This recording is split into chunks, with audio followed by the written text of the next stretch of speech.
Hello and welcome to Alpha Live's coverage of the 2022 Wera Tools Motorsport UK British Kart Championship. We start the new season at the classic Shenington circuit near Banbury, which has been a mainstay on the British karting scene for more than 60 years. It's fast, it's flat, and it's got just 8 corners. Shenington rewards power, but also intelligence. Slipstreaming is going to be key, but also knowing where to defend without sacrificing straight line speed is essential. Now, 6 of the 11 classes that make up the British Championship are in action today. 175 drivers across IAME, TKM, X30 and the KZ2 gearbox class. Over the next 7 months, through 12 events, we're going to be following more than 450 drivers as they traverse the nation on their quest to become a British kart champion. And we cannot wait to have you on board. But we start the season with some sad news. Earlier this month, the karting world was stunned to hear of the tragic and untimely passing of Ashley Todd.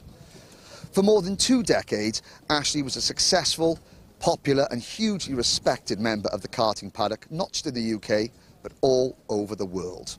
Starting as a driver, but then as a mechanic, team owner, chassis specialist, and most recently, an importer for Kart Republic and a key member of the IAME Motorsport team. In addition to his numerous accolades, Ash helped guide and mentor hundreds of young karters, many of who have gone on to have successful careers in motorsport. Ash's passing leaves a void in our sport that will never be filled, and everybody involved in the British Kart Championship sends their deepest condolences to Ash's family and his many, many friends. We'd also like to take this opportunity to remind everyone that if you or if someone you know might be struggling to cope, please don't be afraid to pick up the phone or knock on the door and talk. There is always someone who will listen. Ashley Todd was 42 years old.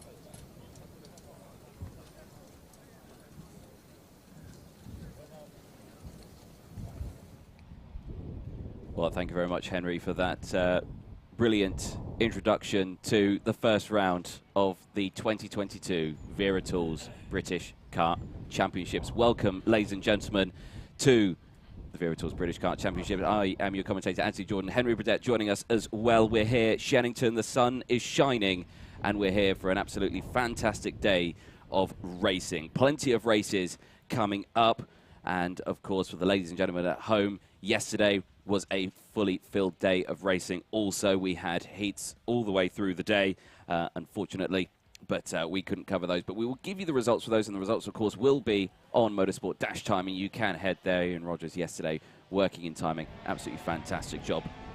It's karts heading their way out onto circuit. I believe this is still one of the warm-up sessions. I believe this is the Senior X30s out for their warm-up session.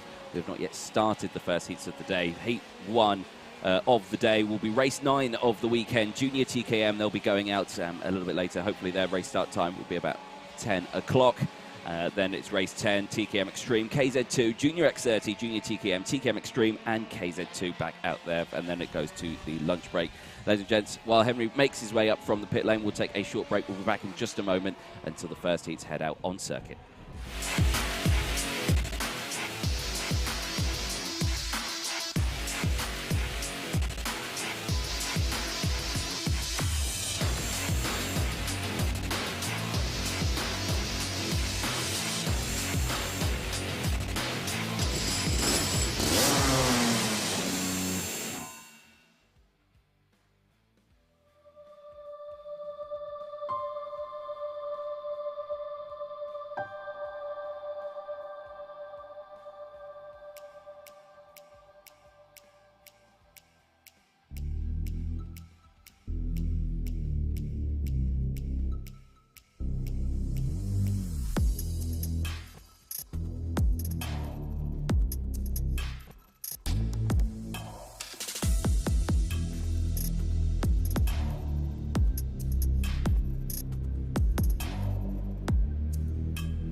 Morning, ladies and gentlemen. Morning, Henry. Well, Hello. morning, Anthony. Welcome back. Yes, we're back. 2022 is here, ladies and gents. We're here racing at Shenington. The sun is out finally this weekend. It's been, well, it was lovely on Thursday, and then, well, Friday, Saturday. Well, it was miserable, wasn't it? Glum. A bit glum. A bit glum. A bit glum, But wasn't the it? sun is shining. It is indeed. The sun shines on the righteous. And the first event of the 2022 Wera Tools British Kart Championship. Hello to everybody here on the Alpha Live YouTube channel, the Motorsport UK Facebook page. Oh, look, there's us, Anthony. It is, yes. Oh, dear. Well, yeah, no, that's an interesting photo you got of yourself there, Henry. I quite Thumbs like up. it. Thumbs up. Thumbs up. Thumbs up for the weekend. Yep. Obviously, yeah, myself, Anthony Jordan, Henry Burdett joining you in the commentary box. Here's a look at the circuit itself, 1,818 metres in length. I'm pretty sure that's not the KZ version of the track, The is it? KZ version is the longer one, bit there yeah, on the yeah, left-hand side. 1,200 metres for the KZ. Yes, yeah, it says it right there. 7 turns in total. No, It's I over think 1960. there's 8, see? I counted 8. But hey, who cares?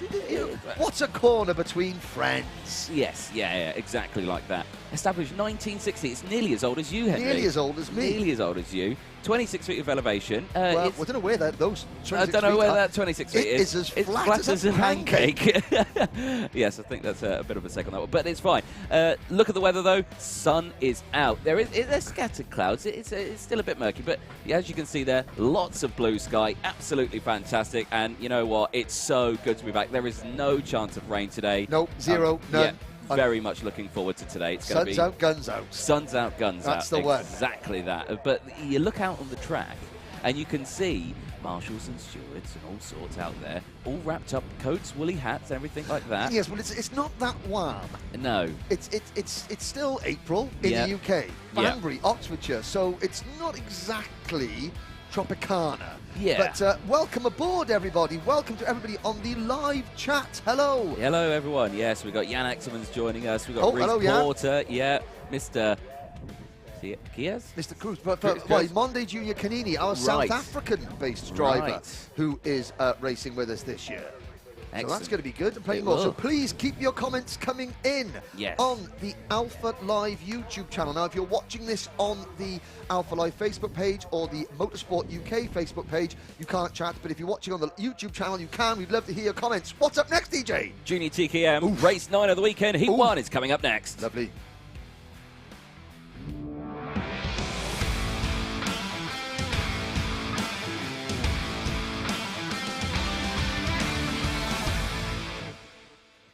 Oh, the first race of the day, Henry. First race of the year for us. Well, I know. first race of the year. 18 drivers in Junior TKM, a really strong grid. Yep. There's number 88 cut, Tyler Harris. Now, Tyler Harris, he's got the Chinese flag there, so his mum's Chinese and his dad's English. Right. Which is why he's got the Anglo-Chinese flag on his car. He's the only driver in the field who has won at this level in Junior TKM. Now, believe it or not, that man with the Union Jack flag on his helmet there, now that is a driver called Leo Robinson, but not Leo Robinson that you think of. We've got two Leo Robinsons this weekend. 2 Leo Robinsons. And this weekend as well. Yes, Not to confuse ourselves. We've got Junior X30 Leo Robinson, who we saw win Mini X30 last year. Yes, we did. And we've got rookie Leo Robinson in Junior TKM for the Tim Wilson Motorsport team in kart number 30. It's a racer's name. It's obviously it's a fast name. It's a Welsh fast flag name. there. First Welsh flag of the year.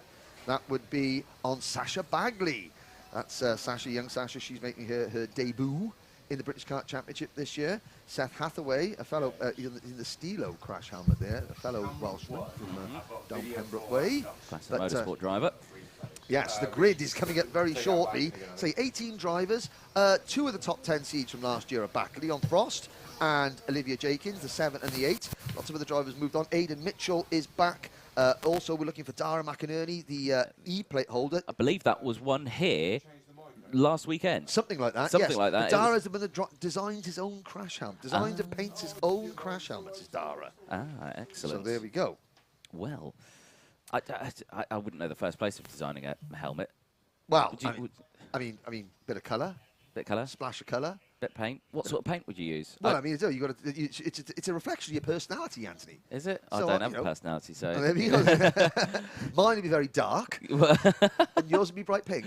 There we go. Probably. How's that? Yeah, How's that? no, we'll go with that There one. we go. Looking in the eyes of one of our contenders there, just focused, waiting to go out on the circuit. That, I think, is the outside of the front row. Yeah, I think it could be Patrick Leaf. Patrick Leaf? I believe it is. Yeah, it's Patrick Or it could be Leaf. a little further behind. And I'm there's not the too number sure. 51 kart just on the other side of things. So we're looking at Patrick Leaf. There's the number 51 kart of Jake Humphrey. Not that Jake Humphrey, because he does some TV presenting. He does, yeah. No. This is racer Jake Humphrey. And there is a glance at Stratford Corner. Now that's the direct drive Stratford Corner. The KZ2 Stratford Corner is about 100 metres behind the camera. Yes. But don't worry, the camera's going to turn round, so we'll see it in KZ2. There's also a camera down there. Is there? There is. Ooh, Yeah. Alpha live. But there it is. No, that's still the. No, that is the that's the KZ corner. Is it? Is it? So yeah, That's the KZ corner. Okay, Yeah. fair enough. Very good. Very good. yeah. And there was the KZ2 E-plate was also here last week. And we're going to see the KZ2 E-plate out in action. That's Dan Gould. He'll be there in action later on as well. There is a look at the entrance into not Hangar Ben, but that is down Wilkins. at Wilkins, named after one of the stalwarts, the late Tony Wilkins, who was one of the founder members of Shenington Kart Club, which has been in existence as the 1960. 1960. Yes. Wow. I know. The greats have driven here. Nigel Mansell's raced here over the years, along with all the current Formula One crop of Brit from the UK.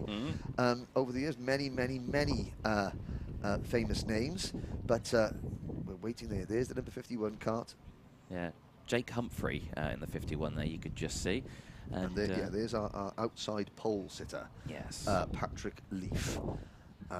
Entered as a privateer driver. Yeah.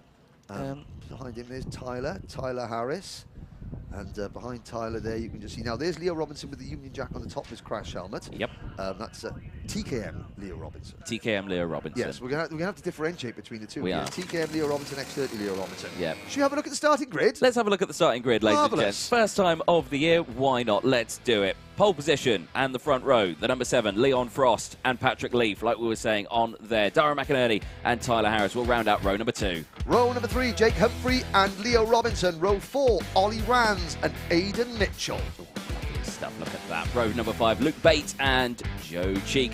On that 5th row, Joel Hull and Olivia Jenkins will round out row number 6. Row number 7, Johan Kalachern and Seth Hathaway, Luke Jarman and Sasha Bagley round out row number 8. Row 9 and the final row of the grid, Oliver Bourne and Jack Stewart will give us our 18 karts out there.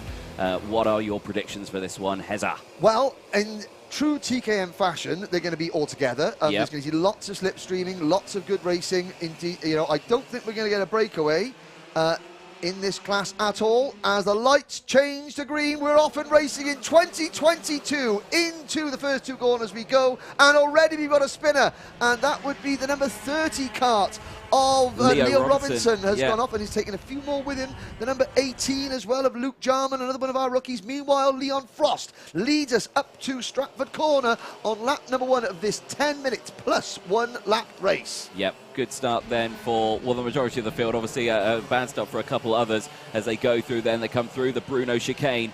Out they go now, down Hangar Straight in towards Hangar Corner. Very fast section of track. You're fully pinned through this section. Really tricky braking zone into the Wilkins corner and the Wilkins complex as they go through chopping and changes in the mid-pack, but a clear breakaway as we go across the line. It's a very close group. Leon Frost leading from Tyler Harris. Patrick Leaf holding on to 3rd place. Darren McInerney in that E-plate is still there in 4th place. Dropped 1 position. The same with Patrick Leaf. Tyler Harris with a better start, getting up into 2nd place from that 2nd row, and you can see there down the inside comes Tyler Harris at the hairpin, gets it done as another kart's off. The 57 car, that's Jack Stewart. So Jack Stewart, privateer driver on the EOS chassis, the plain white bodywork there, having a few problems now. Luckily, all the drivers involved in that first lap incident at Cafe Corner are back in the race. So we've got a full complement of 18 drivers still running, but as you can see, the lead group is getting thinned down slightly. We're down to about 10 or 11 karts up the front. There's a move at the back of one of the Tim Wilson karts making a move, possibly Olivier Jenkins in the number 8 making a move on Aidan Mitchell, but Tyler Harris continues to lead. Yep, it's a good start, but like you say, leading, but not by much, because Leon Frost is right on that rear bumper. Now this is where we always see the moves happen. They'll tuck into the slipstream here. Are we going to see a dive? No, we're not, because you saw there the hand gesture, just that little hand gesture from Leon Frost, just saying, right, come on, let's go, let's not try and battle. We got 8 minutes left. loads of time. Let's open up a gap, see if we can break away. You can just see there Patrick Leaf holding on to third place there as they go through. You know, it's Patrick Leaf, one of the rookies this year, isn't he? Yeah, he's one of the rookies. He's on he's one of the Talco supported drivers, entered as a privateer. But there we go. We're down to a group of 9 at the front as they come around Wilkins. This is lap number 3, fastest lap of the race so far. Olivia Jenkins, who now it's actually Joe Cheek, the Klassen Motorsport number 70. That's key. He's the back of the group, so he is pushing along, and he's got the slipstream of all the drivers in front of him. They're breaking the air and just giving him a nice tow as they come down Stratford Straight towards Stratford Corner. You go out the Stratford Corner. Now this is onto the back straight. This is Runway Straight before we head into the Bruno Chicane, which is named after Bruno Ferrari, the only driver to win 3 British karting titles in one day in history. So that's the Bruno Chicane. Now onto Hanger Straight into Hanger Corner, and now under the braking for Wilkins, which is a 2-part corner, the right and then the left out onto Park Straight. Just for those of you that are unfamiliar with the names here at Shenington, we go down Park Straight into Park Bend, which we're at now, then Cafe Corner. Favourite corner room. Favourite corner of the circuit, out of Cafe Corner, and then you're into Pitts Bend, which leads you back out onto Stratford Straight. Behind the banking is the Glider Club, and those gliders get very low. They do indeed. Well, they got low yesterday only because the wind was blowing in a certain direction. They had to land in a certain direction. Is that? But, well, that's how aviation works. There we go. Does it? Oh, there we go. I mean, I blow hot air all over the place, so, I mean, I have no idea about direction. Here we go, then the top 4, starting to break away in 5th position. Joe Cheek, the number 70 kart, beginning to lose a little bit of touch. Yeah, just a little bit, not too much, as down the inside there goes the number 8 of Olivia Jenkins, tries to get that move done. Fails to do so, slots back into position, loses a bit of time there, drops off those top 3 now, because you got to remember, it's still 6 minutes. You got to just be patient. This is just the cat and mouse things, you know. And we've got people there saying, "Go on, Tyler." You've got this. That's Braden Hill giving some support to Tyler Harris. You've got some support for Dara McInerney as well from Rambling Gamer. Good luck to Dara McInerney. And Dara is down in 7th place, so Dara not in this lead group. But look at the driver in 5th place. That's number 70 kart of Joe Cheek. Now, he was about 10 kart lengths off the back, but he's got using that slipstream to just tuck down. He's now catching the number 22 of Patrick Leaf, who slipped to 4th position. And don't count out the drivers behind. Ollie Rands, the number 27, Dara McInerney and Jake Humphrey in 6th, 7th and 8th. They've still got a chance. And there's the number 22, Patrick Leaf, going for a move coming out of Wilkins, and it didn't quite work.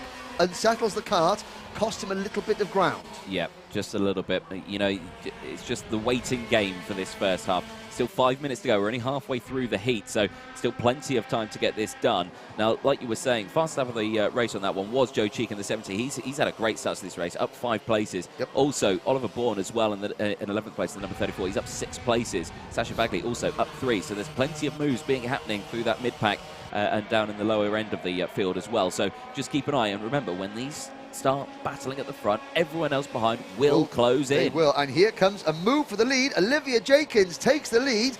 She passes her Tim Wilson Motorsport teammate Leon Frost, and Jenkins takes the lead. Jenkins, who started back on the 6th row of the grid, Anthony. Yep. Great early start, and again, this is experience, that little bit of experience. It's no coincidence that the 3 drivers that did the best in this championship last year are running 1, 2 and 3 already. Yeah, it is great to see, isn't it? The sun is shining on them, and they are giving us a great performance. First race of the day and first race of the year for the viewers at home as well, and they're giving us an absolute stormer. Junior TKM, always one of the favourite classes to race out there, purely because of the close action that they provide. Yeah, we did have heat races yesterday for IAMI and X30. We did, for Junior and Senior X30. The TKMs and the KZ2 didn't race yesterday, so we're seeing all their races today. Will get you fully up to speed into what happened in the heats in IAMI Junior and Senior X30 later, before we see them for their repechages, their pre-finals and their finals. But it's focused on TKM at the moment. Now, Leon Frost tucking in behind his teammate there into the slipstream, coming out of Cafe Corner through Pitts Bend. Isn't making a move yet. They're going to try and push away a little bit. You can see Frost almost just, staying in Olivia's wheel tracks. They're not moving out, not making a move, looking over the shoulder. Their little hand signals, which they're saying, come on, let's push away. 3 minutes to go. Not quite sure they're going to get away. Tyler Harris is still right there, and if Tyler does fall back a little bit, he's got the number 70 kart of Joe Cheek, that Klassen Motorsport number 70, to push him along. So we got a 4-kart battle. The key player, believe it or not, in the battle at the moment is the number 70 kart of Cheek. If Cheek can stay with Harris and keep pushing Harris, we'll continue to have a 4-kart battle. If Cheek drops away, he won't be able to push Harris up, and it will be a head-to-head between the two TWM drivers. Yes, it will be, so we'll keep a very close eye on that one. Time slowly running out, under 3 minutes, plus that one additional lap is down the inside there. Goes Joe Cheek, and the number 70 gets it done at the hairpin and goes up into 3rd place. But now, of course, that's opened up a bit of a gap between the two of the groups that they've got here, so they've got to work together. But we know Joe Cheek has got the pace because he's at previous fastest time, and you can just see there smacking the steering wheel. Tyler Harris not happy with it. Not happy at all. No, he was not happy. He wanted Joe Cheek to help him there, and Tyler's now maybe a little bit concerned that he hasn't got the pace and that he is going to start fading back into 4th position. Another look over the shoulder from Frosty. Just to see where his nearest rivals are. Now, he knows that it's not done and dusted yet, so he's going to keep pushing Olivia all the way. Now, he's going to. I'm convinced he's going to push down Stratford Straight. We're not going to see a passing move yet, and we're not seeing Jenkins defend because Frosty now is in control of things, so he knows he's going to look over his shoulder again. There it is, just to see. Now, it's working. It's working. 2 minutes to go, plenty of time. This is lap number 11. We don't know how many laps it's going to go, but 2 minutes plus a lap. Yeah, so you can just see in the back of shot, Tyler Harris has not dropped off. That's the main thing. No. Not dropped completely back. So, yeah, lost the position, got frustrated, got a bit flustered, calmed down, back out there. Yep. Now is clawed onto the back. You can see there what I say he's calm. Not fully calm down. It's a relative term. It's a relative term. A relative term. Yeah, obviously they're going to want to catch up. But as soon as Leon Frost goes from those, to which will he? I mean, we're only in a heat race. Oh, but we're in a heat race, but a win's a win. Oh, a win is a win. I can't see a reason why at this stage of the season Leon will want to sit behind. So while you look at the leaders, behind the top 4, I'll run through the rest of the field very quickly. 5th is Dara McInerney, 6th is Ollie Rand, Luke Bate is at the 7th, Patrick Leaf has slipped back to 8th, then Jake Humphries 9th, Aidan Mitchell rounds out the top 10, followed by Sasha Bagley, Oliver Bourne, Joel Hull, Seth Hathaway, Johan Callachurn, Leo Robinson, Luke Jarman and Jack Stewart. That's your running order. 1 minute to go. Excellent. Good. Nothing's happened. You're all fine. There we go. So we got the Class of Motorsport, that black and silver Class of Motorsport car. That's the ARC chassis that Joe Cheek is using. Now, the two Tim Wilson Motorsport drivers, they're on the Birrell ART chassis. You see the red tubing on the chassis, and then you've got the Talco chassis of Tyler Harris. But it does look as though there's these two, the two teammates, working in unison. Yeah. The atmosphere between 3rd and 4th is a little bit tetchy, I have to say. Tyler Harris is somewhat, he's somewhat aggrieved, I think, that Joe is not pushing him and that he passed him earlier on. But to Tyler's credit, he's now getting his head down and he is working with Joe to try and catch these two leaders. The gap is stable at about 0.7 of a second, no more. There's the battle for 5th, 6th, 7th, 8th and 9th. Behind them, led by McInerney. Then you've got the orange cart that Aidan Mitchell all on his own in 10th. But there we go, so the clock has struck 0. Next time around, they will see the motorsport-timing.co.uk last lap board, courtesy of our good friend and colleague, Mr. Ian Rogers. They will indeed. There we go. There's one plug. One plug we do is equals to 1 minute of dancing time we're allowed in the time. Yeah. When they play the music in the beginning of the weekend. So yes, I will enjoy that because PFI will be next round, won't it? So yeah, for the road tax classes. So I'll be enjoying that 1 minute dance that we're allowed. Oh, there's a move there down the inside. Goes Leon Frost, gets it done at Wilkins.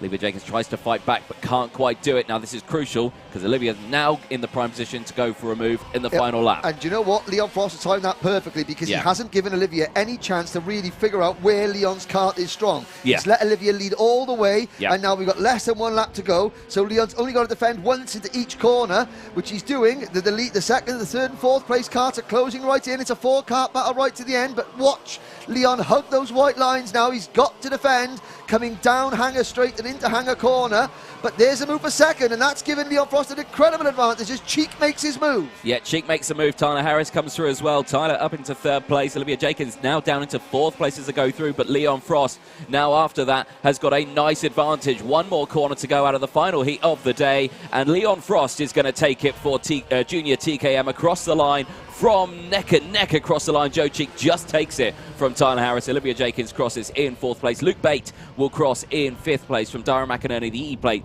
dropped 3 positions on that last lap, down into 6th place. Ollie Rands will cross in 7th from Patrick Leaf. Jake Humphrey in 9th place from Aidan Mitchell, rounding out the top 10. Sasha Bagley will finish in 11th place from Oliver Bourne, Joel Hull, Seth Hathaway, Yihan Kalachern, and Leo Robinson. Luke Jarman and Jack Stewart, who I don't think has crossed the line, but he will finish in P18. There he goes. Cool, perfect. Well, I think first race of the day, that was a pretty good one. Yep, exactly. Now we talked about in the intro there about how speed is key. You need power, but you need to know where to defend, because without sacrificing straight line speed, Leon Frost did a perfect job of that. He timed his move to perfection, because yes, Olivier Jenkins didn't have a chance to suss out where she might have launched a counter-attack on Leon Frost. By the time, that she had been passed, Leon only had the 1 lap to go, so he only had to really defend once into the critical defending zones, which is Stratford Corner, and by the time they got to Bruno's, Olivier had been passed by Joe Cheek and Tyler Harris. So very smart driving there from Leon Frost, the opening win of the season, to the highest ranked returning seed from 2021. Indeed, fantastic stuff there. Well, I think first race of the day done. Tick, get the pen. Tick Tommy that one off the list. saying Tyler Harris, supporters of Tyler Harris. So again, thank you for your comments. Keep them coming in. Sam Hawthorne says, missing the road tax boys, Anthony. Well, we're not going to be missing you next time at PFI, which is the 7th and 8th of May. Yep. So we're going to be seeing the road tax classes there. Welcome aboard once again to everybody on the YouTube live chat. There is a look at the Paddock area, the Parc Fermé area. Drivers coming in. There's the number 34 car in the foreground. That's Oliver Bourne. Started on the back row of the grid, but came up strongly there to finish in 12th place, privateer driver. And the staff here at Shenington, the number 61 car, that's Sasha Bagley. Well, Sasha, she finishes 11th on her British Championship debut for the Class A Motorsport team. Look at that. How did I know that? Well, because I've learned to read, boys and girls, over the winter. I've been a busy boy. Oh, yes. Good stuff. Oh, now there's, that's Leo Robinson. Yeah, that's Leo Robinson in the background. That's TKM Leo Robinson. Yep. Obviously. And that's going to confuse me over today, I think. Oh, it's going to be, so we've got 2 Leo Robinsons. We've got 2 Leo Robinsons racing, but he's not racing twice. It's 2 different entities, both racing in 1 class each. Yes, which is a first, I think, for us. Usually it's the same driver racing in 2 different categories. So once again, also, this is going out live across the globe. It is. Please tell us on the YouTube chat, where are you watching us from? Where are you watching from? Let us know where you're watching us from. And what time is it where you're watching? I'm always curious about the times around the world. I'm always like, because I could sit here and try and work it out. But I can't bother. So, and I could try and work it out, but I ain't that bright. No. There's Ollie Rands, 7th place for Ollie. On his British debut, not a bad effort whatsoever. There's the Talco number 22 of Patrick Leaf. So again, we talk about, obviously very quick driver, Patrick, but lost out to experience. In that one, went backwards a little bit, but a good little finish, finishing 8th. Starting on the front row of the grid. Yes, indeed. Yeah, it is a tough old grid, and it just shows that you do need to get your elbows out a little bit. You can put in a quick lap in qualifying, no issues whatsoever. But it's the racecraft that's going to win you the race. Yep, and there's Tyler. There's Tyler Harris. Just the top drivers will go in through scrutineering. They come out of a different area, and they'll be put into those little pens, whilst their mechanics or take off whatever the scrutineer is asked to see. The scrutineers will say, I want to see X, Y, and Z off those carts to make sure that they are all legal. And we'll be back very shortly because it's TKM Extreme up next. It's the older of our 2 TKM classes. That'll be with us very, very shortly.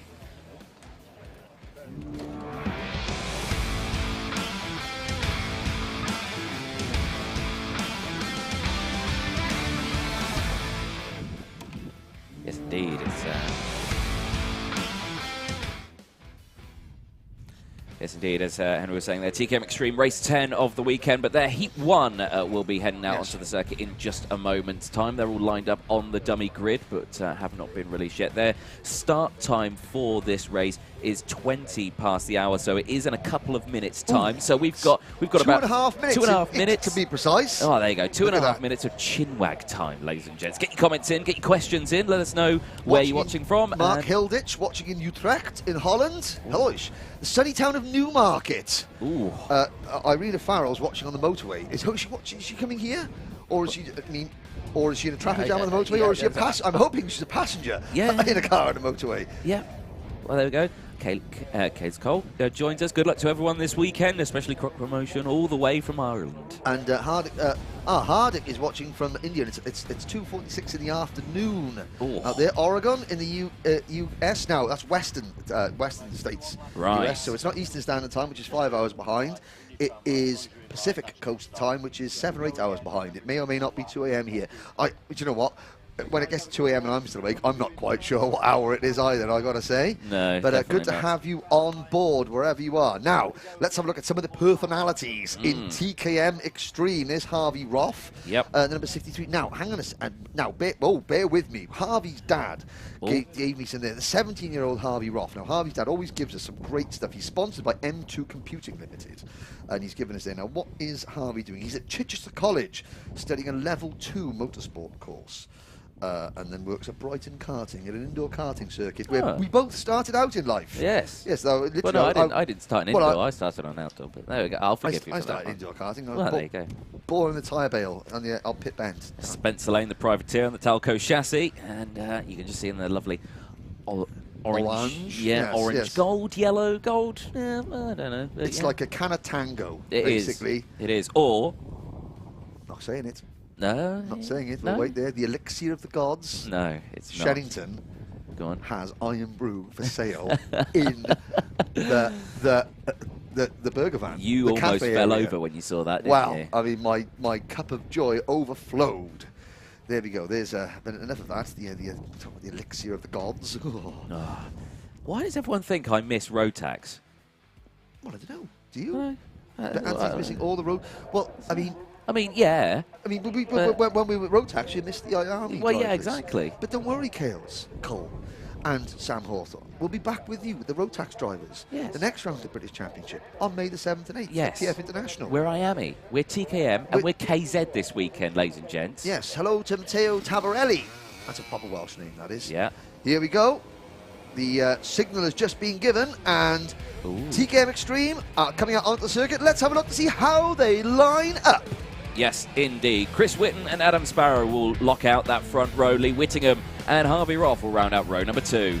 Sam Johns and Ashton Cox on row 3. Isaac Marsh and Spencer Lane are on row number 4. Michael Cornell and Kai Springfield will round out row 9 with Charlie King and Aaron Lask on row number 6. Row 7, Jack Saunders and Archie Strong. Ben Watson and Megan Lawson go from row 8.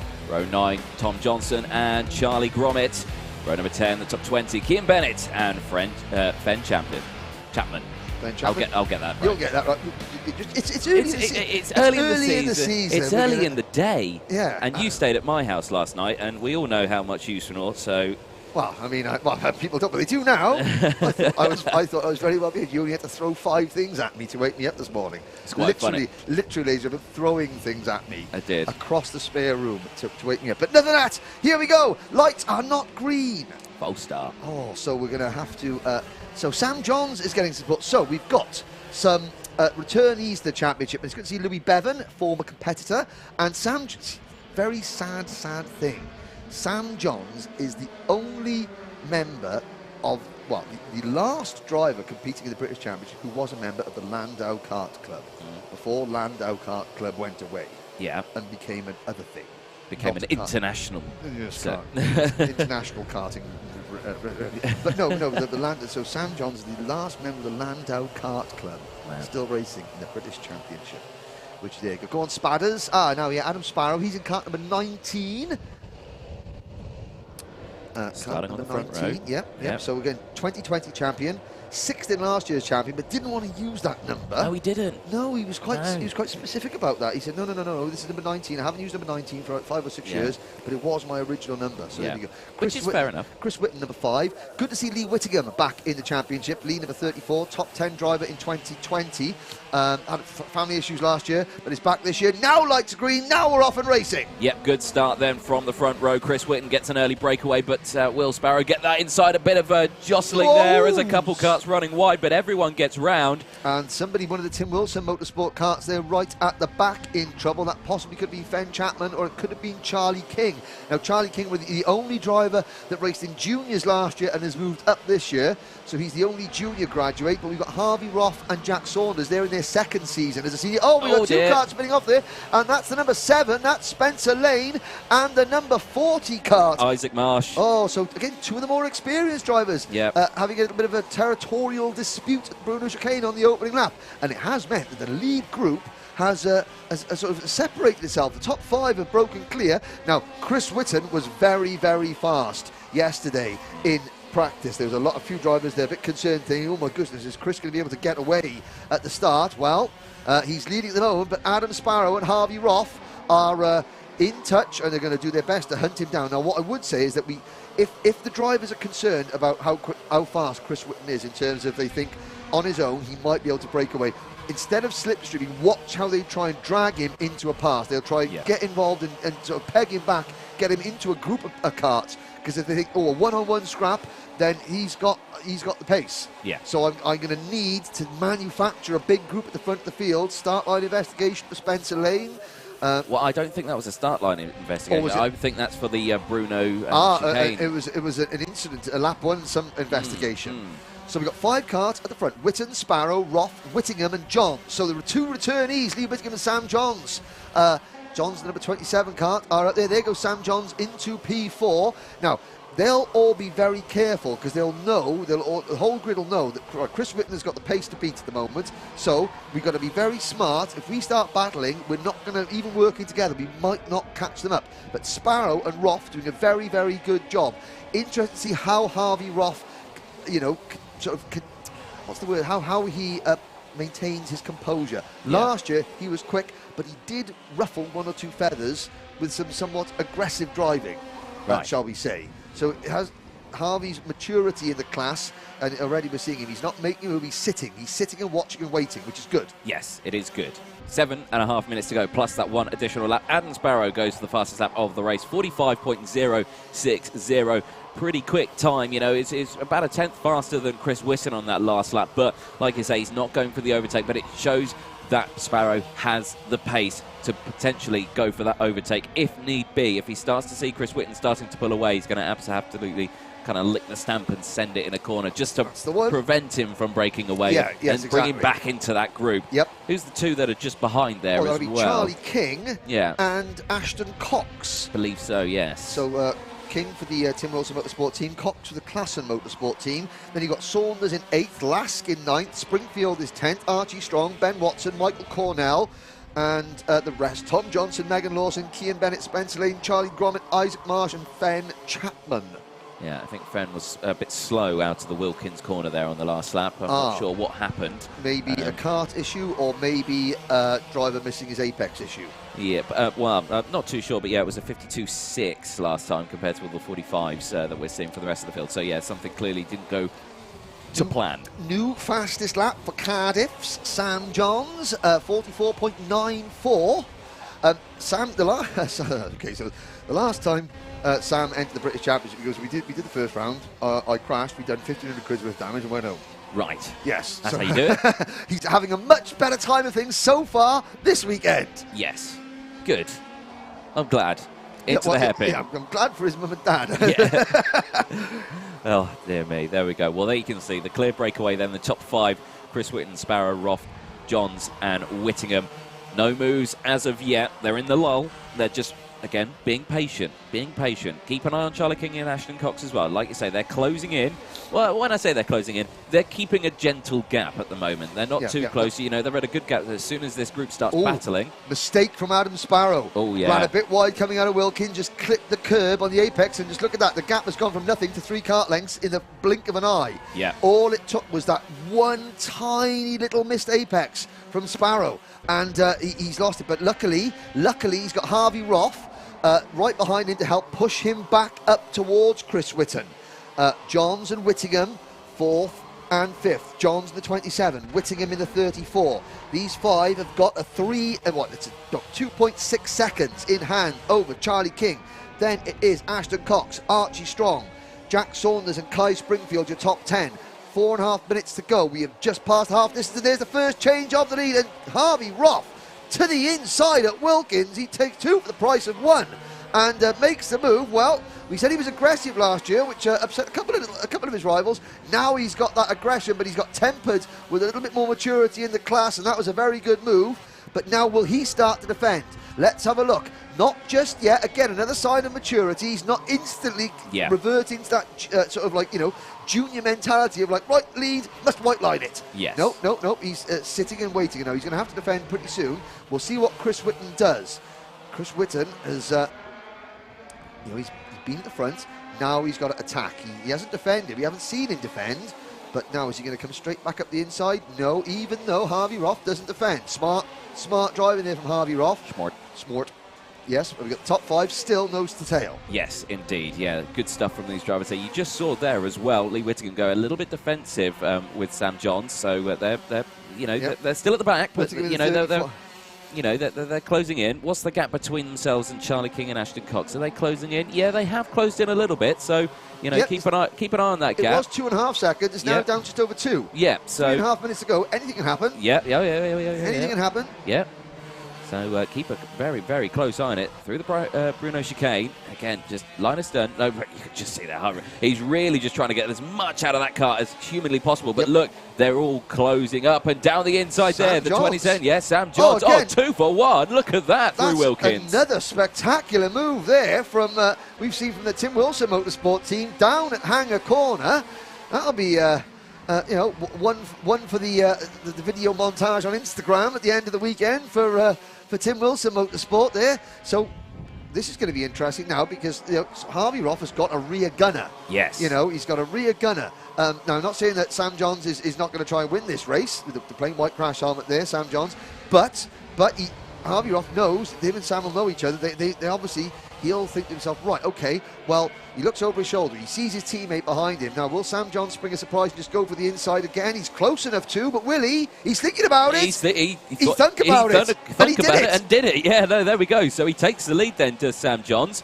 Now, what is Harvey Roth going to do now? Because 2.5 minutes to go. Still plenty of time. Still lots of time to do it. They've also got that 1 additional lap. This will allow the 3 behind to close back in. Of course, you've got the 3 Talco karts, all line astern as well. They're all going to start probably working together to try and close back up to those Tim Wilson Motorsport karts. But let's see, down the inside there, Chris Whitten comes back into 3rd place. Sparrow now down into 4th place. Watching in 5th. Yeah. So it's all still chopping and changing. Oh, look at that. Charlie King and Ashton Cox, they're closing in. The gap has come down from 2.5 seconds to 0.7 of a second between Whittingham in 5th and King in 6th position. Cox 7th, Strong 8th, Springfield 9th. Then it's Watson in 10th, followed by Saunders, Lask, Johnson, Cornell, Lane, Lawson, Marsh, Gromit, Bennett, and Chapman still out there. Still a close grid all the way through. You can't take your eyes off this front battle, however. Now, looking at that, Adam Sparrow and Lee Whittingham beginning to drop away a little bit. So Whitten has, and this is what Chris Whitten wants. He goes, if I'm not going to be leading, at least I want to have a clear track behind me so I can start, you know, making my move and not worry about if I move offline to try and make a pass, I'm not going to get monstered from the karts following me. Yeah. So we'll see if now will Whitten start picking them off one by one. Hanger bend seems to be the weapon of choice for most of the passing manoeuvres, but no one there goes Harvey Roth. Up the inside, retakes the lead. Sam Johns hangs on to 2nd because Whitten was thinking about it. You could just see there, Sam Johns. He was going, come on, go, stop it. And Roth was defensive in towards turn 1. 50 seconds to go. This is going to bring them all back together. Ooh. What's the top 5? Could we see the 6th and 7th? Now, this is where Cox and King are thinking, right, come on, Harvey, defend, Harvey. This is what they want to see. And Johns retakes the lead, and Roth gets hung out to dry like the laundry. Oh, yes, indeed. And now he's got those 2, Charlie King and Ashton Cox. They're right behind now. This is a group of 7 karts then for the race lead. 20 seconds plus that 1 additional lap. I think they've got 2 more laps in this. Let's have a look. Let's see. They're going to cross the line with like 1 second to go, I think. Timekeeper's nightmare. There goes Whitten back to the lead. And Whittingham pushes Johns down to 3rd rather. And Sparrow pushed him down to 4th. They crossed the line with 5 seconds to go. 2 laps remaining, Anthony. Oh, dear me. They went very early then, didn't they? They timed that well, maybe a bit too early. We'll keep an eye on the groups behind. They also might close up. They're not that far behind because look at them. One big, great pack there. there from 8th place down. Kai Springfield leading the charge up the front, but Whitten has found his way back in front. Now will we see Whitten? That's an interesting one to say. Will we see Whitten just press the loud pedal and go? Can Whittingham, on his return to the championship, and what is a very, very special year in the championship for Lee and his family, will we see Lee make his return a winning one?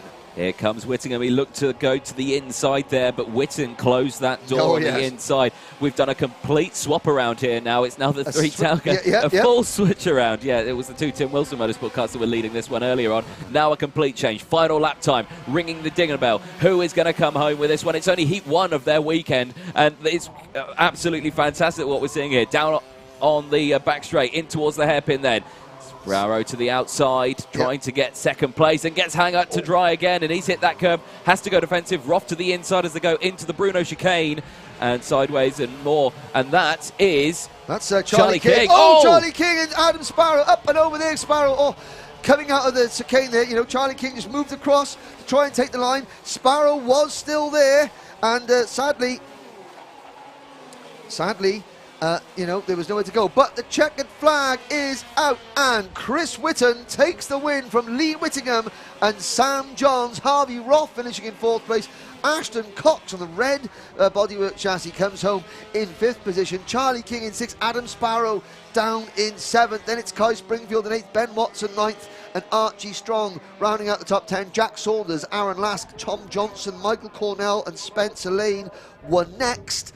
And behind them, Megan Lawson, Isaac Marsh, Charlie Gromit, Kean Bennett, and very shortly we should see the number 88 kart of Fen Chapman cross the line to complete the race in 20th position. But again, Whitten timed that right, and his rivals conspired. There goes Fen Chapman across the line. But there's Charlie King. Now I wonder if Charlie King and Alan Sparrow, well, Adam just staring at Charlie. Now he's going to get out. We're going to have a word, I think. But, I mean, okay, so Charlie had made the move, but then Adam was still like half alongside, and Charlie did sort of come across to take the apex of the exit of the Bruno chicane with the kart still on his inside. That's a very big sausage curb that you've got there, so Adam had no choice but to sort of run over the back of him a little bit. I'm wondering if we've got the time to actually see it again, if that's possible. So coming out of the Bruno chicane on the last voice, the first time we're going to summon the disembodied voices in our head. Yes. Coming out of the Bruno chicane on the last lap, lead battle, which is where it all got a little bit fraught. Let's summon the powers of the disembodied voice in our head. See if we can get it, because that would be jolly good. But yeah, you can just see everyone having a quick chat. Have we got it? Here we go. Right, okay, so this is going into the hairpin then on the final lap. So you can see Sparrow goes to the outside, cuts back in, loses that position. Already on the defensive. He's a little bit frayed. So it's the 19 and the 63 that you want to see. Harvey Roth goes to the inside. He's made the move. And here comes Charlie King. Now, King is a little bit of contact there. He's ahead, but he's not fully alongside. And again, he squeezes Adam. Adam with his right-hand wheels on the curb. Nowhere to go. And apart from into King and over the thing. So there we go. There you go. Is what it is. Good replay. Thank you, disembodied voice in our head.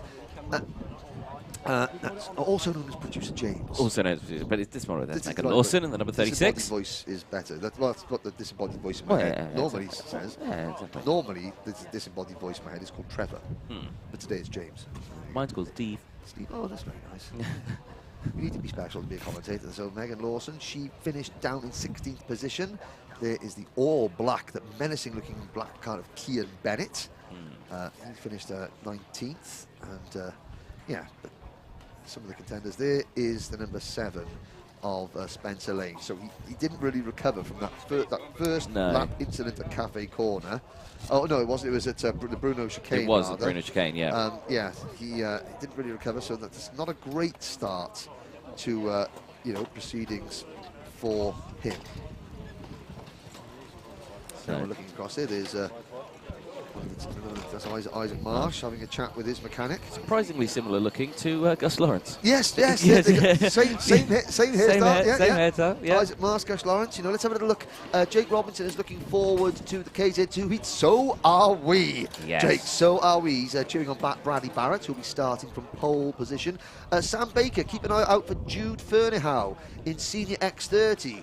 Okay, Karting Dad giving it to Sam Johns. Arena Farrell, Landau is her home track. Well, Landau International Raceway, global epicentre of world's motorsport, birthplace of champions. You're welcome. Is it though? Well, I mean, Sam Johns coming back to the British Championship after 2.5 years away and putting it in 3rd place. I mean, need you say more? Well, yeah, no, that's very true. I mean, birthplace champions. Yeah. The first round of the season, yeah, we don't know who's champion yet. Well, no, but I'm just I mean, potential. I mean, you know, you say that it might not be, but I mean, it's over the years. Yeah. Over the years. Yes, indeed. So, next race coming up in just a moment's time. I believe their start time, you know, thinking about it, it's probably going to be 10:40, to which it is. So we've got a couple of minutes just before we head down there. KZ2, 24 drivers, 24 drivers. I mean, we have got. We haven't got the champions from last year, but I tell you what we'll do.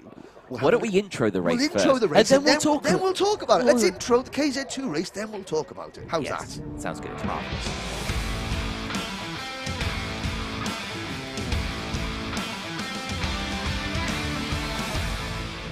Now you can start talking about it. Now you can start talking about it now. Look at that. So there's number 22 looking at your screen. That's James Glenister returning to the championship.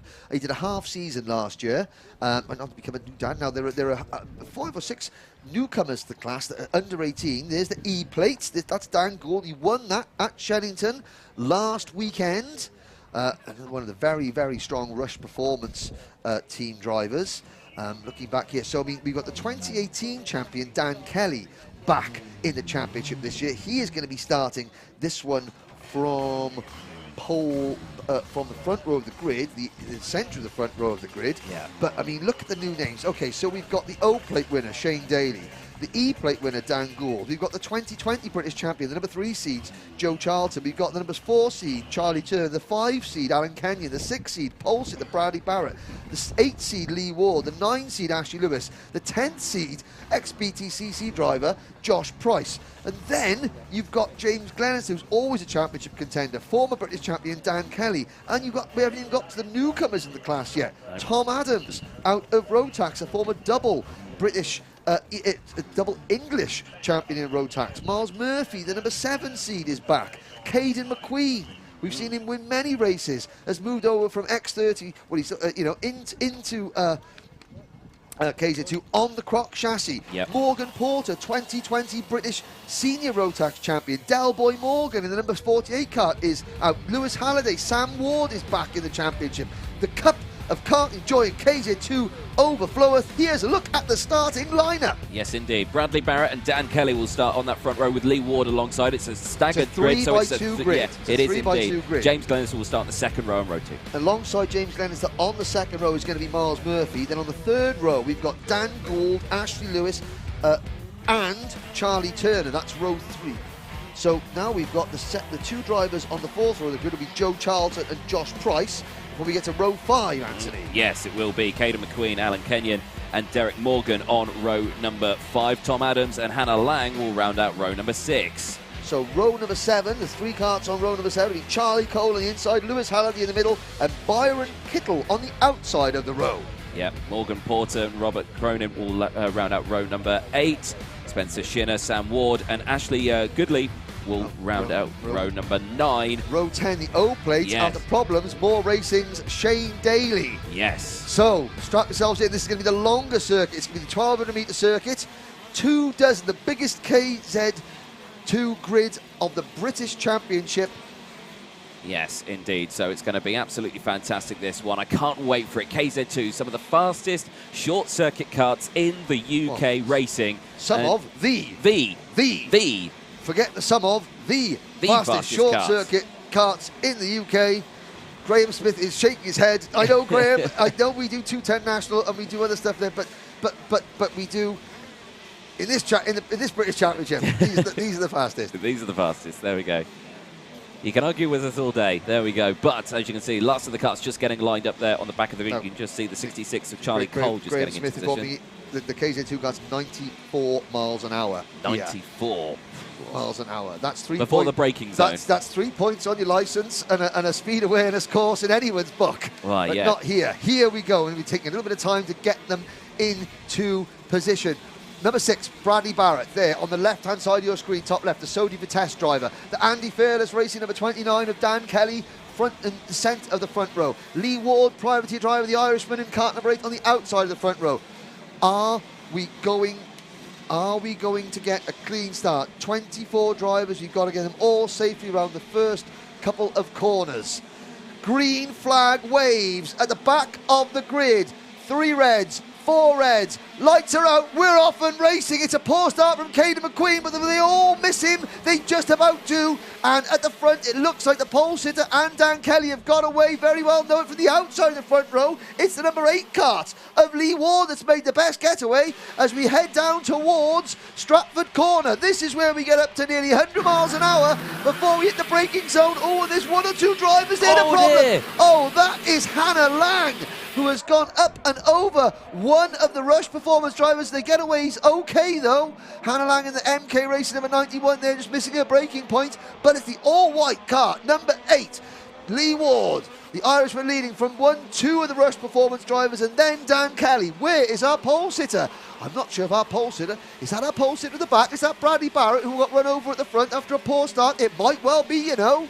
No, Barrett's there in 9th. Let's have a look. It was Alan Kenyon, the number 5 seed, that got run over, but he's in the race. We're waiting for Hannah Lang to come across the line, or maybe Hannah has had to retire. So, breathe now at the end of lap number 1. Yeah. Oh, wow. And someone went straight off their stage left, I think. Yellow flags are out. Not sure who that was, but someone absolutely flat out off the hairpin there. And there are marshals heading down there, and I'm completely unsure who that was. Well, we've just told you that that's where the karts are doing nearly 100 miles an hour. Not a place you want to have a misbraking. The driver is up and out of their kart, though, and walking away. We'll have a little look. So Hannah Lang out of the race. And was that Spencer Shinner? I think it was Spencer Shinner in the number 55 Rush Performance kart there that had some sort of catastrophic brake failure, and you can see the very top of your screen, the tyres that have been dislodged. That is where the Shinner's kart has gone into them, and Shinner luckily walking away. Oh, blimey, that is not where you want something like that to happen. But green flag comes back out, like you saw there. Spencer Shinner out of the kart, walking away, which is excellent to see. But yeah, scary stuff there in KZ2. Yes, now we can sort of settle down and see where we are. Well, yeah. Lee Ward leads by 0.6 of a second from James Glenister in the number 22 Rush Performance kart. Then it's Dan Kelly in that red and white Andy Fearless Racing Birrell chassis. There's the top 3 on your screen. A slight gap back then to Dan Gould, the E-plate winner, in 4th place. Miles Murphy, the Demon Tweak sponsored driver for More Racing, runs in 5th. Then it's Charlie Turner in 6th. Ashley Lewis is 7th. Joe Charlton, the 3-plate, is number 8th, is P8. Then it's the pole sitter. The pole sitter, Bradley Barrett, is 9th. Followed by Lewis Halliday, Derek Morgan, Shane Daly up from the back of the grid to 12th already, has managed to avoid the carnage. Then it's Tom Adams, Byron Kittle, Charlie Cole, Morgan Porter, Josh Price, Robert Cronin, Alan Kenyon, Sam Ward, Caden McQueen, Ashley Goodliff. 22 karts still running. Yes, right. Okay, so we're now watching your top 3 on screen. Lee Ward, James Glenister, Dan Kelly. Clear breakaway then from those drivers. Miles Murphy is there in 5th place, also closing up. Dan Gould and the E-plate also trying to close in. You can see Miles Murphy in the all-yellow Demon Tweak sponsored kart as they come through. 6.5 minutes to go then, plus 1 additional lap. Bradley Barrett with the fastest lap of the race, though.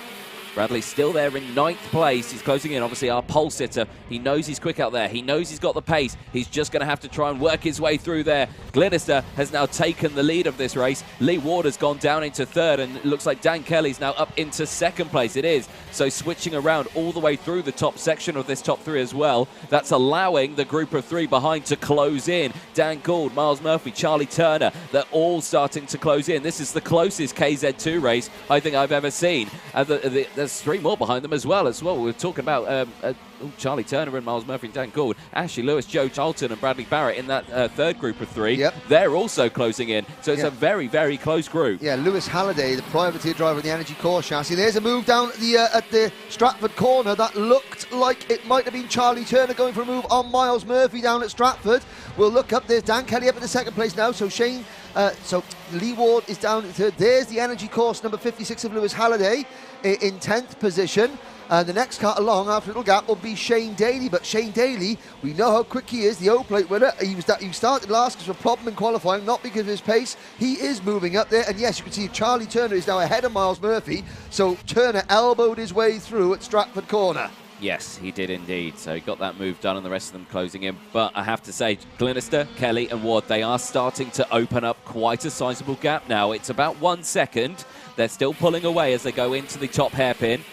And as they go through again, no overtakes there this time around. Again, it just shows how fast they're going into the corner. It's such a difficult place to make a timed and well-executed overtake. You've got to be such on the money there. Dan Kelly thought about it, and you could see him coming into the centre plate. He was sort of like looking at the inside of the Bruno chicane, but then he lost a couple of kart lengths coming onto that hanger straight.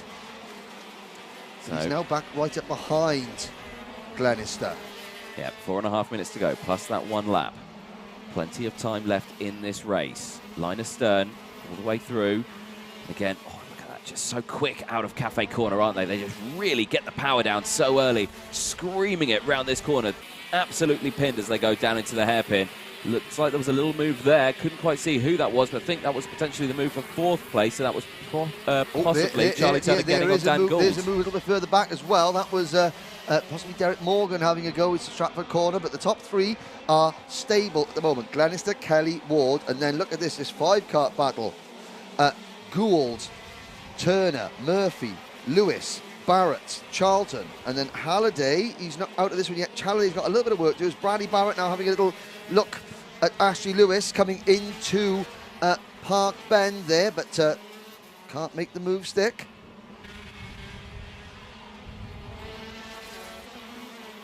Three and a half minutes to go.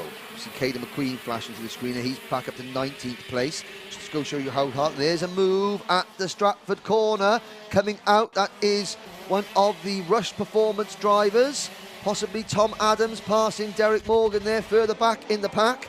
As Glenister in the number 22 kart, leading the 29 of Kelly around Wilkins. Up through the gears. Pole sitter Lee Ward doing a great job of hanging on in 3rd position after making that great start. Oh, and you can see how strong Dan Kelly is under braking, but then, of course, it does leave him a little bit susceptible coming out of the corner, but this is good, this is good. Are we going to see Kelly look to the inside now, coming into the break for Stratford Corner? Yes, we do. Dan Kelly takes the lead in a British Championship round for the first time in about 3 years.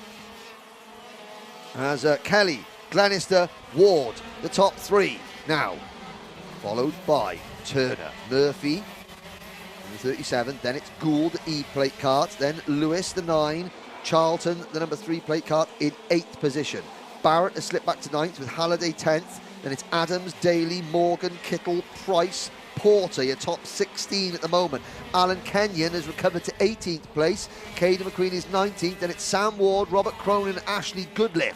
Spencer Shinner and Hannah Lang both out of the race, but both okay. And now it's Kelly under pressure. Joe Charlton, fastest lap of the race, and that number 3, 44.30. 2 minutes to go, plus that 1 additional lap. Plenty of time. You can see the gaps are starting to open. Eyes are going to be on this top 3 battle, but as soon as they really start to go for it in these last sections, keep an eye on everyone behind. But still, Kelly leading the way, looking comfortable at the moment. Glenister, he was quick last year, was Glenister. You know, he's back this year with vengeance, and he wants a little bit more. Exactly. Obviously, he was excluded for a technicality of his crash helmet at Rowland, but he was due to have, his partner was due to have a baby as well, so he's obviously now new family man, but no less mean a competitor on the track. Here he goes again. This is where he was passed a lap ago, and he returns the favour on Kelly, this time on lap number 12. And Charlie Turner in kart number 4, 44.29 seconds. New fastest lap of the race. The more these 3 battle in the last minute, can Charlie Turner, and you can see Lee Ward looking over his shoulder just in case Charlie was thinking about making a move, or he's getting closer at least. But we are now into the final 60 seconds of this KZ2 race. I said at the start of the season, I thought that this could be a classic year for KZ2. So far, 1 race in, it's not disappointing. No, not disappointing at all. Less than a minute, like you say, plus that 1 lap down in towards the hairpin. Dan Gould, fastest lap of the race, the E-plate. Currently in 6th place at the moment. He's in that second group, but he will close in if these three start scrapping. They have opened up a little bit. Lee Ward's struggling now to keep up to the back of them. You can just see the back end of the car, the rotation. Lee Ward's car got a little bit squirrely there, turning into Bruno, so maybe the back end beginning to get a little bit loose on Lee Ward's kart.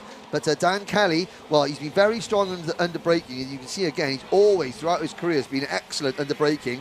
And you can see with 15 seconds to go, so 2 laps remaining, Glenister has got to be mindful of Kelly's ability to outbrake him coming into Stratford Corner. We're going to go from 95 miles an hour down to about 20 in the blink of an eye. Here we go. Glenister's looking over his shoulder. The leaders go past, and there goes Dan Kelly. Yep, Kelly to the inside of the hairpin, gets it done. Out they go then. That will suffer their exit just that little bit. Lee Ward will close in, and so will the drivers behind as well. Yep, Charlie Turner's looking strong. Yeah, he is indeed. Lee Ward was a bit tidier there through the entrance of the Bruno chicane as well. So looking like he might have a better exit as they come through in towards Hanger Corner, down into Wilkins. And you can see how tight they hold that inside line. Glenister still leading the way. That's not a defensive line. No, that's the normal racing line. Yeah. Caden McQueen spoke about this on the Alpha Live podcast earlier on this week, which is also available on Spotify and YouTube, etc., etc. But he spoke about how a defensive line in direct drive karting is actually the racing line in KZ2. Here comes Glenister, though. This is the final lap, and he is keeping that inside door firmly shut, and now Kelly's the one under pressure from Ward, and Turner, with half a lap to go, suddenly catches the top 3. But Glenister, Anthony, looks strong. He's only got a couple of corners now to go, and it's Dan Kelly, the one who's under pressure, but they're running out of places to potentially make a pass. Bad exit for Lee Ward out of the chicane. Now he's got Charlie Turner all over the back, but it can't be overturned by what's happening here at the front. James Glenister will come out of the final corner. Checkered flag goes out, and it's so close there at the front. Glenister will take it from Kelly, from Ward. What are the top 3? Charlie Turner holds on to 4th place. Great result for Miles Murphy. Great to see him back in the paddock. Up into 5th place. Dan Gould, Ashley Lewis will cross in 7th place. Joe Charlton crossing in 8th place. Bradley Barrett, after, well, not the best start of the race, finishes in 9th place. So have to have a chat with Bradley, see what happened at the start of that one. Lewis Halliday rounds out the top 10 from Tom Adams in 11th place. Shane Daly, what a result for Shane Daly. We didn't really talk about him much, but the O-plate up 12 places, now into P12. Yep. So what a result that was. Irish eyes are smiling on Shane after a dismal day yesterday. Derek Morgan, Delboy there in 13th place. Charlie Cole, Morgan Porter, the top 15. I mean, this just goes to show. So Adams, 11th, Porter, 15th, McQueen, 19th. Just to show how hard it is to step out of a direct drive class. And there's Miles Murphy. There's Miles, yep. Now, Miles is going to be watching the Formula 1 later on, because, of course, he designs and paints the crash helmets. Yeah. For probably half the grid. Half the grid, yeah. Sergio Perez, Lando Norris, George Russell, a couple of his clients. To name some. A few, talented man, and is a bit of a good peddler as well. There's Lewis Halliday again. So, of all the drivers making their KZ2 debuts, having raced in X30 or Rotax last year, Lewis Halliday, the best place there, privateer entry in 10th position. Let's have a little look back. There's Shane Daly, just unzipping his race suit there. That's Bradley Barrett there. He's got the Grant. No, that's Tom Adams, right? He's got the Team UK shirt on. Of course, he represented the UK. There's Morgan Porter, the Kart Republic driver for More Racing. Morgan. There we go. That's Josh Price, of course. Jason Plato's teammate, former teammate, the British Touring Car Championship a few years back. Jason Plato starting his final year in the touring cars today up at Donington Park, but you don't want to watch that. No, you want to watch some karting. I mean, talk about touring cars being the most exciting form of racing. We've had 3 races today. They got 3 races in touring cars. I'll bet you've seen more overtaking. Oh, where's that? That's you've seen more overtaking in the first 3 races today than you would have seen in the touring cars, than you'll see in the touring cars. And the touring cars is very excited. Now, there's Mr. Cronin. Quick look there. So come on, Caden. Lots of. What's your guys' early predictions for KZ2 British Champion? Oh, we don't make predictions. We don't make predictions. No. It's going to be very exciting. That's all we know. Lots of people saying good luck to Caden McQueen. Lots of people, Reese Porter, Arena Farrell, OH Management. The grid building is way too complicated. Just 2 rows would be a lot better. I tend to agree with you, Omada. And again, Jake Robinson giving his thumbs up and a big muscle arm to Bradley Barrett. Mr. Greedy, like saying, come on, Byron. Byron Kittle, privateer driver, British Championship debut, 16th place. And there he is. You'll be happy with that. Well, Now, obviously, a lot of people out there supporting Caden McQueen. Obviously, this is Caden McQueen's first year in KZ2, and obviously, it's a big jump in from the X30s and everything like that. Having a chat with him, he's saying that, yeah, he's good. A lot of people supporting him, saying, you know, he's just jumped into one and he's showing great potential. Yeah, it's not going to happen overnight, It's not going to happen overnight. One thing that Caden is saying that he struggles is his starts, and we just saw that. Yes, Yeah, you know, the starts are a struggle for him. You know, it is a fine line of bogging down and absolutely nailing the start, but it's not a case of just stick it into gear, high revs, and boot it. No, There's a little bit more to that. As well, that this morning I was over seeing our good friend Ian Rogers in the timing building, and Caden was over there as well, and he was like looking at the start line marks. You say, right, I didn't even know 3x2 where I didn't even know where to line up. Yeah. That's how new he is to the class. Now there's Tom Adams and his family. Now last night Tom's dad there, he posted a lovely photo of Tom and his siblings. They're all here, the Adams family together. I think Tom's dad must be Uncle Fester. Yeah. No? I'm glad you said that. There we go. There's Caden coming in again, and his dad Andrew. It's going back to the drawing board. You know, because again, the Croc chassis, first time we've seen the Croc, the Mad Croc in KZ2. So again, Caden, he's developing that chassis as well. Yeah. And he's done fantastic work within the X30 chassis as well. You know, he's done a lot of development. And Rotax. And Rotax, has Caden. So, you know, definitely if you need a chassis developing, that's probably the driver to talk to, I would say. But yeah, an excellent start to the day for KZ2. More of their heats will be up later today. There's Hannah Lang. Of course, her race lasted a few laps, but you can see she's okay. Yeah. You saw the remnants of Hannah Lang's tyre marks on the front of Alan Kenyon's yes. car. Alan came back, he sort of recovered to finish in 18th position. There's Spencer Shinner. Now, he's one of the young guns. Les Latham will give us some information last night on the young guns. You know, there's 5 KZ2 debutants under the age of 18 making their debuts in the class this year. Spencer is one of them. Now, obviously, the kart... what happened? Who knows? He obviously either missed his braking point, but he's out of the kart. He's okay, and he'll be back in action in the next one. Right. What have we got up next, Anthony? Well, it's nearly time. Race 12, the repechage, Junior X30. Ladies and gents, coming up next.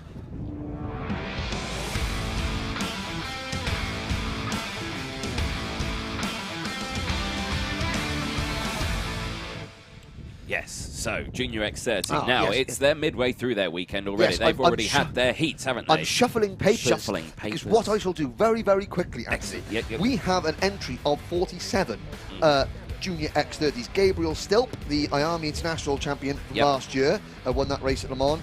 He was pole position in qualifying, but let's have a look at the starting lineup for this race. These are the drivers that haven't made it through directly to the pre-final. It's going to be William Murtaugh and Henry Gregory on row 1, Sam Longley and Freddie Allam on row 2. Row number 3, Jack Cunningham and Joey Brown. Row 4, Hayden Eldridge and Nathan Clifford. Row number 5, Flynn McDermott and Kira Harris. Row 6, George Robinson and Ashton Wiggins. Ashton, one of the happiest drivers in the grid. Omar Cindy and Jack Mowat on row 7. Thomas Wainwright and Morgan Moore will round up row number 8. Row 9, Michael Rapsey and Chloe Chong. Then row 10, Dayton Coulthard and Daniel D. Bendidis.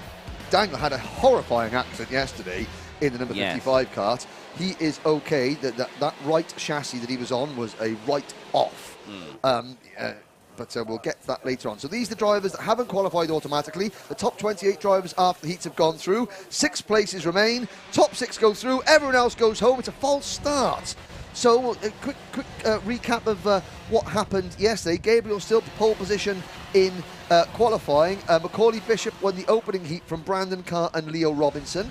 Then Stilp won the second heat from Fionn McLaughlin and the CIK Academy driver Henry Jocelyn. In the third heat, McLaughlin came back to win from Lewis Bird, driving for the new Optima Motorsport team, and Cameron Pratt-Thompson finishing in P3 in that one. Obviously, none of those drivers in this race, because the drivers that did very well are already into the top 28. So it's Murtaugh, who was a cadet last year. Then it's Gregory, Longley, Allam, who was a Mini X30 driver last year. No Mini X30 this year. Jack Cunningham, Joey Brown, also Mini X30 graduates. Hayden Eldridge, Nathan Clifford, Finn McDermott, Kira Harris, an Anglo-Canadian driver who we spoke to on the Paddock show. Ashton Wiggins. Omar Cindy is from Saudi Arabia. And now the lights are no longer out again. So we could have inexperience, eagerness to get going. So again, ladies and gentlemen, this is going to be a 10-lap plus 1 minute a 10-minute plus 1 lap race. The top 6 drivers go through to the pre-final and the final. 7th place on back goes home. But of course, even if you're running in 7th, you've got to keep pushing, because if any of the top 6 don't get past scrutineering, then they're excluded or penalised, and you go through as so.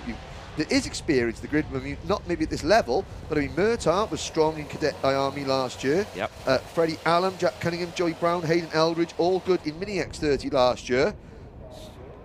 So there's plenty of talent and out looking there. I don't think we've got Daniel De Benedictis out there. I think maybe he has not gone out there. Dayton Coulthard down at the back, making his British Kart Championship debut, the son of David Coulthard.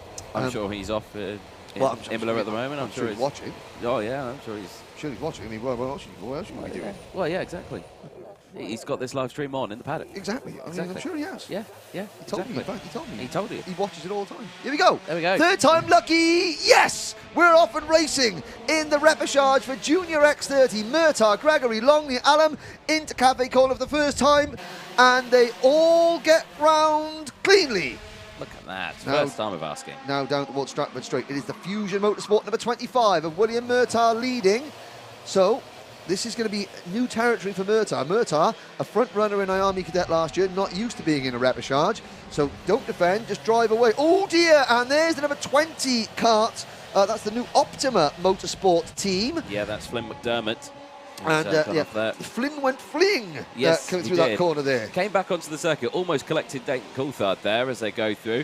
Chopping and changing. The number 27 gets down the inside at the Wilkins corner. Jack Mert for the Crop Promotions team. They cross the line. 9 minutes to go, plus 1 additional lap. William Murtagh leads the way from Henry Gregory. Sam Longley up into 3rd place from Jack Cunningham, also at 1 place. Freddie Allen's dropped 1 place into 5th as someone gets darted off wide there. Looked like move. There's a move. Premium Karting's Henry Gregory. Number 71 takes over top spot. He looked like he was happy with that. He did look like he was happy with that. Yes. Don't celebrate too soon yet, sir, because you've now got the 2nd Fusion kart, the number 19 kart of Jack Cunningham in 3rd place. So the two Fusion drivers 2nd and 3rd. Then you've got the Strawberry Racing number 23 of Sam Longley. So again, big teams, big names in this repechage. Let's see if they deliver a big performance. And again, the more battling they do, the bigger that pack will get. And one mistake will spell disaster. There goes Longley up the inside. Then we've got a new leader. It's now, is that Murtagh back in front, or is it Cunningham? I think that's William Murtagh, yeah. So it was just basically overtook on the start-finish line. It may have been a mistake out of Wilkins, but Henry Gregory's come back. And Murtagh slits to 4th place. Yeah. So it looks like Strawberry Racing's Freddie Allen's moved up into 2nd place as well now. He came from 5th place up into 2nd, I believe. Yeah, now you've got a pack of 8 to the front. So Hayden Eldridge, the number 41 car, that very distinct S8 Racing. Oh, sorry, Sam Longley. No, completely getting at the back of this group is Hayden Eldridge. Now, he's that very distinctive, that sort of like black, orange and yellow S8 Racing, the Fullerton chassis. He's the back of this group at the moment. Hayden and the 7th place driver, the Mick Barrett Racing number 66 of Freddie Allen. They're the 2 drivers that are not in the main events. But the top 6 are. Here comes Longley, but the more they battle, the closer the 7th and 8th place, stay. And then you've got people in 9th, 10th, like Jack Mowat, Morgan Moore, George Robinson, Ashton Wiggins. They're all thinking, this is great. We've got to keep pushing because they're going to close in. And then it's really going to turn into a blunt fight. 7 minutes to go. And we're not seeing, well, maybe now that Longley's in front, we'll finally start seeing a little bit of, sensibility at the front. No. Jack Cunningham, the 19, takes 2nd place. And that's Nathan Clifford, 3rd for the KR Sport team. Joey Brown up into 4th, 4th place there. Now Joey is in the number 11 car. Is that the new Optima? I think it is, I'm trying to find out. I'm trying to see who's behind that team. They've got very smart, like predominantly purple graphics. And oh god, they're side by side. One nose cone, a 5-second penalty. That's going to ruin the race for any of these top 8 drivers. Yeah, they've got to be so careful. And are these curbs new here? Because they look fairly new. I think they are. Let's have a little look. Where's the Oracle of Shenington karting knowledge, Graham Smith? He was here a minute ago. Here, but he's not here. But we shall ask him whether those curbs are new. Yes. New curbage here at Shenington. But Longley, the 23, Strawberry Racing kart leads. Cunningham 2nd, Gregory 3rd, Allen is up to 4th. Then it's Clifford 5th and Joey Brown in 6th position. So William Murtagh, the 2nd of the Fusion drivers, is currently not in the main event. He has slipped back to 7th. Jack Mowat is 8th, then 9th is Morgan Moore. 10th is George Robinson. Morgan Moore has just set the fast lap of the race. He was a happy champion this morning, was Morgan. Said, morning, Henry. And I said, morning, Morgan. And he is there, just coming through your screen in the light blue, the powder blue and white premium karting livery. It's probably my favourite livery in the paddock. I think it is. I mean, they're all brilliant, but out of all the colour schemes, I like the blue. Some are brilliant, some are a bit garish, some are, not to my particular taste, but we're not going to go in there. But I mean, you like? I like the premium karting livery. It's good livery. Fair enough. Point well made. There is the MLC Motorsport livery of Ashton Wiggins, who runs in 13th place. Change for the lead. Jack Cunningham goes top spot. Henry Gregory takes over P2. Chloe Chong now sets the fastest lap of the race, and Chloe is down in 11th position. She is on the Dan Holland Racing. The Dan Holland Racing karts look very different this year because they're on the new Lando Norris chassis. So they've got a new livery, which, how do I say this just between you and me, Anthony? It's not as easy to make out as their old livery was. Yeah, saying. But there we go. It is. That was just between me and you. Yes. That was just between me and you. No one else could hear that. No one else could hear that. We've got to change the lead, though. We can all see it. We can all hear it. Oh, and it's 3 wide for second. Henry Gregory now leads. Yeah, this is interesting. Here, that's a Cato Motorsport kart. 36, and it's Thomas Wainwright out of the race. So we're down to 19. Hayden Eldridge has gone off somewhere. He was in 8th. He's now down to 18th. Dayton Coulthard 17th, Kira Harris is 16th, Flynn McDermott is 15th, then it's Omar Cindy in 14th place, Ashton Wiggins 13th. Omar Cindy is 7 seconds off the race lead, and he's the first driver really not in and around this lead group. Look at them. Now there is Omar Wright just coming onto your screens there. Here's a move for the lead. Jack Cunningham, we've got 4 minutes to go. Anyone's guess. Joey Brown now moves into second for the Optima team, and that is Cunningham down to 3rd. 4th is Clifford. Gregory was leading. He's now down to 5th and almost on the bubble. But on the bubble is the Croc Promotions number 27 of Jack Mowat. Well, he was at the last corner. I think he might have lost the position. There's Mowat now defending. This is getting very, very, very leery indeed. Yes.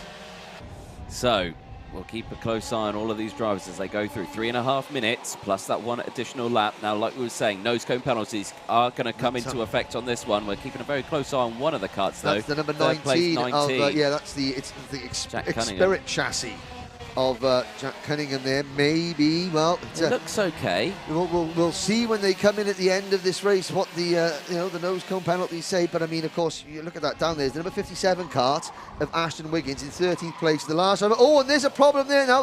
It's 3 wide. That's not going to fit. That's not going to fit. Cunningham's in the middle of that sandwich. Oh, and that is going back across the track there. That is Joey Brown. From the inside to the outside there, Brown out of it. Cunningham was in the middle. I couldn't quite see who was on the outside of that 3-kart sandwich, possibly Mowat. But if there wasn't nose cones penalties, there possibly will be at the end of this one. There is Mowat into the number 27 kart. He's into 3rd place, but well, I wouldn't want to comment on who I think may or may not have nose cone penalties. Let's try with 2.5 minutes to go. Let's try and see on the circuit. We have now got a 5-kart breakaway. Longley, Clifford, Mowat, Cunningham and Gregory. There they are, the top 5. Mowat goes for 2nd. Behind them is the real battle. That's for 6th position, the 6th and final transfer spot. And it's number 66, it's the premium karting, number 93 of Morgan Moore in 6th position. Then it's Freddie Allen in 7th. There he is, the number 66, the Mick Barrett Racing kart. And then you've got the MLC, the Jack Dex Racing, number 22 of George Robinson, the MS chassis. So that is 6th, 7th and 8th on your screen. There are the leaders once again. Clifford going through and picking up a place.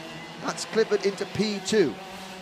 I would say real battle is right here, and it's shaking up there because down the inside looked like that was George Robinson getting the move done on Freddie Allen as they dive down the inside of Cafe Corner. Now we're looking at Clifford saying, no, don't pass me, let's work together. We're in the bubble.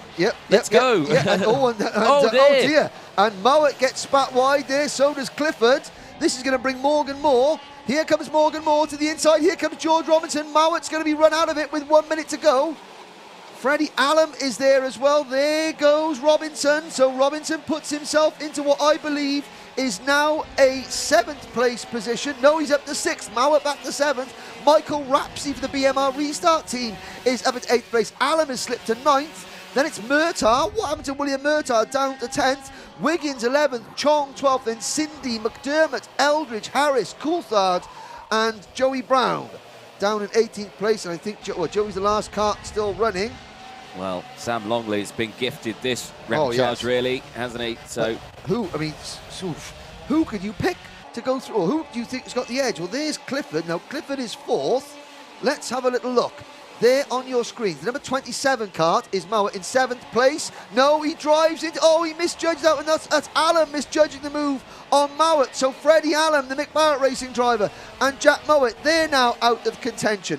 That is going to move Michael Rapsey into 7th place. George Robinson for Jack Dex Racing in the number 22 machine is in 6th position. There's 1, 2 and 3. There's 4 and 5. George Robinson, look for the number 22 kart, the blue chassis with the sort of the, there he is coming through there. There's Robinson. Now, Robinson has got about 0.8 of a second in hand over Michael Rapsey in kart number 50 and William Murtagh in kart number 25 to make it into this race. There's Chloe Chong making a move. The clock has struck 0. They're going to hit the last lap board now. Yeah.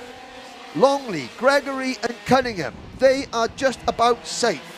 Yeah. Provided they don't get a nose cone penalty, because the 5-second penalty will drop you from 1st down to about 12th in this race. I mean, what can you say in this one? They knew the top 6 was going to go through, but they just kept battling. Yep. They just kept battling, and now they're just nowhere near that. And that is how you go home super quick, super quick. But we're on the final lap. Top 6 at the moment, looking comfortable. George Robinson just in the cusp. He's gained 5 places in this one. Morgan Moore gained 12 places in this one. Yep. But your top 3, absolutely fine. They're not going to battle. They're not going to worry about things. Well, we're through. Not. Yeah, well, one corner to go. Here we go then. Sam Longley at last takes the race win in the repechage, followed by Henry Gregg and Jack Cunningham. Morgan Moore into the pre-final, provisionally in 4th position. Nathan Clifford 5th, and George Robinson provisionally takes the final transfer spot in 6th position. If any one of those 6 have some sort of issue in scrutineering or a nose cone penalty, then Michael Rapsey in 7th will be the first one to capitalise. 8th for William Murtagh. There's Robinson. Now we've missed the sort of the bumper checks, so we don't know if that's all gone through okay. But Chloe Chong in 9th. Then it's Ashton Wiggins in 10th. Cindy is 11th. Mowat is 12th. Eldridge 13th. McDermott, Kira Harris, Freddie Allen, Joey Brown, Dayton Coulthard, your finishers. Then it's Wainwright and D. Benedictis. So yeah, let's have a little look. Morgan Moore. He was asking what was the gap. Yeah, oh, no, they've got to stay in their carts. They can't get out of their carts. Hayden Eldridge saying 41, I will not ask you again. Listen now, there we go. Right, stay in your cart for me until I've cleared the area. So. He was asking what the gap was. So No, that's the phone you take the photo of the noses. Ah. No, he doesn't look like a driver that's just qualified for the pre-final. Well, I can tell you that he was 1.89 seconds. 5 seconds behind Morgan Moore takes you down to 11th. Yeah.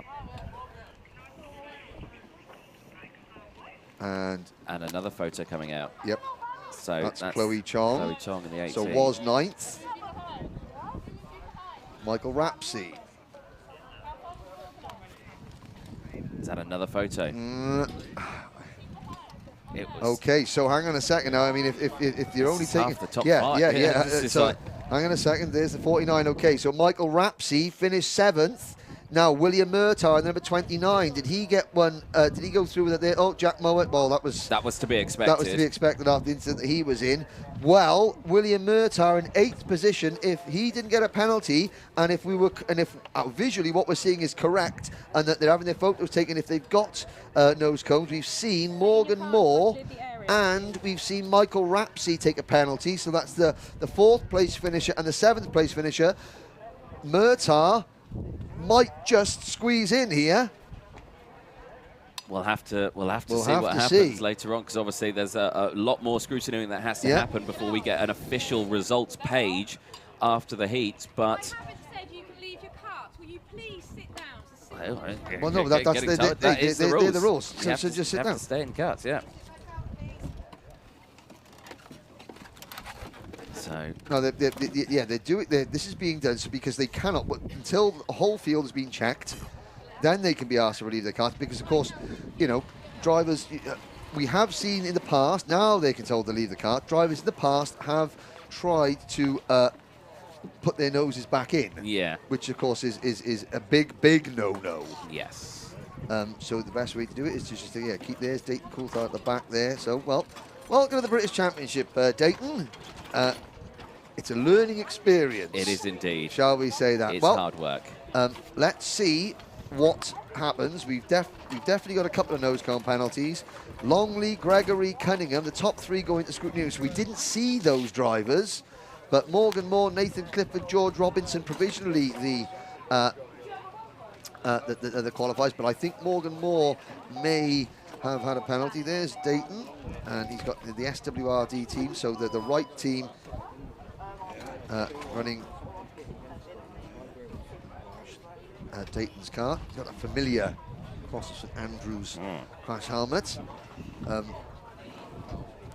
there we go. Well, so sadly, we say goodbye to Chloe Chong, to Ashton Wiggins, to Omar Sindhi, our Saudi driver, to Jack Mowat, to Hayden Eldridge, to Flynn McDermott, to Kira Harris, to Freddie Allen, to Joey Brown, to Dayton Coulthard, to Thomas Wainwright. And we do hope that Daniel D. Benedittis is okay. He was okay afterwards, yesterday, but maybe not feeling so clever this morning now once the bruising comes out and the because so in one of the heats yesterday coming out of going into Pitts Bend, another cart went into Daniel's cart and spat it into the tyre wall. The cart went end over end. Daniel was left sitting in the middle of the track in the cart with his throttle stuck open. Then developed a mind of its own and almost ran him over. Yes, it was quite a dramatic one. I did see that one, but luckily he's okay and walked away from that one. But yeah, definitely he had some checkovers on that one. There's Jack Mowat, and as you can understand, visors down, doesn't want to, wants to remain. You can tell by the body language. Wants to remain incommunicado. And there, well, there was one of them was the assaulter, and one of them was the assaultee. Yes. Freddie Allen, again another driver that is not happy. But do you know what? The amount of incidents in that race, it was easily one of the most dramatic repechages I've seen for a long time. Correct, Anthony. Now, let's have a little look at some comments. Good luck OH management, good luck to Morgan and the premium boys. Well, one premium karting entry, Henry Gregory, is pretty much certain into the final. Then we got Michael Burke is back from Bathurst, Australia. G'day, Michael. Good evening for there. Oh, it's just g'day. Yeah. G'day, here's my face. Cool. Well, Heat 2, Race 13, Junior TKM is coming up next, ladies and gentlemen. Let's cut to that.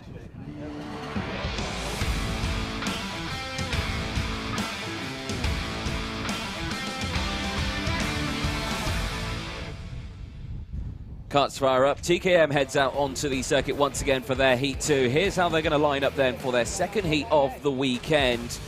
Leon Frost, after his performance earlier on, will start on that pole position. Patrick Leaf alongside Dara McInerney. And Tyler Harris on that second row of the grid. Jake Humphrey and Leo Robinson, the TKM Leo Robinson on row number 3. Ollie Rands and Aidan Mitchell on row 4.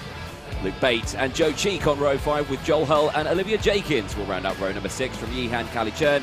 And Seth Hathaway on row 7. Luke Jarman and Sasha Bagley will round out row number 8. Rounding out row 9 and the final row of the grid, Oliver Bourne. Bourne, sorry. Oliver Bourne. Don't get Bourne's identity mixed up. Sorry, Oliver Bourne. I just missaid it. Thank you. You missed DJ. Jack Stewart was on the grid. I understand what you said. Here we go. Racing. You commentate. I will. Here we go. Lights are out. We're off and racing in Junior TKM's heat number 2. Leon Frost, Patrick Leaf, Dara McInerney, Tyler Harris. Now we're going to get a better start this time around. Yes, we do. We get them all through Cafe Corner cleanly and down towards Stratford. It is the 2 Tim Wilson Motorsport karts and McInerney on the inside, Frost on the outside though, holding on to the lead. And look at the exit speed that Frost has got. I mean, defending into the corner is one thing, but you lose so much exit speed and that costs you momentum. McInerney though has made a very, very good start. Once again, Patrick Leaf, after such a strong qualifying session, he's down into 4th place already. Tyler Harris is 5th. And Olivia Jenkins, we're going to wait to see where the number 8 kart is. The answer is she's down. Well, she's made the great start that she did last time, but I'm sure that she will be, in fact, looking at down P14. where she is P14. So she's actually lost a couple of places on the start, but watch for the number 8 kart to come storming through the pack like she did in race number 1. Indeed. So, like you say there, breakaway from the top 5, 3 and 5. There we go. 3.5. 3 and a half. 3 and a bit. 3 and a bit. There we go. 8.5 minutes plus that 1 lap. And like you say, Leon Frost, he had a good start to that race. He didn't go defensive into the first hairpin straight away. He took the outside line, sweeped around the corner, got so much extra. Diana McInerney has closed right in though. Jake Humphrey as well, all line astern. So again, these 3 working together, breaking away. All 3 teammates there, line astern. The 2 privateers just behind as well. Tyler Harris, Patrick Leaf. Also wanted to close it again. Like they gave us an exciting race in their first heat earlier on, didn't they, the junior TKMs? Absolutely, absolutely. Leon Frost was timed his move to perfection. We've got a Tim Wilson Motorsport 1, 2, 3 at the moment. We do indeed. Frost, McInerney and Humphrey. Then it's Harris, Leaf, Robinson, Cheek, Rands, Hull, Calichurn, Bate, Jenkins up to 12th.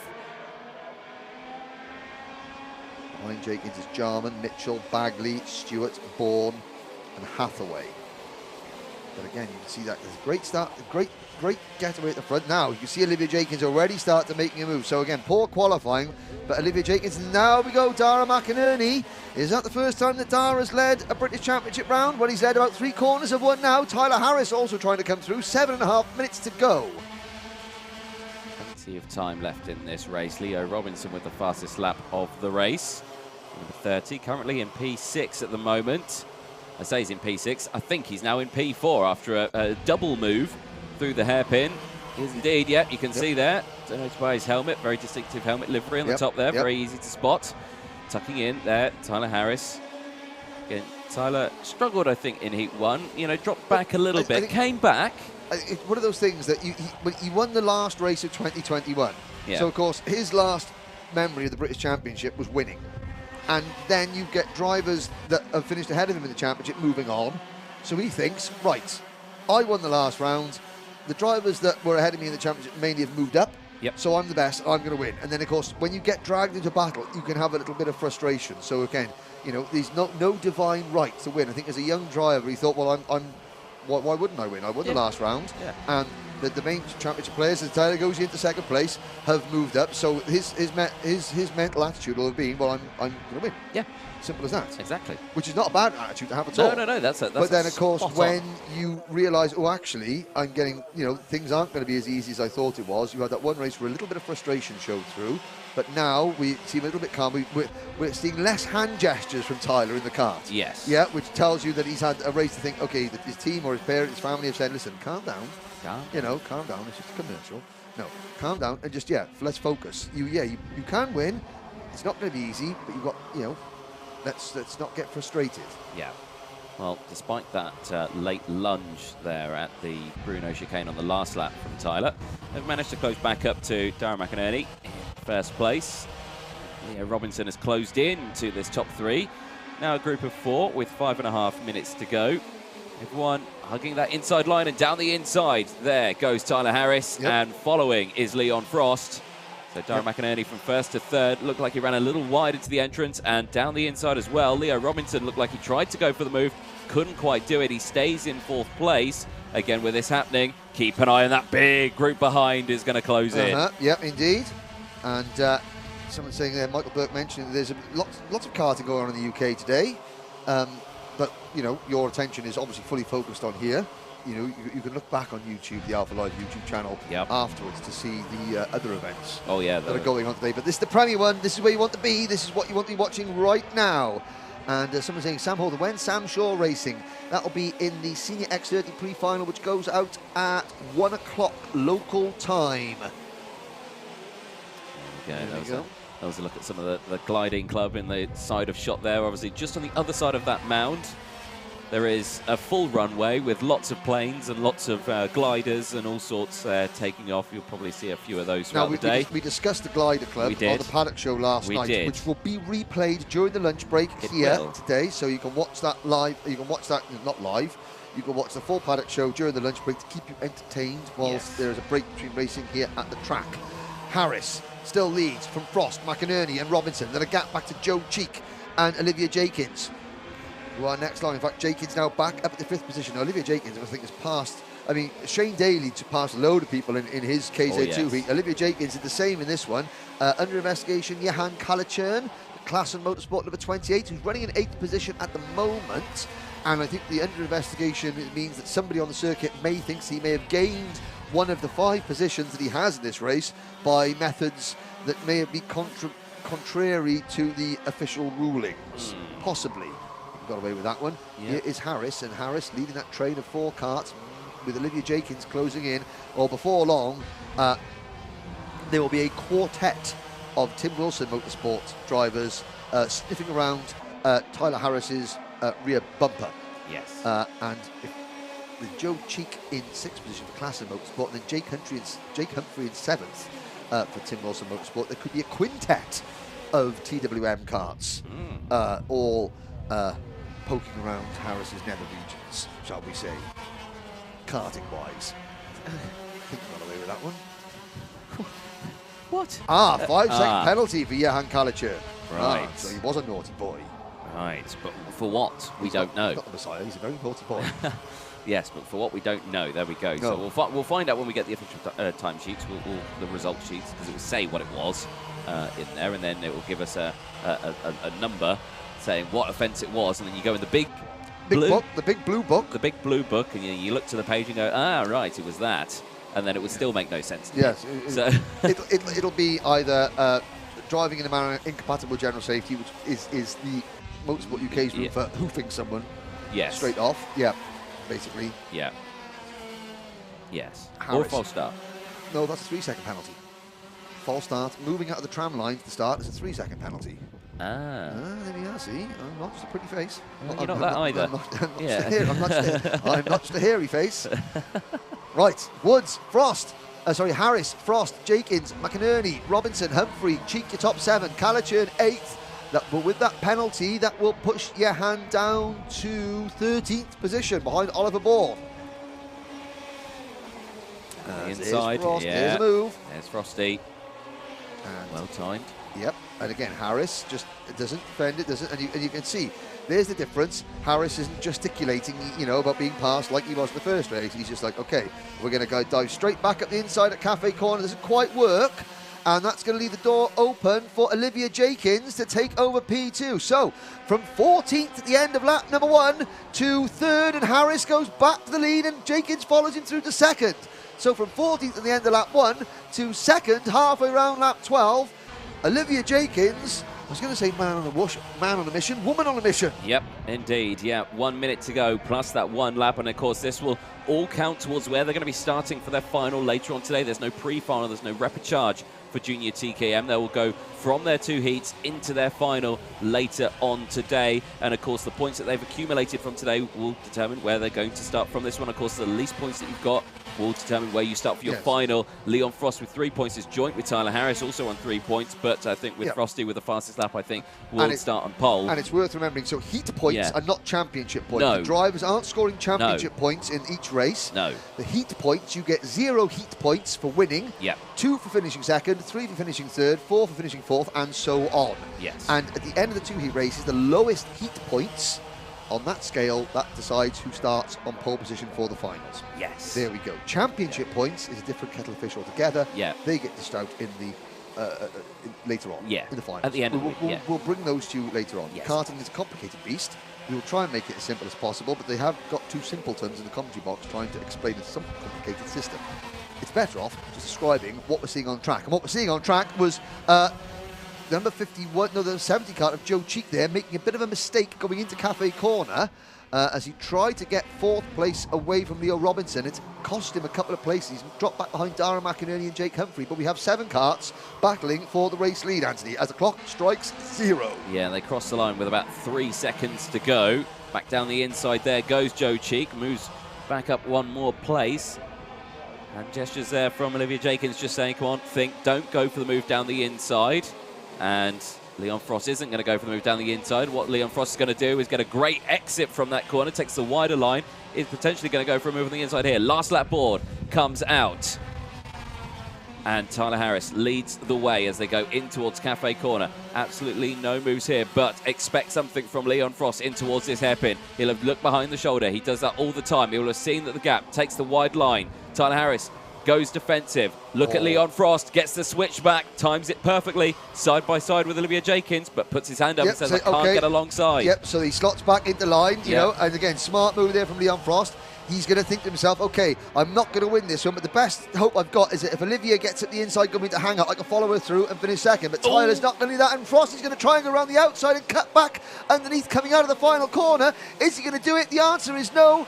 Tyler Harris is going to hang on. Yep, that was good stuff then. And again, that was smart driving because, of course, it's only a heat race. You know, they've probably worked out where I'm going to finish, you know, what points I'll get for where I'm going to start in the final later on. But, yeah, I think that was smart driving there from the top three. Just, you know, keep it in stern. Yeah, he tried to go for the move. You know, a better position always helps out. But, you know, just thought, yeah, I'll stay behind, hold on to that one. So Tyler Harris will take the win from Olivia Jenkins. Leon Frost, they will be your top three, but what a race from Jenkins. 10 places gained. Well, and considering she dropped down to 14th on the opening lap, even better. So Tyler Harris takes the win, Jenkins and Frost second and third, and that is going to give Frosty, I think, provisional pole position for the final because he had the win in the first heat race, and it was a tie on points, the best finish of the first heat race that counts. Jenkins and Frost. Then it's Leo Robinson, a great result for Robinson. After, you know, a bit of a poor start this morning, Robinson comes home in fourth. Then it's Humphrey in fifth. So a top, well, second, third, fourth and fifth for Tim Wilson Motorsport. Then Klassen Motorsport with Joe Cheek in sixth, followed by Dara McInerney. Johan Kalichern with a penalty will finish eighth on the road, but that will make him about 11th after the penalty, or 12th after the penalty has been applied. Luke Bate in 9th, and Aidan Mitchell rounding out the top 10. Joel Hull, Sasha Bagley in 12th, Ollie Rands, Luke Jarman, Patrick Leaf, Oliver Bourne, and Seth Hathaway are next. Jack Stewart rounding out the field. There is the number 95 cart of Luke Bate. Getting out of his cart, there's number 28. That's Johan Kalichern, the Klassen Motorsport entry there. The top three, again, the top three go through into undercover area, so they will have their nose cones checked in there, and then they'll be brought into the pens. And dad, oh, there we go. So sorry, it's nearly fell over. Olivia's dad almost falling over the back of the cart there. We didn't catch that one live on air, honest, Mr. Jenkins. So James Greer supporting Tyler Harris there. Yes, so it's good to see. Let us know who you're supporting. We've got 2 races to go before lunch. TKM Extreme and then KZ2 for their final heat races. Now we know that in TKM Extreme we've seen plenty of support for Spadders, Adam Sparrow. Oh yeah. And in KZ2 we've seen plenty of support for Bradley Barrett and Caden McQueen. But if you're supporting another driver, or if if you race on the chassis that the other drivers that in this race are racing on, then let us know who you're watching. Now, ladies and gents, if you are watching the live chat or live stream on YouTube or anything like that, and you can see alongside that the comment section is there, but you can't commentate because it says subscriber mode only. All you have to do is hit the subscribe button. It doesn't cost a thing. No, it doesn't cost a penny. It is completely free. You have to have a YouTube account, I will say, but that's that. Most people have got that. Yeah, most people have got that. It's free to create a YouTube account. Hit the subscribe button. Doesn't cost you a penny, and you get notified whenever we go live. And you can comment on the streams. Now I know. There we go. Well, thanks for that. You're welcome. So now that's the like and subscribe button. That's the red button, is it? The red button. Says subscribe. Yes. That's SUB scribe. Yes. That one. Yes. Okay, so you press that one. Yes. That allows you to comment. Yep. And then anything that Alpha do, or all top quality stuff, of course, especially this British Championship and the Alpha Live podcast that me and you host. Yes. You can watch, you're told, so you never miss a thing. Never miss a thing. There we go. There we do you know what? Thanks for that, Anthony. You're welcome. Appreciate that. Really. And email because of tillets. Right. Yeah. Right. Well. Okay. There we go. So. Join the fun, everyone have a chat. There we go, exactly. There we go. Thank you, Michael Burke, all the way from Bath, Australia. There's Mr. Bourne. Yep. Again on screen. Yes. And there's Tyler. It's Jason Bourne. No. It's Oliver Bourne. Don't get Bourne's identity mixed up. I like that one. And there's the scrutineering team. There's Olivia Jenkins. She's going to be, not surprised. She looks quite happy with her morning's work. There we go. She's going to be absolutely spitting feathers, though, that she messed up qualifying. Well, good stuff. This is real world karting, ladies and gents. We're joining us on the live chat, not esports karting. We know how hectic that can be. Oh, okay. Esports. Esports. What's tell me. Esports. Yes. Internet. I thought that was I. I thought I spelled internet with an I, not internet. I don't know what the. Email karting. Email sports. You're just typing really quickly. type, saying, oh look, oh dear, there's a plane landing. Thank goodness me. Not on the track. No, that's one of the planes that take with an engine that takes the gliders up. Yeah, and then you just glide down. I'm not convinced by this gliding malarkey. Yeah. Yeah, no. No. Right. There are your top three. Indeed. Sorting out cheesy Craig. Yeah, he's Leon Frost. I mean, third place. There we go. There's the top, and there's the top three all having a chat about how things went. All rather civil looking from a distance. But we've got 2 races to go. What time is the next one on? It's TKM Extreme. That's due to start at 11:40, which is in about a minute's time. So that's why you just heard the klaxon off in the background there, beep, which is, beep. And then 2 minutes after that, we're giving Jason down on the circuit there, our roving cameraman. Yes, we're giving him a bit of a workout. He's going to get his steps in today. Who are they talking about now? Right, okay, fine then. But, ladies and gentlemen, the senior version of TKM is about to head out to the circuit. TKM Extreme, race 14 of the weekend, Heat 2, coming up next.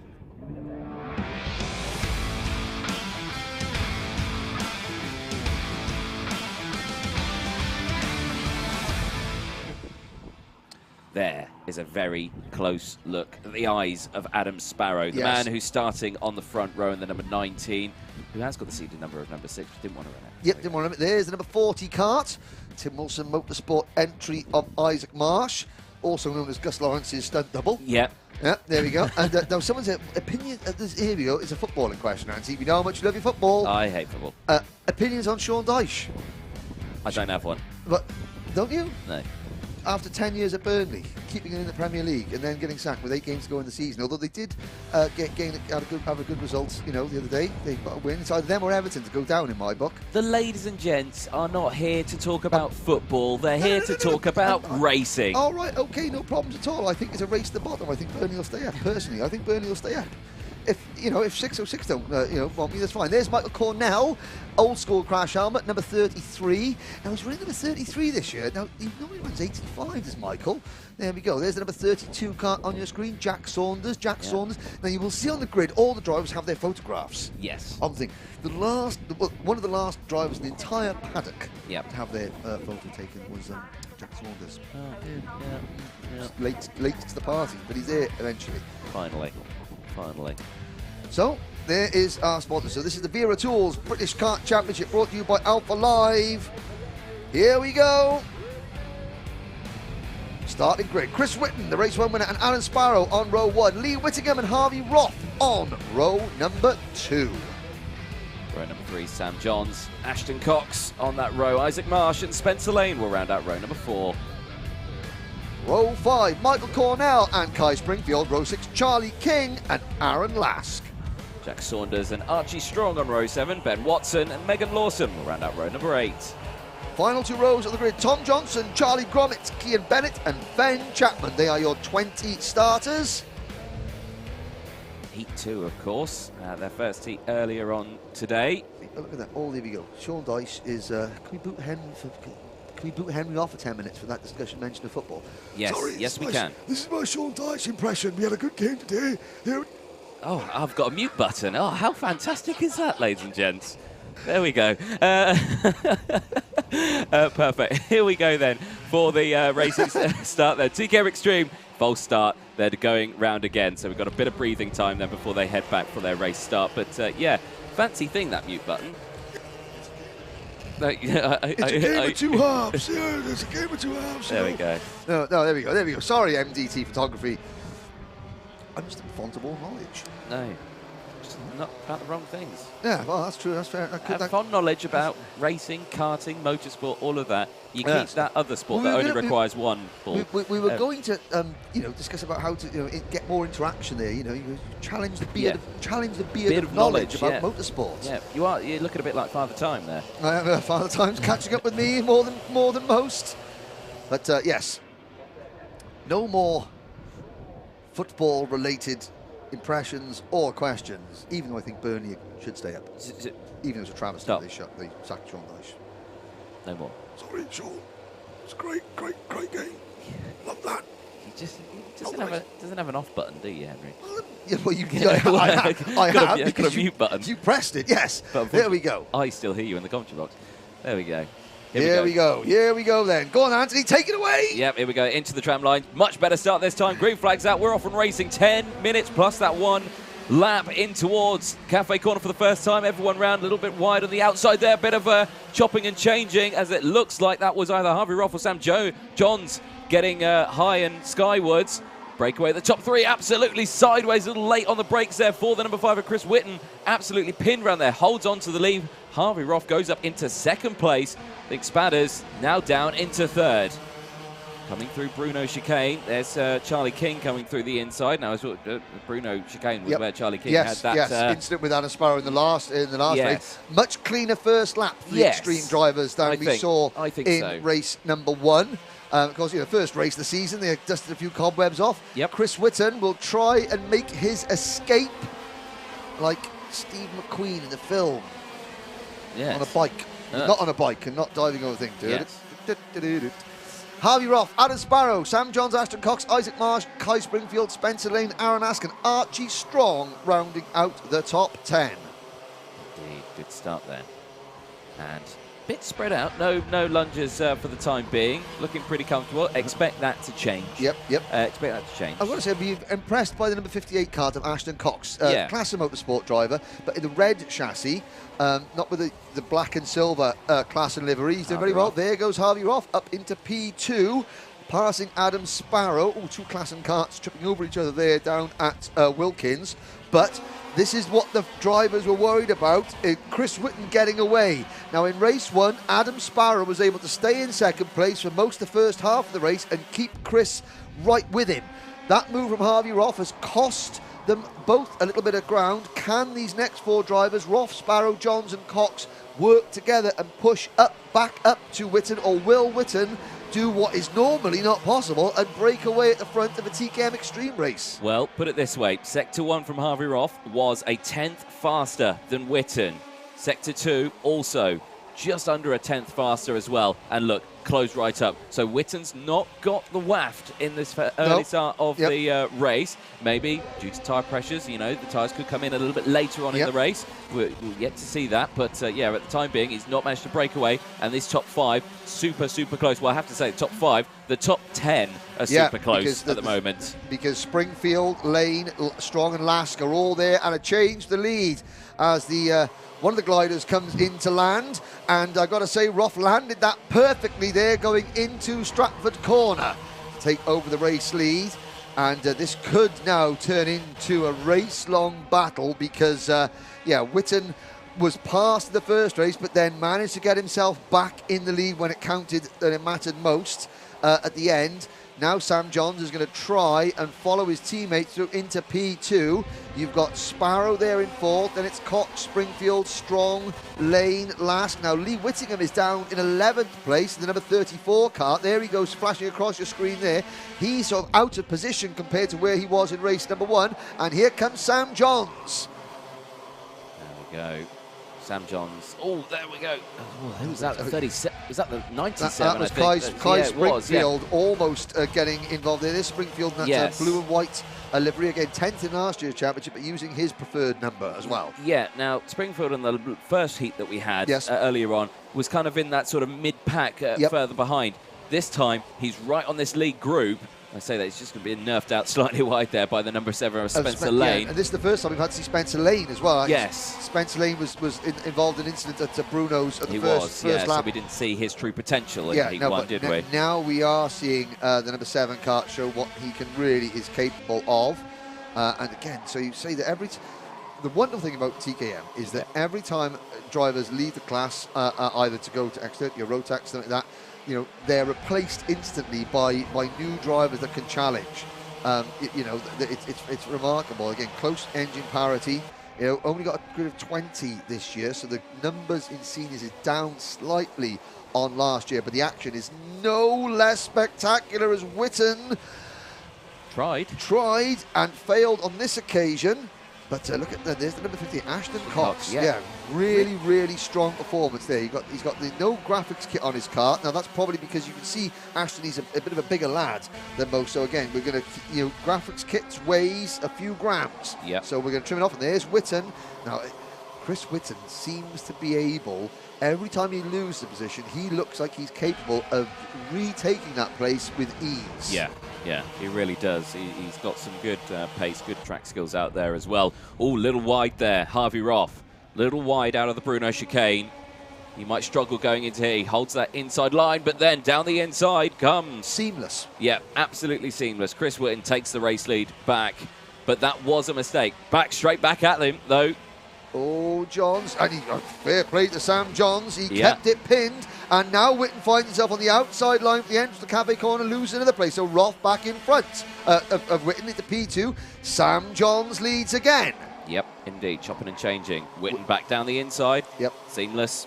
Exactly, and nobody else seems to be able to do that. No. It takes everybody else a good lap or two to sort of battle their way back into position. Witten just is able to just move out, mirror signal maneuver, you know, and find a place. Even when the lead, here we go, he's looking. No, Sam Johns was, Johns didn't look like he was defending, but he did defend. Coming to the first half of Hanger Corner, he stayed inside just for a moment, and there goes Witten, though. He waits for another couple of corners. Roth into second place, is he? This could be critical if Roth and John stay side by side, but they don't. No. Slots back into third place, but then, again, it's allowing everyone else behind to close in. Well, there's a top 13 back to Michael Cornell, separated by 2.5 seconds. We're on lap number 9 with 3.5 minutes to go. Doesn't get much better than that, ladies and doesn't gentlemen. get better than that, does it? As they go through again. Look how close they are. All of them. No moves there this time into the Bruno chicane. Obviously, it's a very tricky corner to get past on the Bruno chicane. You can do it, but you have to really commit to it, and you have to hope that the other person has also seen you try and do it and avoid as well in the meantime. So it's definitely a two-player game. Ashton that one. Cox, now he's on a Gillard chassis now, and that is that's going to be a new Gillard, which is an OTK product, but it's still great to see the Gillard name back in in karting. So here's a trivia question for you, ladies and gentlemen, and I won't give you the answer. So on the chat, the Gillard chat, Tim Gillard's name came back into karting. Tim Gillard built British Championship winning chassis, World Championship winning chassis in the UK for many years. At the end of 2020, he retired, and the Gillard name went away. In 2022, OTK brought back the Gillard name as part of their brand. Who was the first driver to win a major karting event on a Gillard chassis in 2022? Hint, I was commentating on it. There you go. On a Gillard chassis. So have a guess and bring that. Oh, we've got someone off there, sir. But let me know who you think that was. The name will surprise you. Oh, if you think of your answers on the chat, and I shall tell you in a few moments' time, in 2.5 minutes' time, at the end of this race. Good. Let's focus on this. Yes. Get thinking, boys and girls. Witten, Johns, Cox, and then Roth, Whittingham, Lee Whittingham into 5th. Then it's Archie Strong last, Lane down to 8th. Oh, pulling off. Oh dear, who is that? That's is 27, Sam Johns. Uh-oh, that was a chain. Now, oh, look at that, Sam Johns trudging away. Yeah. And, there's another kart going slow. That's a number 66 kart of Charlie Gromit, the precision racing driver. And someone telling me, I think, Mr. Cox is one of Tim's last built chassis. So the Gillard that Ashton Cox on isn't an OTK Gillard.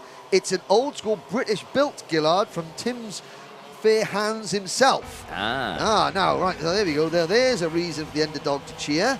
Thank you very much, Mr. Cox. But still, who on the new Gillard, the OTK Gillard, who was the first driver to win a major kart race in that class, on that chassis? No, I'll tell you later. Okay, We've got right. 55 seconds to go. Michael Cornell. And I was wrong. Witten, Roth, Ashton Cox, Lee Whittingham, Lask, Strong, and Lane. Right. And now things have calmed down a little bit. 40 seconds to go.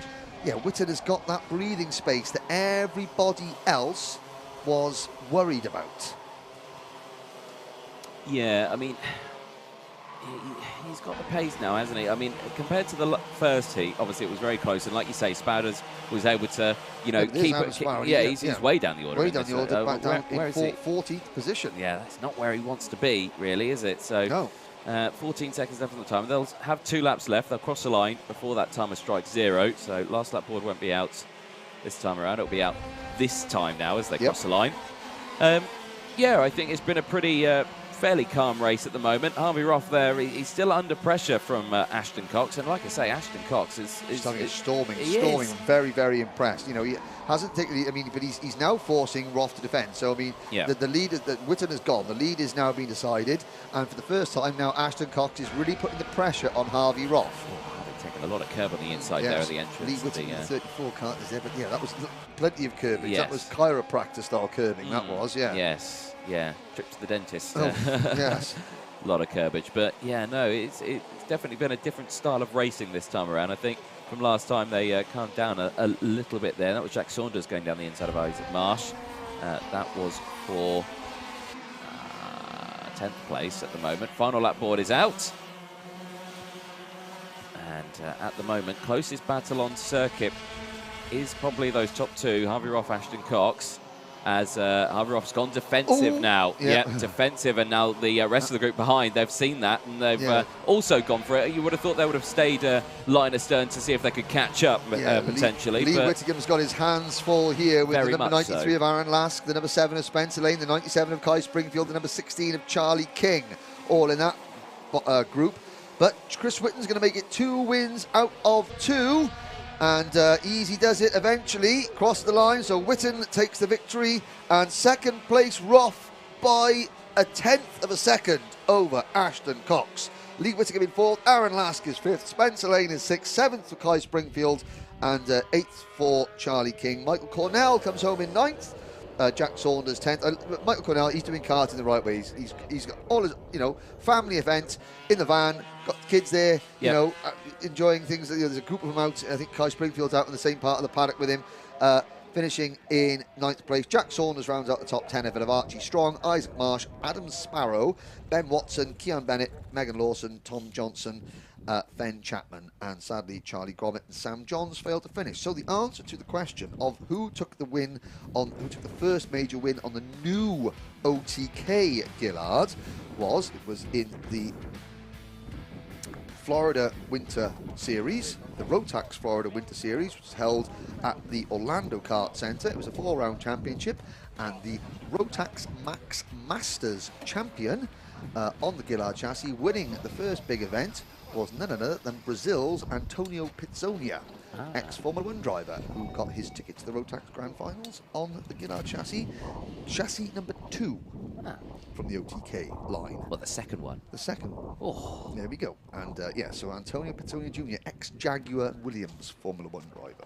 There we go. There we go. No one got it, sorry. Oh, look, there's some...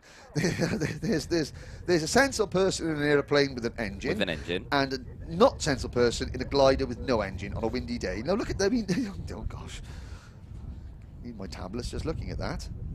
Absolutely terrifying. And you say, so, watching at Silverstone. Now, Mr. Cox Racing is watching from Silverstone. There's an event on at Silverstone, isn't there? There is. There's some sort of event. Mini racing? Master racing? There's minis, yeah, I think it's MSV. I think MSV, some sort of club racing. Yeah, yes, I think it's MSV are there this weekend, so...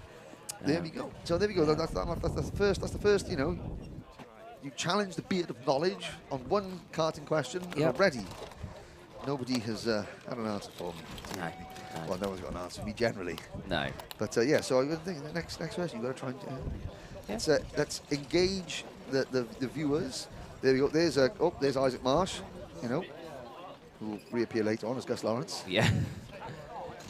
We'll get I can't wait for, like, obviously, the ladies and gentlemen at home, if you don't know what Gus Lawrence looks like, obviously quite similar to this. Quite similar to that. But when Gus Lawrence does come out, you'll see how the two do look quite similar. When we were doing the photos over the last 2 days for the driver profiles. Should have been over 1 day, but they were slow, and it took 2 days, wasn't it? Yes. Yes, yeah. But we did say it's like looked like Gus Lawrence. Who's like, yeah, I hear that a lot. So there you go. You're going to hear it a lot in this broadcast as well. There we go. It's the Formula Ford United Championship at Silverstone. There we go. Well, good luck there. And here is some more. There's Alan Sparrow again. Oof, not happy with that one. Didn't see what happened. Didn't see why he hadn't got the pace in that one. And there's the number 44 car. That's Kean Bennett. Just exiting stage left. Now, that's the new RSR team. Ooh, RSR. That's something I've got to find out who's behind that. There's poor Sam Johns. Now, let's have a look. I can't see a chain hanging down on that kart. Maybe an engine seizure. That, I would have liked to see a chain hanging down. Yeah. For budgetary reasons. Yeah. I would have preferred to see a chain hanging down. So, who's going to win at Immolation today? Ooh. Well, we can't talk about that. We can't talk about that. Well, we can. Well, we can. We're not going to. No spoilers. Yeah. No spoilers. But I mean, Imola today. There's another race going on. No one cares about it. Well, I mean, I think the driver in the red car is going to win. Yeah, maybe. TKM's done for now. They'll be back after the lunch break with their finals. Race 15, Heat 2, KZ2.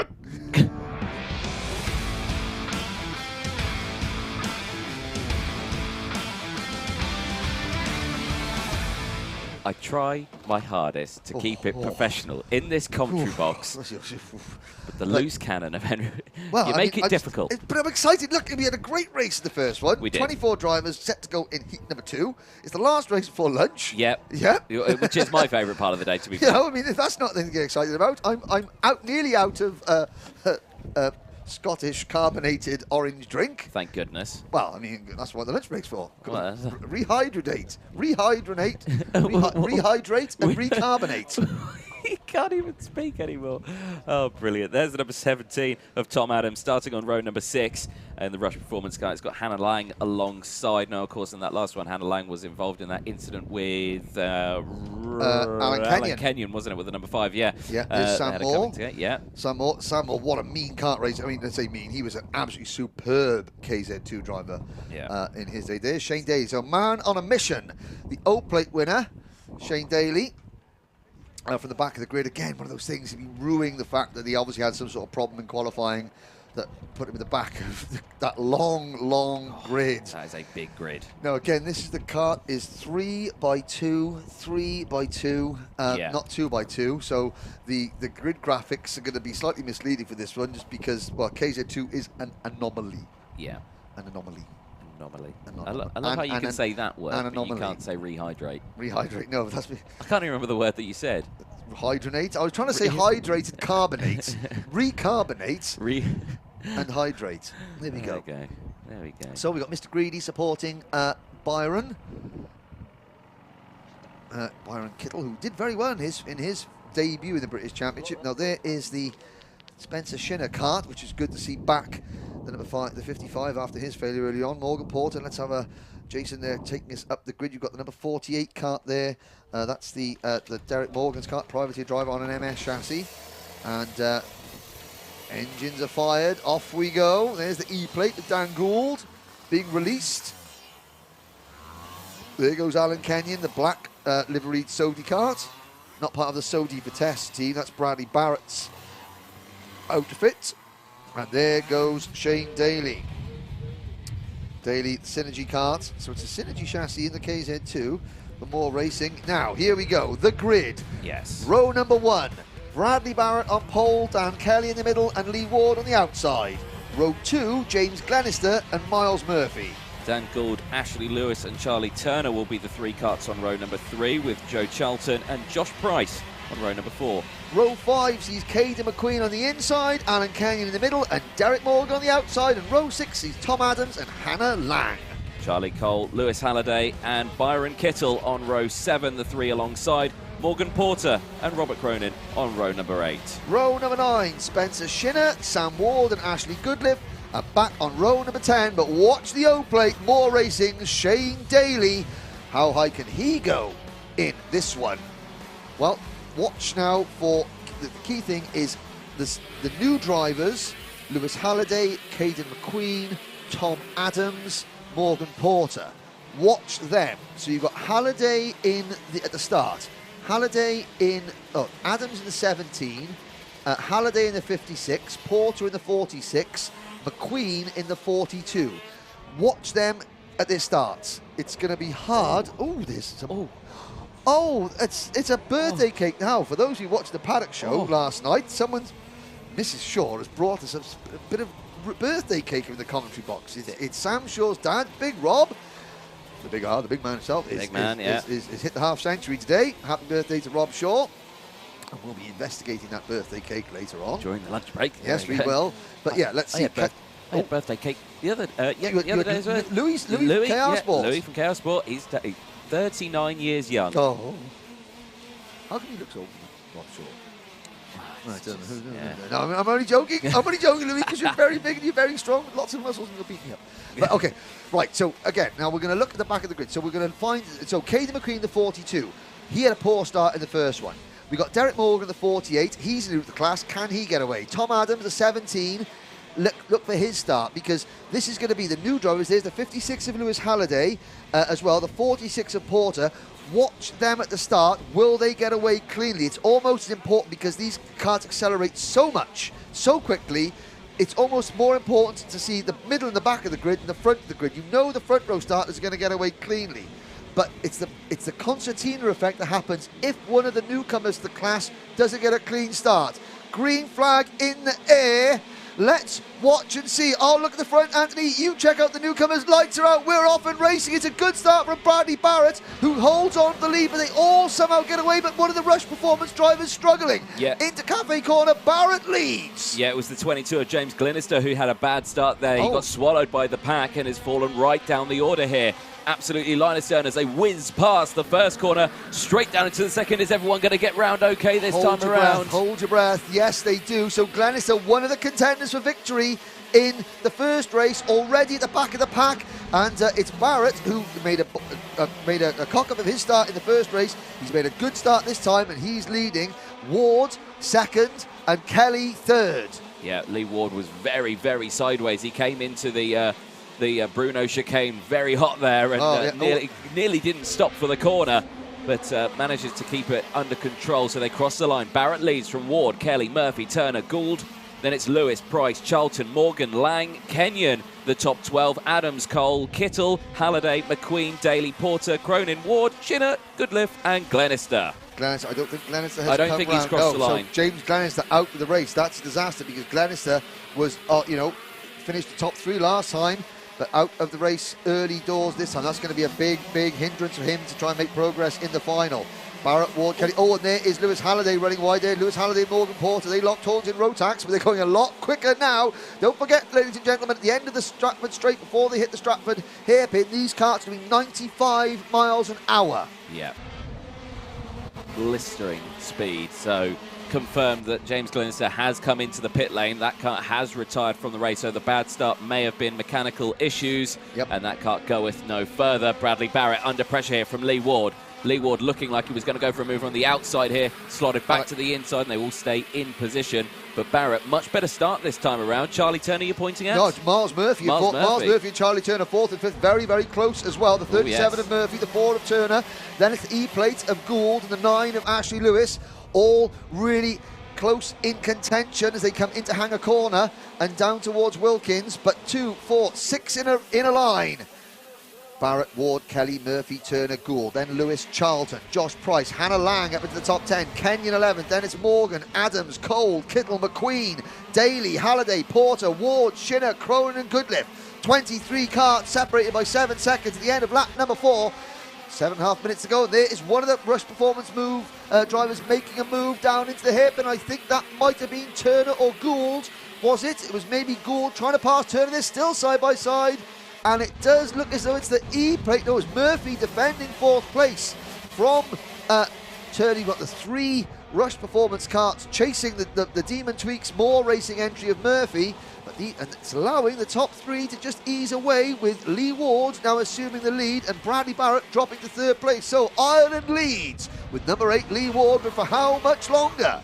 Joe Charlton tried to move down the inside into the Wilkins corner there. He tried to go for 7th place on Ashley Lewis. I don't think he managed to get it done, but showing that he's got the pace. He set the fastest lap earlier on in the race. New fastest lap, though, goes to Dan Kelly, the man in 2nd place at the moment. He is showing great performance here in that top 3. They are breaking away, like you said, Henry, just ever so slightly from the drivers behind as they battle. Kelly's taking the lead. Kelly, and I'll be very careful how I pronounce this, Kelly is the master braker. He is. There's going to be nobody later on the brakes than Dan Kelly, trust me. And he just proved that there. So now can Dan Kelly pull away? He's on the Andy Fairless Racing Birrell Art chassis. Now, Andy Fairless Racing, the Birrell AR, that's the package that Ryan Cannon won the title with last year. Yes. Good to get that season, but as he goes through. Ward and Barrett, 2nd and 3rd. Turner still runs in 4th. Turner's past Murphy now, so Miles Murphy drops to 5th position. Gould, Lewis, Charlton, Lang and Kenyon. So Josh Price and Hannah Lang. So the MK Racing team and the Formula K chassis of Hannah Lang, new fastest lap of the race, 44.64 seconds. So Hannah, she's got a teammate there for one of the first times in her career there with Sam Ward, another returnee to the championship. Sam's down in 21st place at the moment, but he's been away from karting for several years, so he's getting back into it, and as well as adapting to a new class as Charlie Turner in kart number 4, closing in on Bradley Barrett. Murphy in 5th position. There's Murphy, and then behind Murphy's the E-plate of Dan Gould. We're looking at the number 3 kart, Joe Charlton. That's the 2020 British champion on the Energy Core chassis, and he's been challenged by the number 91 of Hannah Lang. Turner sets a new fast lap of the race halfway through this one. Good to see that Spencer Shinner is still out there, he's down in 20th, but he's having a good thing. And look at that now. Shane Daly is up in the 16th position, but behind him, McQueen, Porter and Halliday all battling. Oh, yellow flags down at Stratford hairpin there. Couldn't quite see who that was, and it may have been Miles Murphy. Miles Murphy may have stopped down at Stratford corner. The yellow flags are waving. I don't see him in that top pack. Now, did he have a problem? Now, was it a mechanical problem, or was it a braking tyre barrier related problem?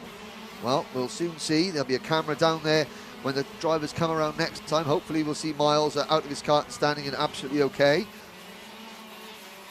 Let's find out. 4.5 minutes to go. Kelly, half a second in front of Lee Ward, who is in turn another half a second in front of Bradley Barrett, who has got Charlie Turner right with him. Then that gap that Miles Murphy's car used to be in is now filled by Dan Gould in 5th, Charlton in 6th, Lang 7th, Lewis 8th, Kenyon 9th, Price 10th. Then it's Adams, Morgan, Cole, Kittle, Daly up to 15th, McQueen, Porter, Halliday, Shinner, Ward, Cronin, Goodliff. 22 drivers still in. There's Dan Gould, the E-plate champion. Again, he won that E-plate. That's the English champion here a week ago.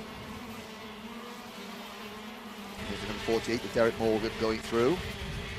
There's Shane Daly, the O-plate, just flashing across your screen. Lewis Halliday in the Energy chassis, but Dan Kelly coming under a little bit of pressure.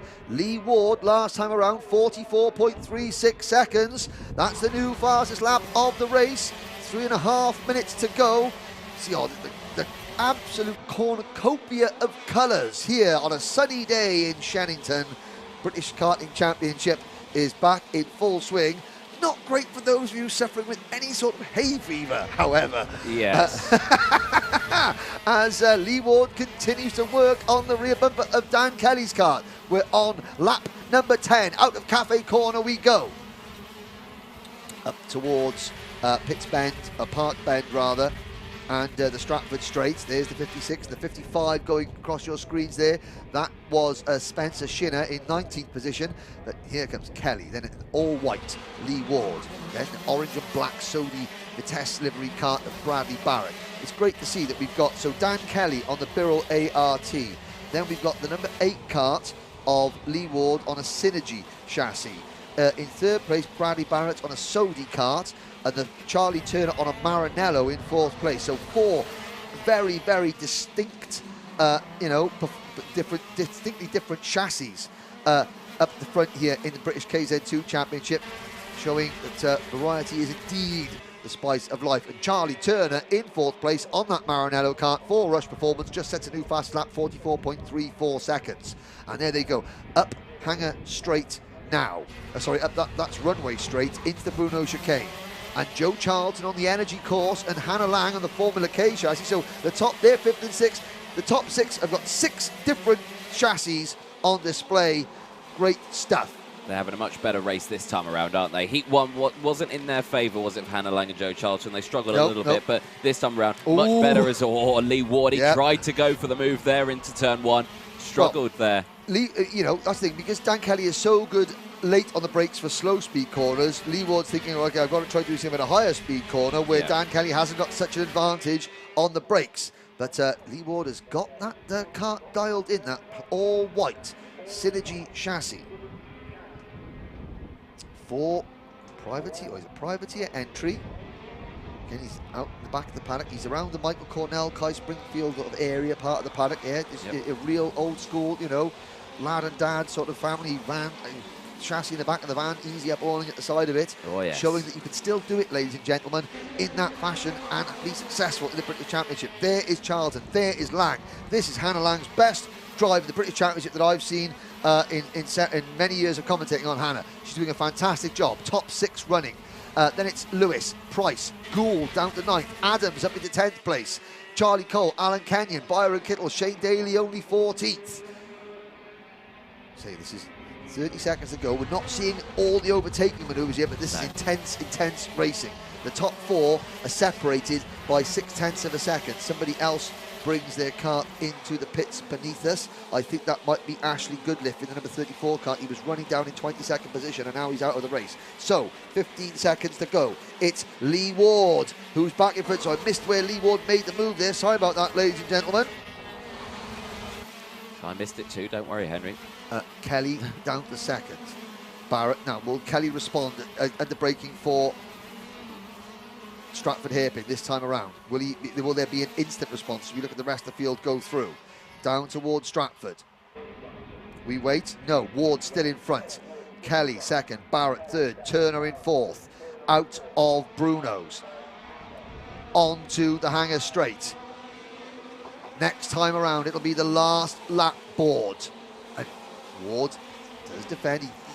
He's wrestling with that car quite a lot, isn't he? Yeah, he doesn't want to let the car run out wide on the exit. He almost like diamond the corner off there. Yeah. You know. Very Safin again. He's defending. Dan Kelly was very good in the braking there for Cafe Corner. Let's have a look as we look at the rest of the field going through. It's Ward, Kelly, Barrett and Turner on the final lap. Any one of 4 can win. Oh, but Lee Ward's made a really good exit to Stratford Corner there. Dan Kelly, I think he might have made a move, outbraked himself ever so slightly, and Lee Ward has capitalised. But look how much Kelly closed in through the Bruno chicane. Look at that. Now, we go down the Hanger Straight one more time. Dan Kelly's got one more opportunity, but Lee Ward is surely going to defend into Wilkins. Yes, he does. And Ireland's Lee Ward will take victory in the second KZ2 race of the day by 11/100ths of a second, ladies and gentlemen. Barrett in 3rd, Turner in 4th. Then it's Joe Charlton, Hannah Lang, well done. Top 6 finish for the MK Racing Formula K driver. Then it's Ashley Lewis, Josh Price, Dan Gould and Charlie Cole for the Jade Racing team, rounding out the top 10. Adams in 11th, Kenyon 12th, Kittle 13th, Daly only 14th this time. There's Morgan Porter, Derek Morden, Spencer Shinner, Caden McQueen, Lewis Halliday, Sam Ward and Robert Cronin, your finishers. And oh, there's a problem there at the end of the race. That's a collision between the 26 of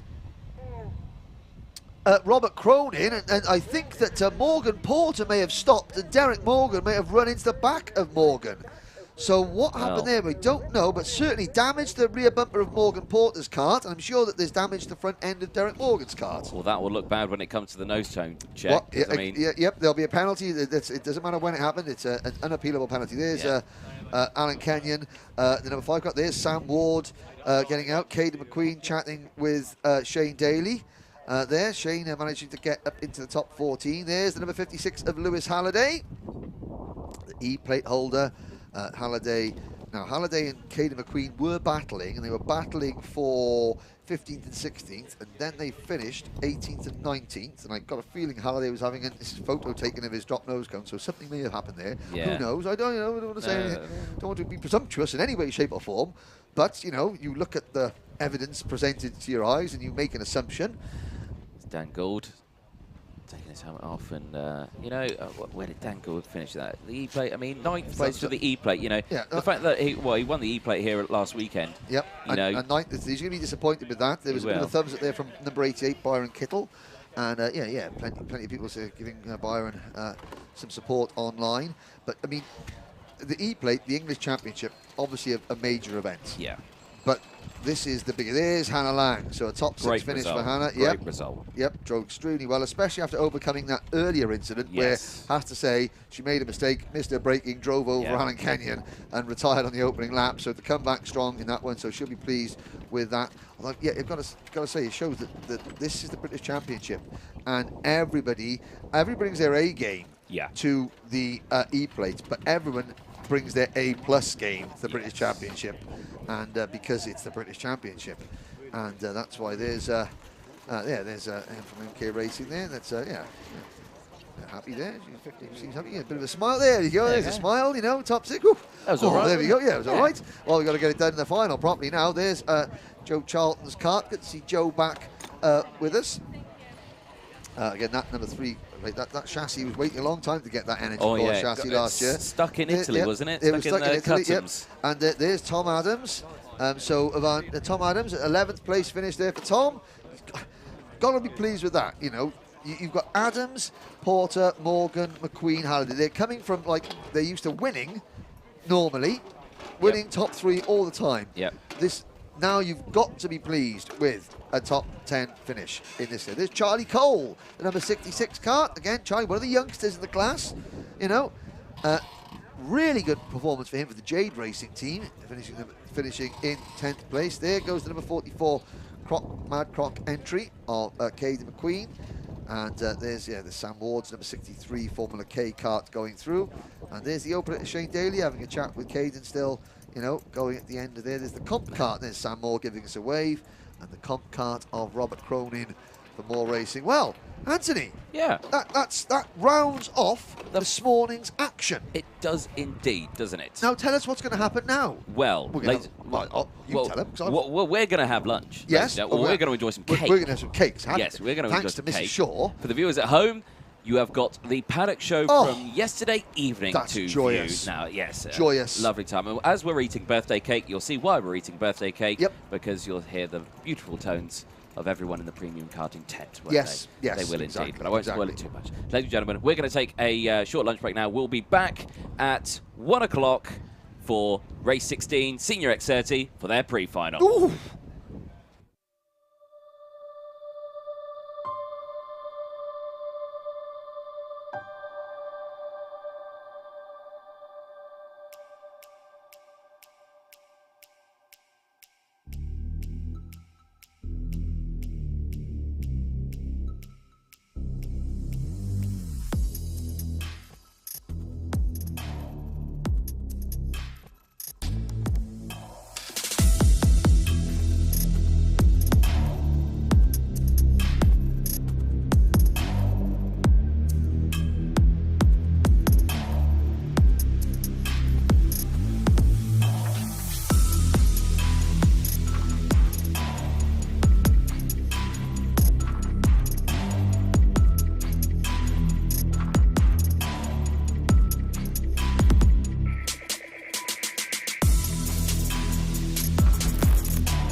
and welcome to Shenington. It's the first paddock show of the 2022 Motorsport UK Wera Tools British Kart Championship. Henry Baudet, Anthony Jordan with me as always. Always. We've had one day of heat racing and qualifying here today. Yep.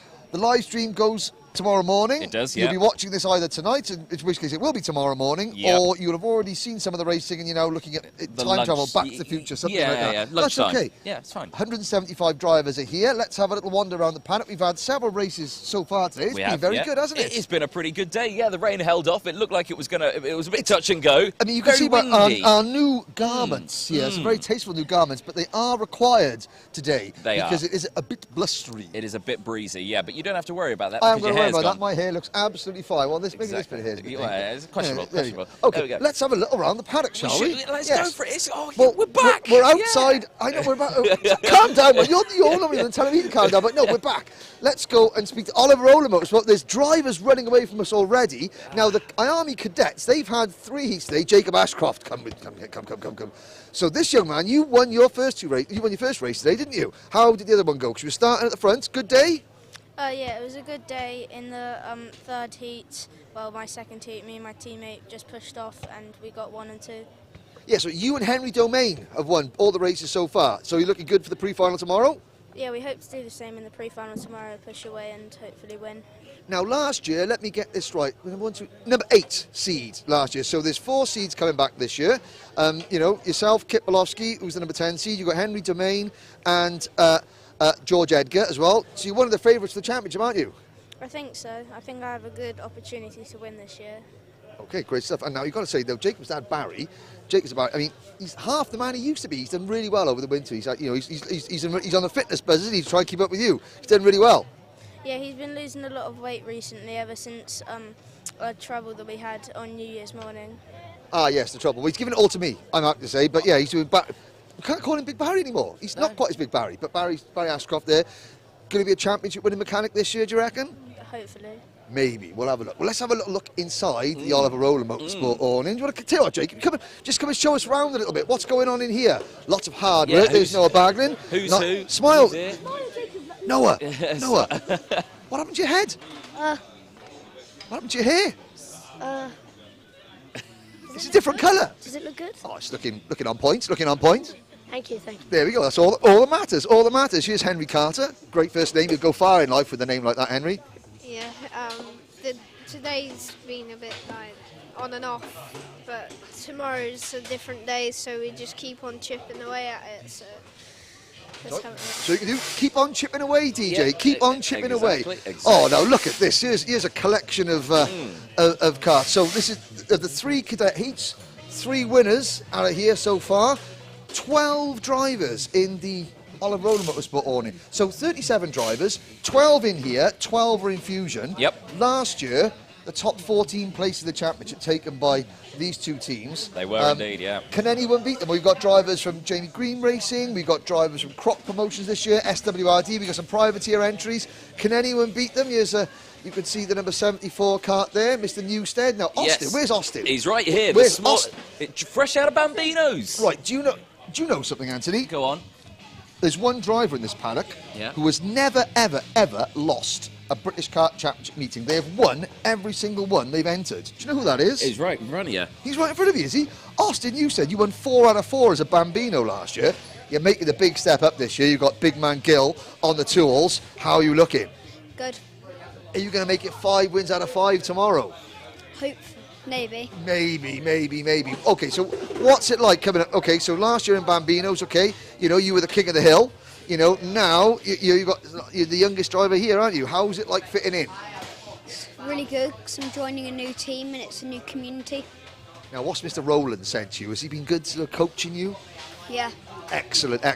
So 5 out of 5 for potentially for Austin Newstead. Let's have a look. How did you finish? Let's have a look at the in the last heat. You didn't race in the last. Oh, you didn't finish in the last heat. Ooh, dear. Was it Mr. Gill's fault? No. It wasn't. It was your fault, was it? No. It was someone else's fault. Exactly. Listen to him. It was Gilly's fault in the last one. There we go. Well, you listen to that man there. He knows what he's talking about. He might not look like he does, but he does. Yeah. Okay, there we go. There we go. Right, so a move up here. So what, yeah, I mean, yeah, Austin Newstead, Bambino was untouchable last year. Yeah, completely. Going to be well, you say it. I mean, himself, Cole Patterson, and Colby absolutely neck to neck at PFI. Yeah, so we're just looking at some of the hard work going on behind the scenes here. There's looking at Blair Smith, another fine Scotsman, young Blair. Bambino's 2 years ago. Now he's here in the main IAME class. Henry Carter's kart, Joe House's kart. You know, really, really good. But this is, you know, this is good stuff. This is, isn't it? You know, you're looking at the work going on. One of the things they're pleased to see is that there's no kart on the jig. That's a good sign. That's a good sign. At the end of the first day, yeah, for karts on a jig, it's all gone wrong. Yeah. I just want to have a quick chat with this one over here, purely because there's a bit of an identity crisis going on. We've got Croc Promotions toolkit, KR Sport jacket with an Oliver Rowland Motorsport car. What is going on here? It's like a full... Where is he, Mr... What's going on here? I mean, it's multicoloured. Well, I'll tell you what, why have we not got a kit yet? Why have we not got all the right kit yet? I have no idea. You have no idea. You just pedal the thing, don't you? You worry about all the other stuff, yeah? Okay, how was your first day?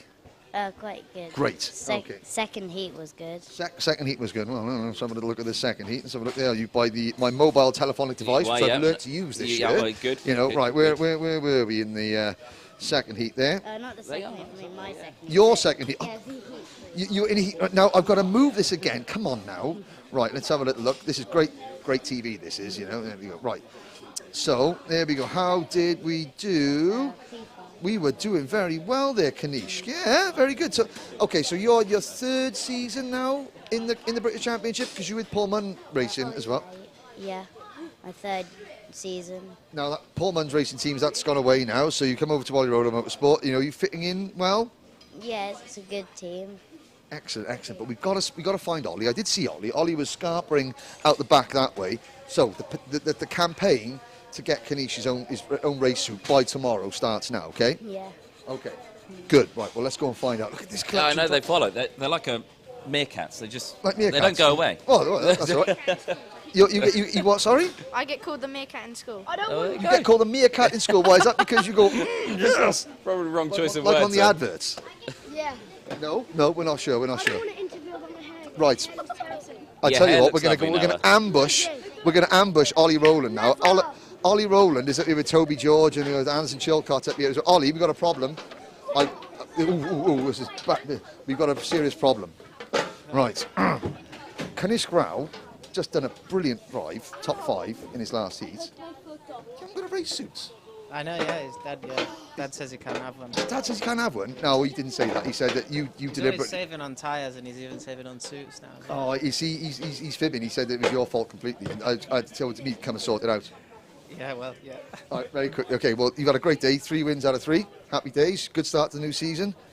Absolutely, yeah. I think, the boys have done a great job. I think everybody showed good potential. So we're looking good for tomorrow and hopefully we can bring it home. Right, no problem at all. We're going to take all your drivers now and have a wander on the paddock because they're just following us. But don't bring them up. There we go. Right, so there we go. So the campaign to get Kanish Grau his own race suit is in full swing. There we go, Anthony. Steady on. I have to say, you absolutely ambushed him there. What's that? Get my wallet out.